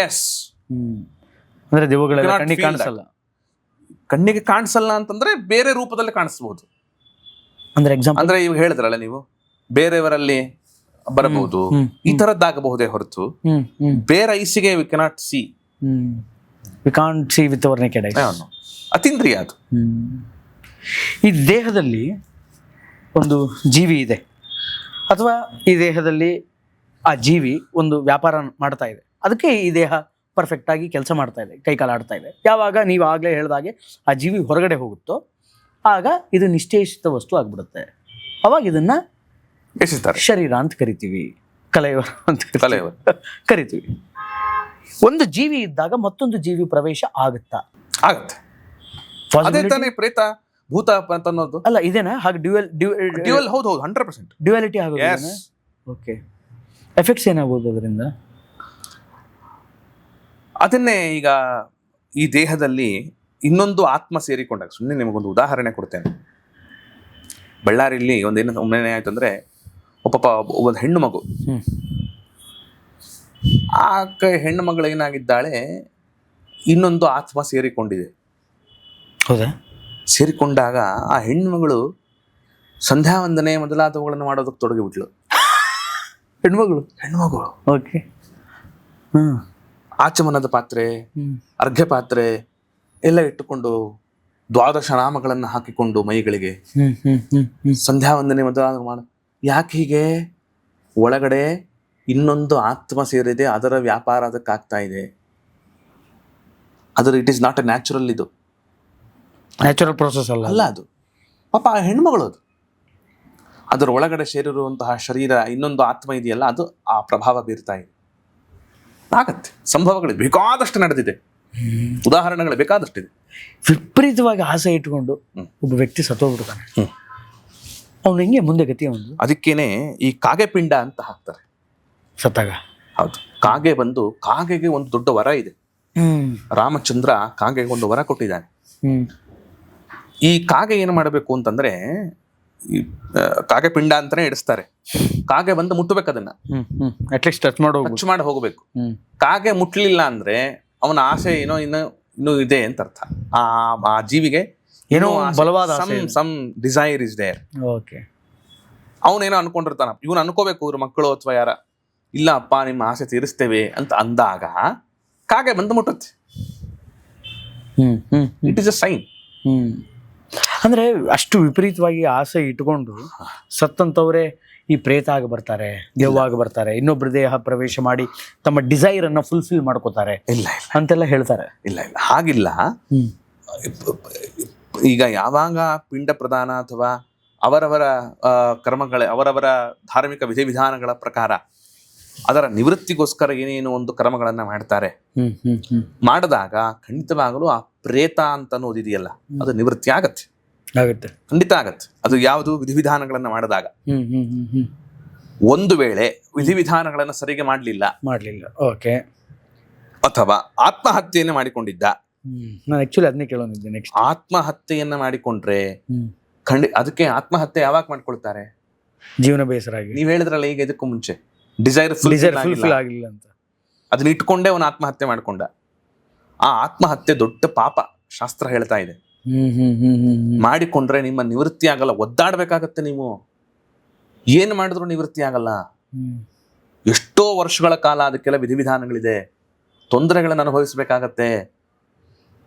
ಏನು ನಿವೃತ್ತಿ ಆಗಲ್ಲ ಅಂದ್ರೆ ಅರ್ಥ ಏನು ಅಂದ್ರೆ, ಆ ಅವಸ್ಥೆಯಲ್ಲಿ, ಆ ಪ್ರೇತ ಅಂತನ್ನುವ ಅವಸ್ಥೆಯಲ್ಲಿ, ಪ್ರೇತದೇಹ ಅಂತ ಹೇಳ್ತೀವಲ್ಲ, ಆ ಹಸಿವು ಬಾಯಾರಿಕೆಗಳು ಸಿಕ್ಕಾಪಟ್ಟೆ ಆಗ್ತಾ ಇರತ್ತೆ. ನಿಮಗೆ ಈ ಲೋಕದಲ್ಲಿ ನೀರು ಕುಡಿದು ಬಿಡ್ತೀನಿ, ಬೇಕಾದಷ್ಟು ನದಿ ಹರಿತಾ ಇದೆ, ನೀರು ಕುಡಿದು ತಿಂದು ಬಿಡ್ತೀನಿ ಅನ್ನೋ ಹಾಗೆ ಇಲ್ಲ. ಅಲ್ಲಿ ಹಸಿವು ನೀರಡಿಕೆ ಆಗತ್ತೆ, ಆದ್ರೆ ಕುಡಿಯಕ್ಕಾಗಲ್ಲ. ಈ ಮುಖಾಂತರವಾಗಿ ತೀರಿಸಬೇಕಾಗಿತ್ತು ಅದನ್ನ. ಪಿಂಡ ಮೊದಲಾದವುಗಳ ಮುಖಾಂತರವೇನೆ ಇಟ್ ವಿಲ್ ಬಿ ಅದನ್ನ ಕನ್ವರ್ಟ್ ಮಾಡ್ತಾರೆ. ದೇವತೆಗಳು ಏನ್ ಮಾಡ್ತಾರೆ, ಪಿತೃದೇವತೆಗಳು ಅವರೆಲ್ಲ ಏನ್ ಮಾಡ್ತಾರೆ, ನೀನು ಕೊಡುವಂತಹ ಪಿಂಡ ಇದು ಏನು ಗೊತ್ತೇನು, ಆಹಾರ. ಅದು ಅಲ್ಲ, ಇಲ್ಲಿ ಕೊಟ್ಟಿರೋ ಆಹಾರ ಅಲ್ಲಿಗೆ ಹೋಗುತ್ತೆ ಅಂತಂದ್ರೆ ಮನಿ ಟ್ರಾನ್ಸ್ಫರ್ ಮಾಡ್ತೀವೋ ಇಲ್ವೋ ನಾವು? ಇನ್ವಿಸಿಬಲ್ ಆಗುತ್ತೆ. ಮತ್ತೆ ಆಗತ್ತೋ ಇಲ್ವೋ? ಅದನ್ನ ನಂಬ್ತೀವೋ ಇಲ್ವೋ? ಇಲ್ಲಿ G-Pay ಮಾಡಿದಾಗ ಟಕ್ ಅಂತ ಅವನ ಅಕೌಂಟ್ ಕ್ರೆಡಿಟ್ ಆಗತ್ತಪ್ಪ, ಅಲ್ಲೇನ್ ಕ್ರೆಡಿಟ್ ಆಯ್ತದು ಅಂತಂದ್ರೆ ಇನ್ವಿಸಿಬಲ್ ಪ್ರಾಸೆಸ್ ಅದು. ಅದೇನ್ ಪ್ರಾಸೆಸ್ ಆಗ್ತಾ ಇದೆ ಇಲ್ಲಿ? ಇಲ್ಲಿರುವಂತ ಒಂದು ಪಿಂಡವನ್ನ they will convert into their ಇದು ಫುಡ್.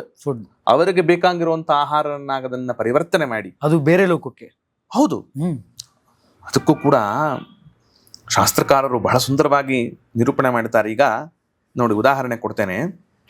ಈಗ ಪಿಂಡ ಪ್ರದಾನ ಮಾಡಿದ, ಅವರ ತಾತ ಅಥವಾ ಅವರ ಮುತ್ತಾತನೋ ಅವರ ತಂದೆನೋ ತೀರಿ ಹೋಗಿದ್ದಾರೆ, ಪಿಂಡ ಪ್ರದಾನ ಮಾಡಿದ. ಅವರ ತಂದೆ ಬೇರೆ ಕಡೆಯಲ್ಲಿ ಪ್ರಾಣಿಯಾಗಿ ಹುಟ್ಟಿದ್ದಾನೆ ಅಂತ ಇಟ್ಕೊಳ್ಳೋಣ. ಆಯ್ತಾ? ಈತ ಪಿಂಡ ಪ್ರದಾನ ಮಾಡಿದ ಸಂದರ್ಭದಲ್ಲಿ ಅವತ್ತಿನ ದಿನ ಪ್ರಾಣಿಯಾಗಿ ಹುಟ್ಟಿದ ಅವರ ತಂದೆ ಅವತ್ತಿನ ದಿನ ಅವನಿಗೆ ಹೆಚ್ಚಿನ ಹುಲ್ಲು ಸಿಕ್ಕು ಅವನಿಗೆ ತೃಪ್ತಿಯಾಗುವಷ್ಟು ಊಟ ಆಗತ್ತೆ. ಅಂದ್ರೆ ಆ ಕನೆಕ್ಷನ್ ಇಟ್ಟಿದ್ದಾನೆ ದೇವರು. ಇಲ್ಲಿ ಇವನು ಪಿಂಡ ಪ್ರದಾನ ಮಾಡಿದ್ರಿಂದ ಅಲ್ಲಿ ಪ್ರಾಣಿಯಾಗಿರುವಂತ ಹಸುವಾಗಿದ್ದಾನೆ ಅಂತ ಇಟ್ಕೊಳ್ಳೋಣ. ಅವನಿಗೆ ಅವತ್ತು ಹೆಚ್ಚಿನ ಮೇವು ಸಿಕ್ಕು ಹೆಚ್ಚಿನ ತೃಪ್ತಿ ಕೊಡುತ್ತವದು ಅವತ್ತಿನ ದಿನ. ಬಟ್ ಅವನು ಯಾವ ಜನ್ಮ ಪಡೆದಿರ್ತಾನೋ he will be happy on that day. ಅವನು ಮನುಷ್ಯ ಆಗಿದ್ರು ಸರಿ, ಮನುಷ್ಯ ಆಗಿದ್ರು, ಆಕಳಾಗಿದ್ರು, ಕುದುರೆ ಆಗಿದ್ರು, ಏನಾಗಿದ್ರು, ಅವರವರಿಗೆ ಅವರವರ ಆಹಾರವನ್ನು ಕೊಟ್ಟು ದೇವರು ಅವನು ತೃಪ್ತಿ ಕೊಡಿಸ್ತಾನೆ. ಬ್ಯೂಟಿ ಕನೆಕ್ಷನ್ ಇದೆ, ಅಷ್ಟು ಅದ್ಭುತವಾದ. ಅದಕ್ಕೇನೆ ಈ ಪ್ರಾಣಿಗಳು ಕೆಲವು, ಆಮೆ ಅಂತ ಇಟ್ಕೊಳ್ಳೋಣ, ಇನ್ನೊಂದು ಮರಿ ಆಮೆಯನ್ನ ಹಾಲು ಕೊಟ್ಟು ಬೆಳೆಸಲ್ಲ ಅದು. ಆಮೆ ಮರಿ ಆಮೆಯ ಬಗ್ಗೆ ಯೋಚನೆ ಮಾಡುತ್ತಂತೆ. ಒಂದು ವೇಳೆ ಒಂದು ಆಮೆ ಇನ್ನೊಂದು ಆಮೆಯನ್ನ ಬೇರೆ ಕಡೆ ಬಾವಿಯಲ್ಲಿ ಇದೆ ಅಂತ ಇಟ್ಕೊಳ್ಳೋಣ. ಒಂದು ಬಾವಿಯಲ್ಲಿ ತಾಯಿ, ಇನ್ನೊಂದು ಬಾವಿಯಲ್ಲಿ ಮರಿ ಆಮೆ ಇದೆ ಅಂತ. ಈ ಆಮೆ ತನ್ನ ಮರಿ ಆಮೆಯ ಬಗ್ಗೆ ಯೋಚನೆ ಮಾಡಿದರೆ ಆ ಆಮೆ ವೃದ್ಧಿ ಆಗತ್ತಂತೆ. ಹೇಗಿದು ಕನೆಕ್ಷನ್ ಅಂದ್ರೆ, ಬರೀ ಯೋಚನೆ ಮಾಡಿದ್ರೆ ಯೋಚನೆಯಿಂದಲೇನೆ ಅದರ ಅವಯವಗಳು ವೃದ್ಧಿ ಆಗ್ತಾ ಇದೆ ಅಂತನ್ನುವುದು ಶಾಸ್ತ್ರಗಳ ನಿರೂಪಣೆ ಮಾಡ್ತಾ ಇರುವಾಗ, ಇಲ್ಲಿಯೇ ಕೊಟ್ಟಿರುವಂತಹ ಪದಾರ್ಥ ಅಲ್ಲಿ ಹೇಗೆ ತಲುಪುತ್ತೆ ಅಂತನ್ನೋದು ಏನು ಆಶ್ಚರ್ಯಕರ ಪಡುವಂಥದ್ದಿಲ್ಲ. ಇವತ್ತು ಲೋಕದಲ್ಲಿ ಕಾಣ್ತಾ ಇದೆ. ಅದಕ್ಕೆ ವೇದವ್ಯಾಸರು ಇದೇ ಎಕ್ಸಾಂಪಲ್ ಕೊಡ್ತಾರೆ. ಈ ಆಮೆ ತನ್ನ ಮರಿಯಾಮೆಯ ಬಗ್ಗೆ ಯೋಚನೆ ಮಾಡಿದ್ರೆ ಅದು ವೃದ್ಧಿ ಆಗತ್ತೆ ಅಂತನ್ನುವಾಗ, ಅಷ್ಟು ಕನೆಕ್ಷನ್ ಇದೆ ಅಂತನ್ನುವಾಗ ಯಾಕೆ ನಂಬಬಾರದು? ಎಕ್ಸಾಕ್ಟ್ಲಿ. ಇನ್ನು ಈ ಸಾಯುವ ಕಾಲದಲ್ಲಿ ಮುಹೂರ್ತಗಳನ್ನು ನೋಡ್ತಾರೆ. ಅಂದರೆ ಕೆಟ್ಟ ನಕ್ಷತ್ರದಲ್ಲಿ ಸತ್ತಿದ್ದಾರೆ, ಕೆಟ್ಟ ನಕ್ಷತ್ರದಲ್ಲಿ ಸತ್ತರೆ ಹಂಗಾಗುತ್ತಂತೆ ಹಿಂಗಾಗುತ್ತಂತೆ ಅಂತ ನಂಬೋರೆಲ್ಲ ಇದ್ದಾರೆ. ಹುಟ್ಟಿಗೆ ಮುಹೂರ್ತ ನೋಡ್ತೀವಿ, ಓಕೆ, ಅವನೇನೋ ಬಾಳಬೇಕು, ಬದುಕಬೇಕು, ಅವನಿಗೇನೋ ಮುಂದೇನೋ ಒಂದು ಕಾದಿದೆ, ಒಂದು ಒಳ್ಳೆ ಜೀವನ ನಡೆಯುತ್ತೆ ಏನೋ, ಅದಕ್ಕೆ ನಕ್ಷತ್ರ ನೋಡ್ತೀವಿ, ಜಾತಕ ಬರೆಸ್ತೀವಿ, ಮುಹೂರ್ತ ನೋಡ್ತೀವಿ, ಫೈನ್. ಸಾವಿಗೆ ಯಾಕೆ ಮುಹೂರ್ತ ನೋಡ್ತಾರೆ? ಆ್ಯಂಡ್ ನಂಬೇಕಾದನ್ನೆಲ್ಲ. ಹೌದು, ಈಕೆ ಎಷ್ಟೋ ಜನಗಳಿಗೆ ಅನುಭವ ಆಗಿದೆ. ಧನಿಷ್ಠಾ ಪಂಚಕ ಅಂತ ಕರೀತಾರೆ. ಧನಿಷ್ಠಾ ಪಂಚಕ ಅಂದ್ರೆ ಧನಿಷ್ಠಾ ನಕ್ಷತ್ರವನ್ನ ಆರಂಭ ಮಾಡಿಕೊಂಡು 5 ನಕ್ಷತ್ರಗಳನ್ನ ಹೇಳ್ತಾರೆ. ಓಕೆ, ಆ ನಕ್ಷತ್ರಗಳಲ್ಲಿ ಸಾಯಬಾರದು ಅಂತ ನೋಡಿ ಓದ್ತೇನೆ.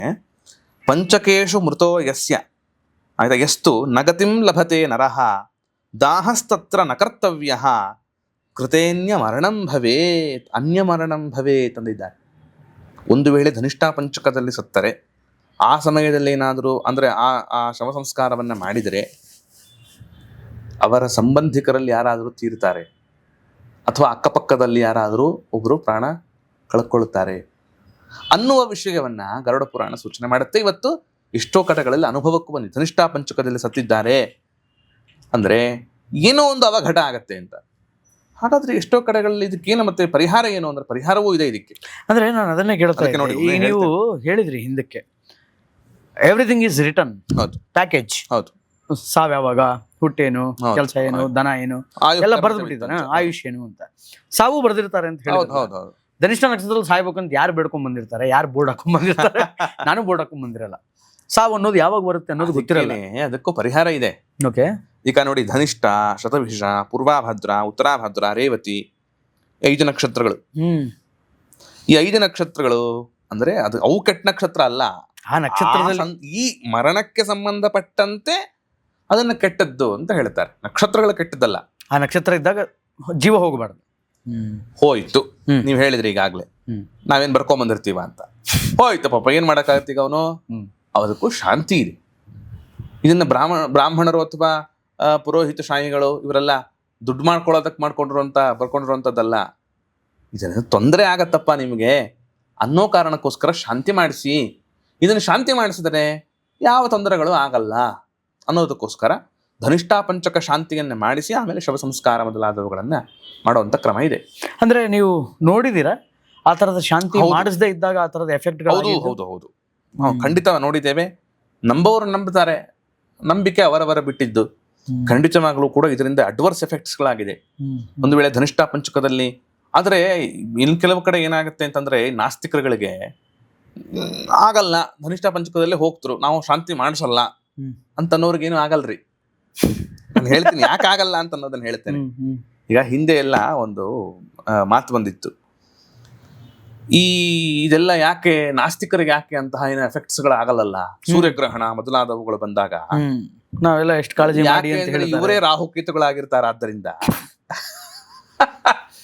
ಈಗ ತೊಂದರೆ ಯಾರಿಗೆ ಕೊಡ್ತಾರೆ? ಈಗ ಒಬ್ಬ ಮನುಷ್ಯನಿಗೆ ಇನ್ನೊಬ್ಬ ಮನುಷ್ಯ ತೊಂದರೆ ಕೊಡ್ಬೋದು, ಅವನು ಆ ಕೆಟಗರಿನೇ ಅಲ್ಲವೇ. ಅದರಿಂದ ನಮ್ಮ ಪಾರ್ಟಿ ಅನ್ಕೊಂತಾರ ಅವರೆಲ್ಲ. These people belong to us, why should we harm them ಅಂತಾರ ಅವರು, ರಾಹುಕೇತುಗಳು ಅವರೆಲ್ಲ. ಅದೊಂದು ಎಕ್ಸಾಂಪಲ್ ಕೊಟ್ಟೆ ನಾನು ನಿಮ್ಗೆ.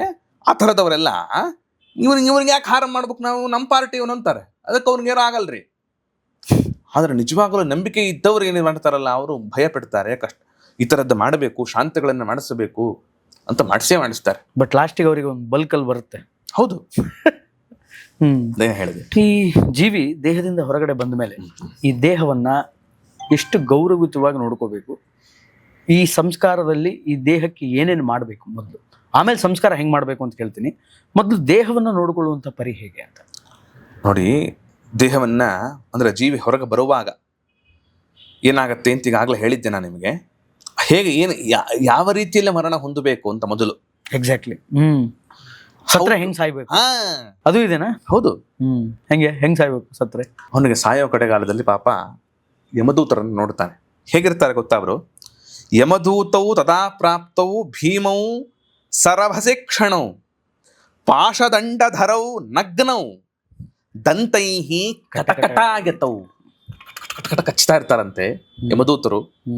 ಪಾಶದಂಡಗಳನ್ನು ಧಾರಣೆ ಮಾಡಿರ್ತಾರೆ, ಕ್ರೂರವಾಗಿರ್ತಾರೆ ನೋಡೋದಕ್ಕೆ, ಕಣ್ಣುಗಳು ನೋಡೋದಕ್ಕೆ ಆಗಲ್ಲ ಅವ್ರದ್ದು. ಆ ತರಹದ ಒಂದು ಕ್ರೂರವಾದ ರೌದ್ರಾಕಾರ ಆ ಯಮದೂತರದ್ದು. ಅವ್ರನ್ನ ನೋಡಿದ್ರೆ ಮಲಮೂತ್ರ ವಿಸರ್ಜನೆ ಮಾಡಿಕೊಂಡ್ಬಿಡ್ತಾನೆ ಮನುಷ್ಯ. ಅಷ್ಟು ಭಯಂಕರವಾಗಿರ್ತಾರೆ. ಭಯಂಕರವಾಗಿ. ಊರ್ಧ್ವಕೇಶವ್. ಊರ್ಧ್ವಕೇಶವ್, ಸ್ಪೈಕ್ಸ್ ಅಂತಾರಲ್ಲ ಹಾಗೆ. ಇವತ್ತಿನ ಹೇರ್ ಸ್ಟೈಲ್ ಹಾಗಿರ್ತಾರೆ ಅಂತ. ಅಂಥವರನ್ನು ನೋಡಿದಾಗ ಸದೃಷ್ಟ್ವಾ ತ್ರಸ್ತ ಹೃದಯ ಶಕ್ರನ್ ಮೂತ್ರಂ ವಿಮುಂಚತಿ. ತ್ರಸ್ತ ಹೃದಯ, ನಡಗಿಬಿಡ್ತಾನೆ ಅವನು.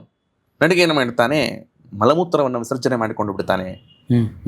ಅಂತಹ ಒಬ್ಬ ಜೀವಿ ಯಮದೂತರನ್ನು ನೋಡಿ ಅಷ್ಟು ಕಷ್ಟವನ್ನು ಅನುಭವಿಸ್ತಾನೆ. ಜೀವವನ್ನು ತೆಗೆದುಕೊಂಡು ಹೋಗ್ತಾರೆ. ಈ ಜೀವ ಇನ್ನೇನು ಹೋಗ್ತಾ ಇದೆ ಅಂತನ್ನುವಾಗ ಅದಕ್ಕೆ ಒಬ್ಬ ಆಂಧ್ರದ ಕವಿ ಒಬ್ಬ ಒಂದು ಮಾತು ಬರೀತಾನೆ. ಅಂತ್ಯಕಾಲ ಮುನಂದು ಆಯಾಸ ಮುನಂದು ತಲಚುನು. ನಾನು ಏನು ಮಾಡ್ತೀನಪ್ಪ ನರಸಿಂಹ, ಕದರಿ ನರಸಿಂಹನ ಬಗ್ಗೆ ಸ್ತೋತ್ರ ಮಾಡ್ತಾರೆ ಅವರು.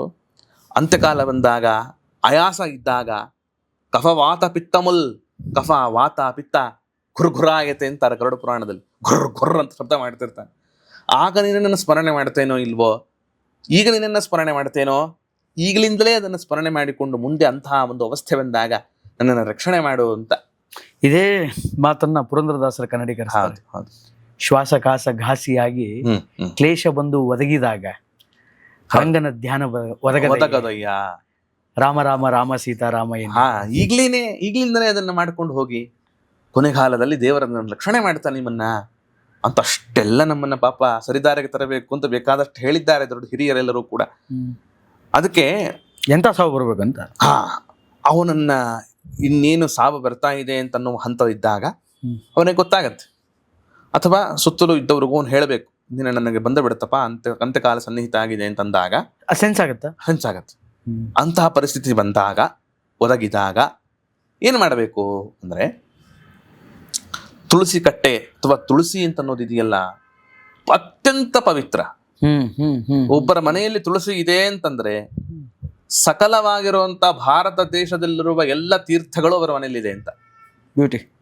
ಅಂತಹ ತುಳಸಿ ವೃಂದಾವನದ ಮುಂದೆ ಆತನನ್ನ ಮಲಗಿಸಬೇಕು. ಹೇಗೆ ಮಲಗಿಸಬೇಕು? ಜೀವ ಇದ್ದಾಗಲೇ. ಹೌದು, ಇನ್ನೇನು ಹೋಗುತ್ತಲ್ಲ, ಗೊತ್ತಾಗಿದೆ ಅವನಿಗೆ. ಈಗೆಲ್ಲ ಆಗಲ್ಲ ಬಿಡಿ, ಅದೆಲ್ಲ ಅಲ್ಲ ಹಿಂದೆಲ್ಲ ಆಗ್ತಿತ್ತು. ಓಕೆ, ನಾನು ಕೇಳಿದ್ದೀನಿ. ಆತನನ್ನ ಅಂದ್ರೆ ಅಂತಹ ಪುಣ್ಯಜೀವಿಗಳವರಲ್ಲ, ಆತನ ಏನ ಮಾಡಬೇಕು, ಕರೆದುಕೊಂಡು ಹೋಗಿ ಮೊದಲು ಗೋಮಯ ಸಾರಿಸಬೇಕು. ಈಗೆಲ್ಲ ಗೋವೇ ಎಲ್ಲ ದೇಸಿ ಗೋವುಗಳು ಅಂತನ್ನುವುದೇ ಇವತ್ತು ಕಣ್ಣಿಗೆ ಕಾಣದಂತೆ ಆಗಿ ಹೋಗಿದೆ. ಗೋಮಯ, ಆ ಗೋಮಯನ್ನ ಸಾರಿಸಬೇಕು. ಸಾರಿಸಿ ಎಳ್ಳು ದರ್ಭೆಯನ್ನು ಹಾಸಿ, ದರ್ಭಾಸನವನ್ನು ಹಾಸಿ, ಆ ದರ್ಭಾಸನದ ಮೇಲೆ ತುಳಸಿ ವೃಂದಾವನದ ಮುಂದೆ ಆತನನ್ನು ಮಲಗಿಸಿ, ಸಾಲಿಗ್ರಾಮವನ್ನು ಕೂಡ ಆತನ ಪಕ್ಕದಲ್ಲಿ ಇಟ್ಟು, ಗೀತಾ, ವಿಷ್ಣು ಸಹಸ್ರನಾಮ, ಗೋವಿಂದ ಅಂತನ್ನುವ ನಾಮಸ್ಮರಣೆಯನ್ನ ಮಾಡ್ತಾ ಆತನ ಕಿವಿಯಲ್ಲಿ ಕೇಳಿಸ್ತಾ, ಯಾಕೆ ಇತ್ತೀಚೆಗೆ ಒಬ್ಬರು ಮಾಡಿದ್ರು ಹಾಗೆ, ವೃದ್ಧಾಪ್ಯದಲ್ಲಿರುವಂತಹ ಒಬ್ಬ ಬಹಳ ವೃದ್ಧರು, ಶತಾಯುಷಿಗಳು, ಅವರನ್ನು ಇದೇ ಕ್ರಮದಲ್ಲಿ ಅಂದ್ರೆ ತುಳಸಿ ವೃಂದಾವನದ ಮುಂದೆ ದರ್ಭಾಸನವನ್ನು ಹಾಸಿ ಗೋಮಯವನ್ನು ಸಾರಿಸಿ, ಆ ಮುದುಕ ಪಾಪ ಅವರ ವೃದ್ಧರು ಅವರನ್ನ ಮಲಗಿಸಿ ಗೋವಿಂದ ಗೋವಿಂದ ಗೋವಿಂದ ಅನ್ನುವ ನಾಮಸ್ಮರಣೆ ಆತನ ಕಿವಿಯಲ್ಲೇ ಬೀಳುವಂತೆ ಮಾಡಿ, ಆಯ್ತಾ, ಆ ಸಾಲಿಗ್ರಾಮವನ್ನು ಇಟ್ಟು ಸಾಯೋ ಕಡೆ ಅದಕ್ಕೆ ಗಂಗಾ ಗಿಂಡಿ ಅಂತ ಇಟ್ಟುಕೊಳ್ತಾರೆ ಮನೆಗಳಲ್ಲಿ. ನಮ್ಮ ಹಿಂದೂ ಸಂಪ್ರದಾಯದಲ್ಲಿ ಕಾಶಿಯನ್ನು ತೆಗೆದುಕೊಂಡು ಗಂಗೆಯನ್ನು ತೆಗೆದುಕೊಂಡು ಬಂದಿರ್ತಾರೆ. ಯಾವ್ದು ಗಂಗಾ ನದಿ ಅಂತ ಅನ್ನೋದರ ನೀರು ಹಾಳಾಗಲ್ಲ, ಅದು ಹಾಗೆ ಇರ್ತದೆ, ಎಷ್ಟೋ ವರ್ಷಗಳಾದರೂ ಕೂಡ ಹಾಗೆ ಇರ್ತದೆ. ಅದು ಗಂಗಾ ನದಿಗೆ ಒಂದು ಪಾವಿತ್ರ್ಯತೆ.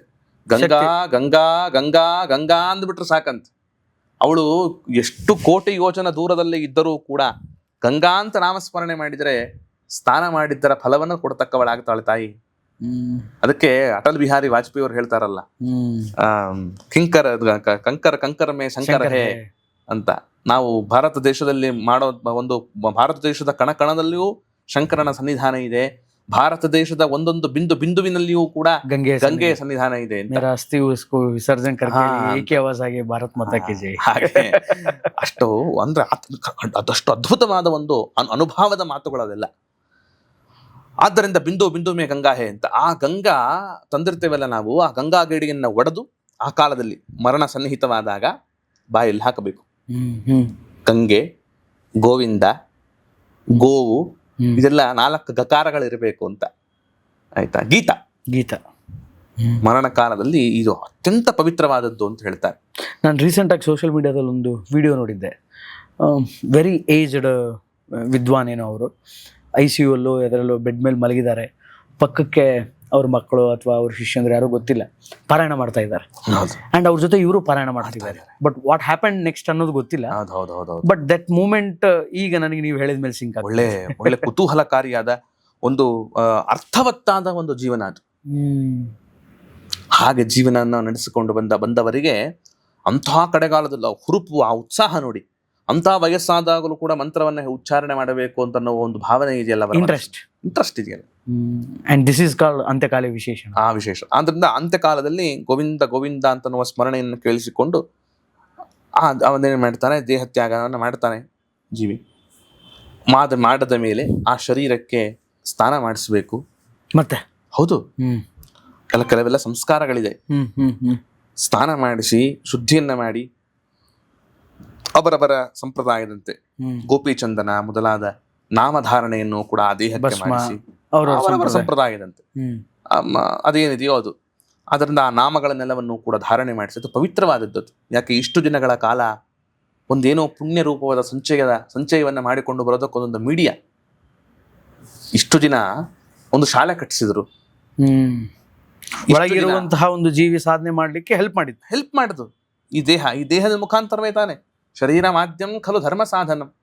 ಶರೀರ ಮಾಧ್ಯಮ ಅಂತ ಅನ್ನೋದು ಇಲ್ಲದೆ ಇದ್ರೆ ಸಾಧನೆ ಮಾಡೋದಕ್ಕೆ ಹೇಗೆ ಸಾಧ್ಯ? Precious instrument. ಅಂತ ಈ ಶರೀರವನ್ನೇನೆ ಒಂದು ಮೀಡಿಯಾ ಆಗಿ ಇಟ್ಟುಕೊಂಡು ಆ ಜೀವಿ ಈ ತರಹದ ಅನೇಕ ಪುಣ್ಯ ಕಾರ್ಯ ಅಂತ ಈಗಾಗಲೇ ಹೇಳಿದೆ ನಾನು, ಪುಣ್ಯ ಕಾರ್ಯ ಜನರಲೈಸ್ ಹೇಗೆ ಮಾಡೋದು ಅಂತ. ಅನೇಕ ಪುಣ್ಯ ಕಾರ್ಯಗಳನ್ನ ಮಾಡಿದ್ದಾನೆ, ಅದರಿಂದ ಈ ಶರೀರ ಅಷ್ಟು ಪವಿತ್ರವಾದದ್ದು ಅಂತ ಏನ್ ಮಾಡ್ತಾರೆ ಈ ಸನ್ಯಾಸಿಗಳಿಗೆಲ್ಲ ಏನ್ ಮಾಡ್ತಾರೆ, ಅವರಿಗೆ ಸಮಾಧಿ ಅಂತನೋ ವೃಂದಾವನ ಅಂತೆಲ್ಲ ಕರೀತಾರೆ, ಆಯ್ತಾ, ಪುಣ್ಯ ಸನ್ನಿಧಿ ಅಂತೆಲ್ಲ ಕರೀತಾರೆ, ವೇದಿಕೆ ಅಂತ ಕರೀತಾರೆ. ಅದ್ವೈತ ಮತಾಚಾರ್ಯರಲ್ಲಿ ವೇದಿಕೆ ಅಂತ ಕರೀತಾರೆ. ಅಂದ್ರೆ ಅದಕ್ಕೊಂದು ವಿಶೇಷವಾದ ಪಾವಿತ್ರತೆ ಇದೆ ಅಂತ. ಹಾಗೆ ಇಲ್ಲಿಯೂ ಕೂಡ ಆ ಶರೀರ ಅಂತ ಅನ್ನೋದು ಅಷ್ಟು ಪವಿತ್ರ. ಯಾಕೆ ಪವಿತ್ರ? ಇಷ್ಟು ದಿನಗಳ ಕಾಲ ಒಂದು ಪುಣ್ಯ ಸಂಚಯವನ್ನ ಮಾಡಿದೆ ಅಂತ. ಅವನು ಬದುಕಿರೋವರೆಗೂ ಕುಡಿದು ಇದು ಮಾಡಿ ಮಾಡಬಾರದನ್ನ ಮಾಡಿ ಹೆಂಡತಿ ಮಕ್ಕಳಿಗೆ ತೊಂದರೆ ಕೊಟ್ಟು ತಂದೆ ತಾಯಿಗಳಿಗೆ ತೊಂದರೆ ಕೊಟ್ಟು ಮಾಡಿದ್ದರೂ ಆ ಶರೀರಕ್ಕೆ ಏನೇನು ಮಾಡಬೇಕು ಅದು ಮಾಡಲೇಬೇಕು. ಆದ್ದರಿಂದ ಆ ತರಹದ ಒಂದು ಅಂದ್ರೆ ಇದು ವಿಧಿ ಇದೆ, ಇದೊಂದು ವಿಧಾನ, ದೇರ್ ಇಸ್ ಅ ರೂಲ್ ಅನ್ನೋ ಕಾರಣಕ್ಕೋಸ್ಕರ ಅದಕ್ಕೊಂದು ಸರಿಯಾದ ರೀತಿಯಲ್ಲಿ ಸಂಸ್ಕಾರವನ್ನ ಮಾಡಿ, ಅದಾದ ಮೇಲೆ ವಸ್ತ್ರವನ್ನೆಲ್ಲ ಇದು ಮಾಡಿ ಕರೆದುಕೊಂಡು ಹೋಗಿ ಸರಿಯಾದ ರೀತಿಯಲ್ಲಿ, ಇದೆಲ್ಲ ಆಂಬ್ಯುಲೆನ್ಸ್ ಬಂದಿದೆ ಈಗ, ಅದಕ್ಕೆಲ್ಲ ಏನು ಅಂತಂದ್ರೆ ಈ ಚಟ್ಟದ ಮೇಲೆ ಮಲಗಿಸಿ ಒಂದು ಹೆಗಲ ಮೇಲೆ ಹೊತ್ಕೊಂಡು ಒಂದೊಂದು ಹೆಜ್ಜೆಯನ್ನ ಇಟ್ಟರೆ ಅದು ಅಶ್ವಮೇಧ ಯಾಗಕ್ಕೆ ಸಮಾನ ಅಂತ ಅಲ್ಲ. ಅದಕ್ಕೆ ಅಂದ್ರೆ ಹೆಣ ಹೊರುವುದು ಪುಣ್ಯನೇ. ಪುಣ್ಯ ಅದು, ಹೆಣ ಹೊರುವುದು ಪುಣ್ಯ, ತಾತ್ಸಾರದೇನು ವಿಚಾರ ಅಲ್ಲ, ದೊಡ್ಡ ಕಾರ್ಯ ಅದು. ಅಂದ್ರೆ ಹೆಣ ಹೊತ್ತು ಒಂದು ಹೆಜ್ಜೆ ಇಟ್ಟರೆ ಅಶ್ವಮೇಧ ಯಾಗದ ಪುಣ್ಯ ಅದು. ನೋಡಿ, ಎಲ್ಲದಕ್ಕೂ ನಮ್ಮಲ್ಲಿ ಒಂದು ಇದಿದೆ, ಒಂದು ಮಹತ್ವ ಇದೆ, ಆಯ್ತಾ. ಅದನ್ನು ಕರೆದುಕೊಂಡು ಹೋಗಿ ಸರಿಯಾದ ರೀತಿಯಲ್ಲಿ ಅದನ್ನ ಏನಂತಾರೆ ಅದಕ್ಕೆ ವೇದಿಕೆಯನ್ನೆಲ್ಲ ನಿರ್ಮಾಣ ಮಾಡಿ ಗಂಧದ ಕಟ್ಟಿಗೆಯನ್ನು ಹಾಕಬೇಕು ಅಂತಿದೆ. ಒಂದಾದರೂ ಒಂದು ಚೂರಾದರೂ ಗಂಧದ ಒಂದು ಸ್ಪರ್ಶ ಇರಬೇಕು ಆ ತುಂಡು. ಹಾಗೆಲ್ಲ ಅದನ್ನ ಮಾಡಿ ಶವ ಸಂಸ್ಕಾರವನ್ನು ಮಾಡಬೇಕು ಅಂತಿದೆ. ದೊಡ್ಡ ಪ್ರೊಸೀಜರ್ ಇದೆ ಇದು. ಈ ಪುರೋಹಿತರು ಅದನ್ನೆಲ್ಲ ಬಹಳ ಸೊಗಸಾಗಿ ಶ್ರದ್ಧೆಯಿಂದ ಅದಕ್ಕೆ ಶ್ರಾದ್ದ ಅಂತ ಅದಕ್ಕೆ ಕರೆಯೋದು. ಶ್ರದ್ಧೆಯಿಂದ ಮಾಡೋದನ್ನ ಶ್ರಾದ್ದ ಅಂತ ಕರೀತಾರೆ. ಆದ್ರಿಂದ ಇದಕ್ಕೆಲ್ಲ ಬಹಳ ವಿಸ್ತಾರವಾದ ಒಂದು ಪ್ರೊಸೀಜರ್ ಇದೆ. ಅಸ್ಥಿ ಸಂಚಯನ ಮಾಡಬೇಕು. ಯಾವತ್ತು ಅಸ್ಥಿ ಸಂಚಯನ ಮಾಡಬೇಕು? ಅಸ್ಥಿಯನ್ನು ಆರಿಸೋದು ಅಂತ. ಶವ ಸಂಸ್ಕಾರ ಮಾಡಿದ ಮೇಲೆ ಅಸ್ಥಿ ಸಂಚಯನವನ್ನ ಮಾಡಬೇಕು ಅಂತಂತಾರೆ. ಆ ಅಸ್ಥಿಯನ್ನ ಮಹಾನದಿಗಳಲ್ಲಿ ಗಂಗಾ ನದಿಯಲ್ಲಿ ವಿಸರ್ಜನೆ ಮಾಡಬೇಕು ಅಂತಿದೆ. ಗಂಗಾ ನದಿಗೆ ಕೆಲವರೆಲ್ಲ ಏನ್ ಮಾಡ್ತಾರೆ, ಗಂಗಾ ನದಿಗೆ ಹೋಗುವವರೆಗೂ ಮನೆಯಲ್ಲಿ ಇಟ್ಕೊಂಡಿರ್ತಾರೆ ಕೆಲವರಲ್ಲಿ ಅಸ್ಥಿಯನ್ನ. ಇನ್ನು ಕೆಲವರು ಏನ್ ಮಾಡ್ತಾರೆ, ಕಾವೇರಿ ಮೊದಲಾದ ಮಹಾನದಿಗಳಲ್ಲಿ ವಿಸರ್ಜನೆ ಮಾಡುವಂತ ಕ್ರಮವೂ ಇದೆ. ಅದರಿಂದ ಮಹಾನದಿಗಳಲ್ಲಿ ಅಸ್ಥಿ ವಿಸರ್ಜನೆಯನ್ನು ಮಾಡುವುದಾಗಲಿ, ಆ ಅಸ್ಥಿಗತ ಪ್ರಾಣ ಅಂತ, ಆ ಅಸ್ಥಿಯಲ್ಲಿ ಆ ಒಂದು ಜೀವಿಗೆ ಒಂದು ಪುಣ್ಯದ ಒಂದು ಸಂಚಯ ಇರುತ್ತದೆ. ಆದ್ರಿಂದ ಅದನ್ನ ನಾವು ಪುಣ್ಯ ನದಿಯಲ್ಲಿ ಬಿಟ್ಟಾಗ ಆತನಿಗೆ ಆ ಪುಣ್ಯ ಅನ್ನತಕ್ಕಂಥದ್ದು ಟ್ರಾನ್ಸ್ಫರ್ ಆಗತ್ತೆ ಅಂತ ಅನ್ನುವಂಥ ನಂಬಿಕೆ. ಆದ್ದರಿಂದ ಈ ತರಹದ್ದೆಲ್ಲವನ್ನು ಮಾಡಿ, ಈಗಾಗಲೇ ಹೇಳಿದಂತೆ 13 ದಿನಗಳ ಕಾರ್ಯಕ್ರಮಗಳನ್ನೆಲ್ಲವನ್ನ ಮಾಡಿ ವೈಕುಂಠ ಸಮಾರಾಧನೆ ಅಂತ ಅವತ್ತಿನ ದಿನ ಭೂರಿ ಭೋಜನ ಅಂತೆಲ್ಲವನ್ನು ಹಾಕಿಸಿ, ಎಲ್ಲರಿಗೂ ಕೂಡ ಭೂರಿ ಭೋಜನ ಅಂತ ಹಾಕಿಸಿ ಆ ಜೀವಿಗೆ ಹೆಸರಿನಲ್ಲಿ ಪುಣ್ಯ ಕಾರ್ಯವನ್ನು ಮಾಡುವಂಥದ್ದೊಂದು ದೊಡ್ಡ ವಿಶಿಷ್ಟವಾದ ಕ್ರಮ ನಮ್ಮ ಹಿಂದೂ ಸಂಪ್ರದಾಯದಲ್ಲಿ ಮುಂಚೆಯಿಂದ ನಡೆದುಕೊಂಡು ಬಂದಿದೆ. ಈ ಪಂಚಭೂತಗಳಲ್ಲಿ ಲೀನ ಅಂತ ಕರಿತೀವಿ. ಅಂದ್ರೆ ನಾವು ಈ ಅಸ್ಥಿ ಸಂಚಯನ ಅಥವಾ ಒಂದು ಕಟ್ಟಿಗೆ ಹಾಕಬೇಕು, ಇದೆಲ್ಲ ಸುಡುವಂಥ ಕ್ರಮದಲ್ಲಿ ಬಂತು. ಇದನ್ನು ಹೊರತುಪಡಿಸಿ ಮತ್ತೆ ಇನ್ನು ಯಾವುದಾದ್ರು ಹೂಳೋದು ಒಂದಿದೆ. ಇದನ್ನು ಬಿಟ್ಟು ಮತ್ತೆ ಬೇರೆ ಯಾವ ಕ್ರಮಗಳಿದೆ ಅಂತ್ಯ ಸಂಸ್ಕಾರಕ್ಕೆ? ಈ ಪ್ರಸ್ತುತ ನಾವು ನಮ್ಮ ಸೊಸೈಟಿಯಲ್ಲಿ ನೋಡೋದು ಒಂದು ಹೂಳೋದು ಬಿಟ್ಟರೆ ಒಂದು ಸುಡೋದು. ಇದನ್ನು ಬಿಟ್ಟು ಮತ್ತೆ ಅಂತ್ಯ ಸಂಸ್ಕಾರದಲ್ಲಿ ಬೇರೆ ಯಾವ ಕ್ರಮಗಳಿದೆ? ಬೇರೆ ಯಾವುದು ನಮಗಷ್ಟು ಗಮನಕ್ಕೆ ಬಂದಂತ ಇಲ್ಲ. ಹೂಳೋದು ಅಂತ ನೀರಿನಲ್ಲಿ ಬಿಡ್ತಾರೆ, ಗಂಗೆಯಲ್ಲಿ ಬಿಡೋದನ್ನು ನೋಡಿರೋದು. ಗಂಗೆಯಲ್ಲಿ ಅಘೋರಿಗಳು ಭಕ್ಷ್ಯ ಮಾಡ್ತಾರೆ ಅಂತ ಕೇಳ್ಪಟ್ಟೆ. Is that true? ಅಘೋರಿಗಳ ನಡುವೆ ಅನ್ನೋ ಪುಸ್ತಕದಲ್ಲಿ ನಾನು ಓದಿದಂತ ನೆನಪು. ಅದು ಅವರದ್ದೊಂದು ಕ್ರಮ ಇರಬಹುದು. ಶವಮಾಂಸ, ಅದು ನರಮಾಂಸ ಭಕ್ಷಕರು ಅಂತೆಲ್ಲ ಕರೀತಾರೆ. ಅದೆಲ್ಲ ಬೇರೆ ಪ್ರೊಸೀಜರ್, ಅದಕ್ಕೆಲ್ಲ ಬೇರೆ ಬೇರೆ ಕಾರಣಗಳಿದೆ. ಆದರೆ ಅದು ಬೇರೆ, ಅದು ತಾಮಸಿಕವಾಗಿರತಕ್ಕಂತಹ ಒಂದು ಆಚರಣೆ, ಸಾತ್ವಿಕದಲ್ಲ. ಮತ್ತು ನರಮಾಂಸ ಭಕ್ಷಣವನ್ನು ಮಾಡೋದು ಅಂತ ಅನ್ನೋದೇನಿದೆ ಅದು. ಅದರಂತೆ ಇದು ಏನು, ಈ ಶರೀರವನ್ನ ನದಿಯಲ್ಲೇನೆ ಬಿಟ್ಬಿಡೋದು, ಆಯ್ತಾ. ಇದೊಂದು ಕ್ರಮ ಇತ್ತು. ಇದು ಪೊಲ್ಯೂಷನ್ ಆಗತ್ತೆ, ತೊಂದರೆ ಆಗತ್ತೆ ಅನ್ನೋ ಕಾರಣಕ್ಕೋಸ್ಕರ ಹಾಗೆಲ್ಲ ಮಾಡಬಾರದು ವಾಸ್ತವಿಕವಾಗಿ. ಅಂದ್ರೆ ಈಗಿನ ಒಂದು ಹಂತದಲ್ಲಿ. ಹಿಂದೆ ಒಂದು ಕ್ರಮ ಇತ್ತು, ಅಂದ್ರೆ ದೇಹತ್ಯಾಗವನ್ನ ಮಾಡಿದಾಗ ಮತ್ತದಕ್ಕೆ ಪ್ರತ್ಯೇಕವಾದ ಸಂಸ್ಕಾರ ಅಂತ ಅನ್ನೋದು ನದಿಯಲ್ಲೇ ಬಿಟ್ಬಿಡೋದು ಅಂತ. ಅಂದ್ರೆ ರೀಸೆಂಟ್ ಆಗಿ ಅಯೋಧ್ಯೆ ರಾಮ ಮಂದಿರದ ಅರ್ಚಕರು ತೀರ್ಕೊಂಡಾಗ ಅವರ ಪಾರ್ಥಿವ ಶರೀರವನ್ನ ಗಂಗೆಯಲ್ಲಿ, ಯಮುನೆನಾ, ಅಲ್ಲೇ ವಿಸರ್ಜನೆ ಮಾಡಿದ್ರು. ಅದೊಂದು ಕ್ರಮ ಇರಬಹುದು. ಅಂದ್ರೆ ಈ ಸಾಮಾಜಿಕ ದೃಷ್ಟಿಯಿಂದ ನಾನು ಮಾಡಬಾರದು ಅಂತ ಒಂದು ನಿಷೇಧ ನಾನು ಮಾಡ್ತಾ ಇಲ್ಲ. ಓಕೆ. ಸಾಮಾಜಿಕ ದೃಷ್ಟಿಯಿಂದ ಅದನ್ನ ಜನಗಳು ಬೇರೆ ರೀತಿಯಲ್ಲಿ ಅರ್ಥ ಮಾಡ್ಕೊಳ್ತಾರಾದ್ದರಿಂದ ನದಿಯಲ್ಲಿ ವಿಸರ್ಜನೆ ಮಾಡೋದು ಅಂತ ಅದೊಂದು ಕ್ರಮ ಅಂತೂ ಇದ್ದೇ ಇದೆ ಶಾಸ್ತ್ರದಲ್ಲಿ. ಓಕೆ ಆಚಾರ್ಯ, ಇಷ್ಟೊತ್ತು ಮಾತಾಡಿದ್ವಿ. ಮೊದಲು ಹುಟ್ಟಿನ ಬಗ್ಗೆ ಮಾತಾಡಿದ್ವಿ, ಅದಾದ್ಮೇಲೆ ಸಾವಿನ ಬಗ್ಗೆ ಮಾತಾಡಿದ್ವಿ, ಸಾವಿನ ನಂತರ ಏನಾಗುತ್ತೆ ಅನ್ನೋದು ಮಾತಾಡಿದ್ವಿ. ಇನ್ನು ಅನೇಕ ವಿಚಾರಗಳಿವೆ. ಬಹಳ ವಿಸ್ತಾರವಾದ ಒಂದು ಪ್ರಪಂಚ ಇದು. ಇದು ತೆರೆದುಕೊಳ್ತಾ ಹೋದ್ರೆ ಪುಟಗಟ್ಟಲೆ ಇದನ್ನ ದಿನಗಟ್ಟಲೆ ಮಾತನಾಡುವಷ್ಟು ವಿಷಯಗಳು ಇದರಲ್ಲಿ ಅಡಕವಾಗಿದೆ. ಆದ್ರೂ ನೀವು ಬಹಳ ಸ್ವಾರಸ್ಯಕರವಾದ ಪ್ರಶ್ನೆಗಳನ್ನ ಕೇಳಿದ್ರಿ. ಎಷ್ಟಾಗತ್ತೋ ಅಷ್ಟು ನಮ್ಮ ಮತಿಗೆ ನಮ್ಮ ಒಂದು ಎಷ್ಟು ಸಂಗ್ರಹ ಮಾಡಿಕೊಂಡಿದ್ದೇವೋ ಅಷ್ಟನ್ನ ಮಾತ್ರ, ಅದರಲ್ಲೂ ಕೂಡ ತಪ್ಪುಗಳಾಗಿರ್ಬೋದು, ಅಷ್ಟನ್ನ ಮಾತ್ರ ಸಂಗ್ರಹ ಮಾಡಿ ಎಲ್ಲರಿಗೂ ಕೂಡ ಒಂದು ಈ ಬಿಯಾಂಡ್ ಲಿಮಿಟ್ಸಿನ ವೀಕ್ಷಕರು ನಿಜವಾಗಲೂ ಕೂಡ ಒಂದು ಹೊಸ ಹೊಸ ರೀತಿಯಾಗಿರುವಂಥ ಜೀವನದಲ್ಲಿ ಯಾವುದನ್ನು ಕೇಳಲೇಬೇಕು, ಯಾವುದನ್ನು ಮಾಡಲೇಬೇಕು, ಯಾವುದನ್ನು ತಿಳಿದುಕೊಳ್ಳಲೇಬೇಕು ಅಂತ ಅನ್ನುವ ತಿಳುವಳಿಕೆಯ ಅರಿಕೆಯನ್ನ ಮುಟ್ಟಿಸುವ ಒಂದು ವಿಶಿಷ್ಟವಾದ ಕಾರ್ಯವನ್ನು ಮಾಡ್ತಾ ಇದ್ದೀರಿ. ಬಹಳ ಸಂತೋಷ ಅಂತ ನಾನು ವೀಕ್ಷಕರ ಪರವಾಗಿ ನಾನು ನಿಮಗೆ ಧನ್ಯವಾದಗಳನ್ನ ತಿಳಿಸ್ತಾ ಇದ್ದೇನೆ. ಧನ್ಯವಾದಗಳು ಆಚಾರ್ಯ. ನಾನು ಅದೇ ಹೇಳ್ತಾ ಇದ್ದೆ, ಹುಟ್ಟಿನ ಬಗ್ಗೆ ಮಾತಾಡಿದ್ವಿ, ಸಾವಿನ ಬಗ್ಗೆ ಮಾತಾಡಿದ್ವಿ, ನೆಕ್ಸ್ಟ್ ಮತ್ತೆ ಹುಟ್ಟಬೇಕು. ಈ ಹುಟ್ಟು ಸಾವಿನ ಮಧ್ಯೆ ಏನು ಜಂಜಾಟ ಇರುತ್ತೆ ಅದೇ ಜೀವನ. ಈ ಜೀವನದಲ್ಲಿ ಸಾಮಾನ್ಯವಾಗಿ ಆ ಪ್ರಶ್ನೆಗಳು ನಾನು ಆಗಲೇ ಇಂಟ್ರೊಡಕ್ಷನಲ್ಲಿ ಹೇಳಿದಾಗೆ ಕಾಡ್ತಾನೆ ಇರುತ್ತೆ. ನಾವು ಯಾಕೆ ಹುಟ್ಟಿದೆ, ಹಿಂಗೆ ಯಾಕಿದ್ದೀನಿ, ಏನು ಮಾಡ್ತಾ ಇದ್ದೀನಿ ಜೀವನದಲ್ಲಿ, ಏನು ದಬ್ಬಾಗ್ತಿದ್ದೀನಿ, ಸಾಧನೆ ಅಂದರೆ ಏನು, ಲೌಕಿಕವಾಗಿ ಸಾಧನೆ ಮಾಡಿದರೆ ಸಾಧನೆನಾ, ಭಗವತ್ ಸಾಧನೆ ಅಂದರೆ ಏನು. ಸೊ ಅದೆಲ್ಲ ತಲೆಯೊಳಗೆ ಕಾಡ್ತಾ ಇರುತ್ತೆ. ನಾಳೆ ಸತ್ಬಿಟ್ರೆ ಹೆಂಗೆ, ಇವತ್ತಿದ್ದೀನಿ ನಾಳೆ ಬೆಳಗ್ಗೆನೇ ನಾನಿಲ್ಲ ಅಂದರೆ ಹೆಂಗೆ. ಸೊ ಈ ಥರದ್ದೆಲ್ಲ ಒಂದಿಷ್ಟು ವಿಚಾರಗಳು ಕಾಡ್ತಾ ಇರುತ್ತೆ. ಅದು ದೊಡ್ಡ ಯಕ್ಷ ಪ್ರಶ್ನೆನೇ. ಅಂದರೆ ನಾವು ಎಷ್ಟೊತ್ತು ಮಾತಾಡಿದರೂ ಅದಕ್ಕೆ ಫುಲ್ಫಿಲ್ಡ್ ಆನ್ಸರ್ ಸಿಗುತ್ತೆ ಅನ್ನೋ ನಂಬಿಕೆ ಇಲ್ಲ. ಬಟ್ ಒಂದು ಹಂತಕ್ಕೆ ಸಿಕ್ಕಿದೆ ಇವತ್ತು ನಿಮ್ಮ ಜೊತೆ ಮಾತಾಡಿದ ಮೇಲೆ. ಆ್ಯಂಡ್ ಮಗದೊಮ್ಮೆ ಧನ್ಯವಾದಗಳು. ಒಂದು ಪ್ರಾರ್ಥನೆಯನ್ನು ಮಾಡಿಬಿಡೋಣ. ಪುಟ್ಟಿಸಲೇ ಬೇಡವಯ್ಯ, ಪುಟ್ಟಿಸಿದಕ್ಕೆ ಪಾಲಿಸಯ್ಯ, ಇಷ್ಟು ಮಾತ್ರ ಬೇಡಿಕೊಂಬೆ ಶ್ರೀಕೃಷ್ಣನೇ ಅಂತ ಕನಕದಾಸರು ಹೇಳಿದಂತೆ ಆ ಕನಕದಾಸರ ಮಾರ್ಗದಲ್ಲಿ ನಾವು ಪ್ರಾರ್ಥನೆ ಮಾಡಿ ಕಾರ್ಯಕ್ರಮವನ್ನು ಪರಿಸರ. ಮುಂದೆ ಹುಟ್ಟಿಸ್ಬೇಡ, ಈ ಹುಟ್ಟಿಸ್ಬಿಟ್ಟಿದ್ವಿ, ಕಾಯ್ಬೇಕಷ್ಟೆ, ಅದು ನಿನ್ನ ಕರ್ತವ್ಯ ಅಷ್ಟೆ, ಕಾದು ಬಿಡು ಅಂತ. ನಮಸ್ಕಾರ, ಧನ್ಯವಾದಗಳು. ಒಟ್ಟಾರೆಯಾಗಿ ಇದು ಈ ಹೊತ್ತಿನ ವಿಶೇಷ. ಮತ್ತೆ ಮುಂದಿನ ಪಾಡ್ಕಾಸ್ಟಲ್ಲಿ ಮತ್ತೊಬ್ಬ ಅತಿಥಿಯೊಂದಿಗೆ ಮತ್ತೊಂದು ವಿಷಯದ ಜೊತೆಗೆ ನಾನು ನಿಮ್ಮ ಮುಂದೆ ಬರ್ತೀನಿ. ಅಲ್ಲಿವರೆಗೂ ನೋಡ್ತಾ ಇರಿ ಬಿಯಾಂಡ್ ಲಿಮಿಟ್ಸ್. ಲೈಕ್ ಮಾಡಿ, ಶೇರ್ ಮಾಡಿ, ಕಾಮೆಂಟ್ ಮಾಡಿ, ಸಬ್ಸ್ಕ್ರೈಬ್ ಮಾಡಿ. ನಮಸ್ಕಾರ.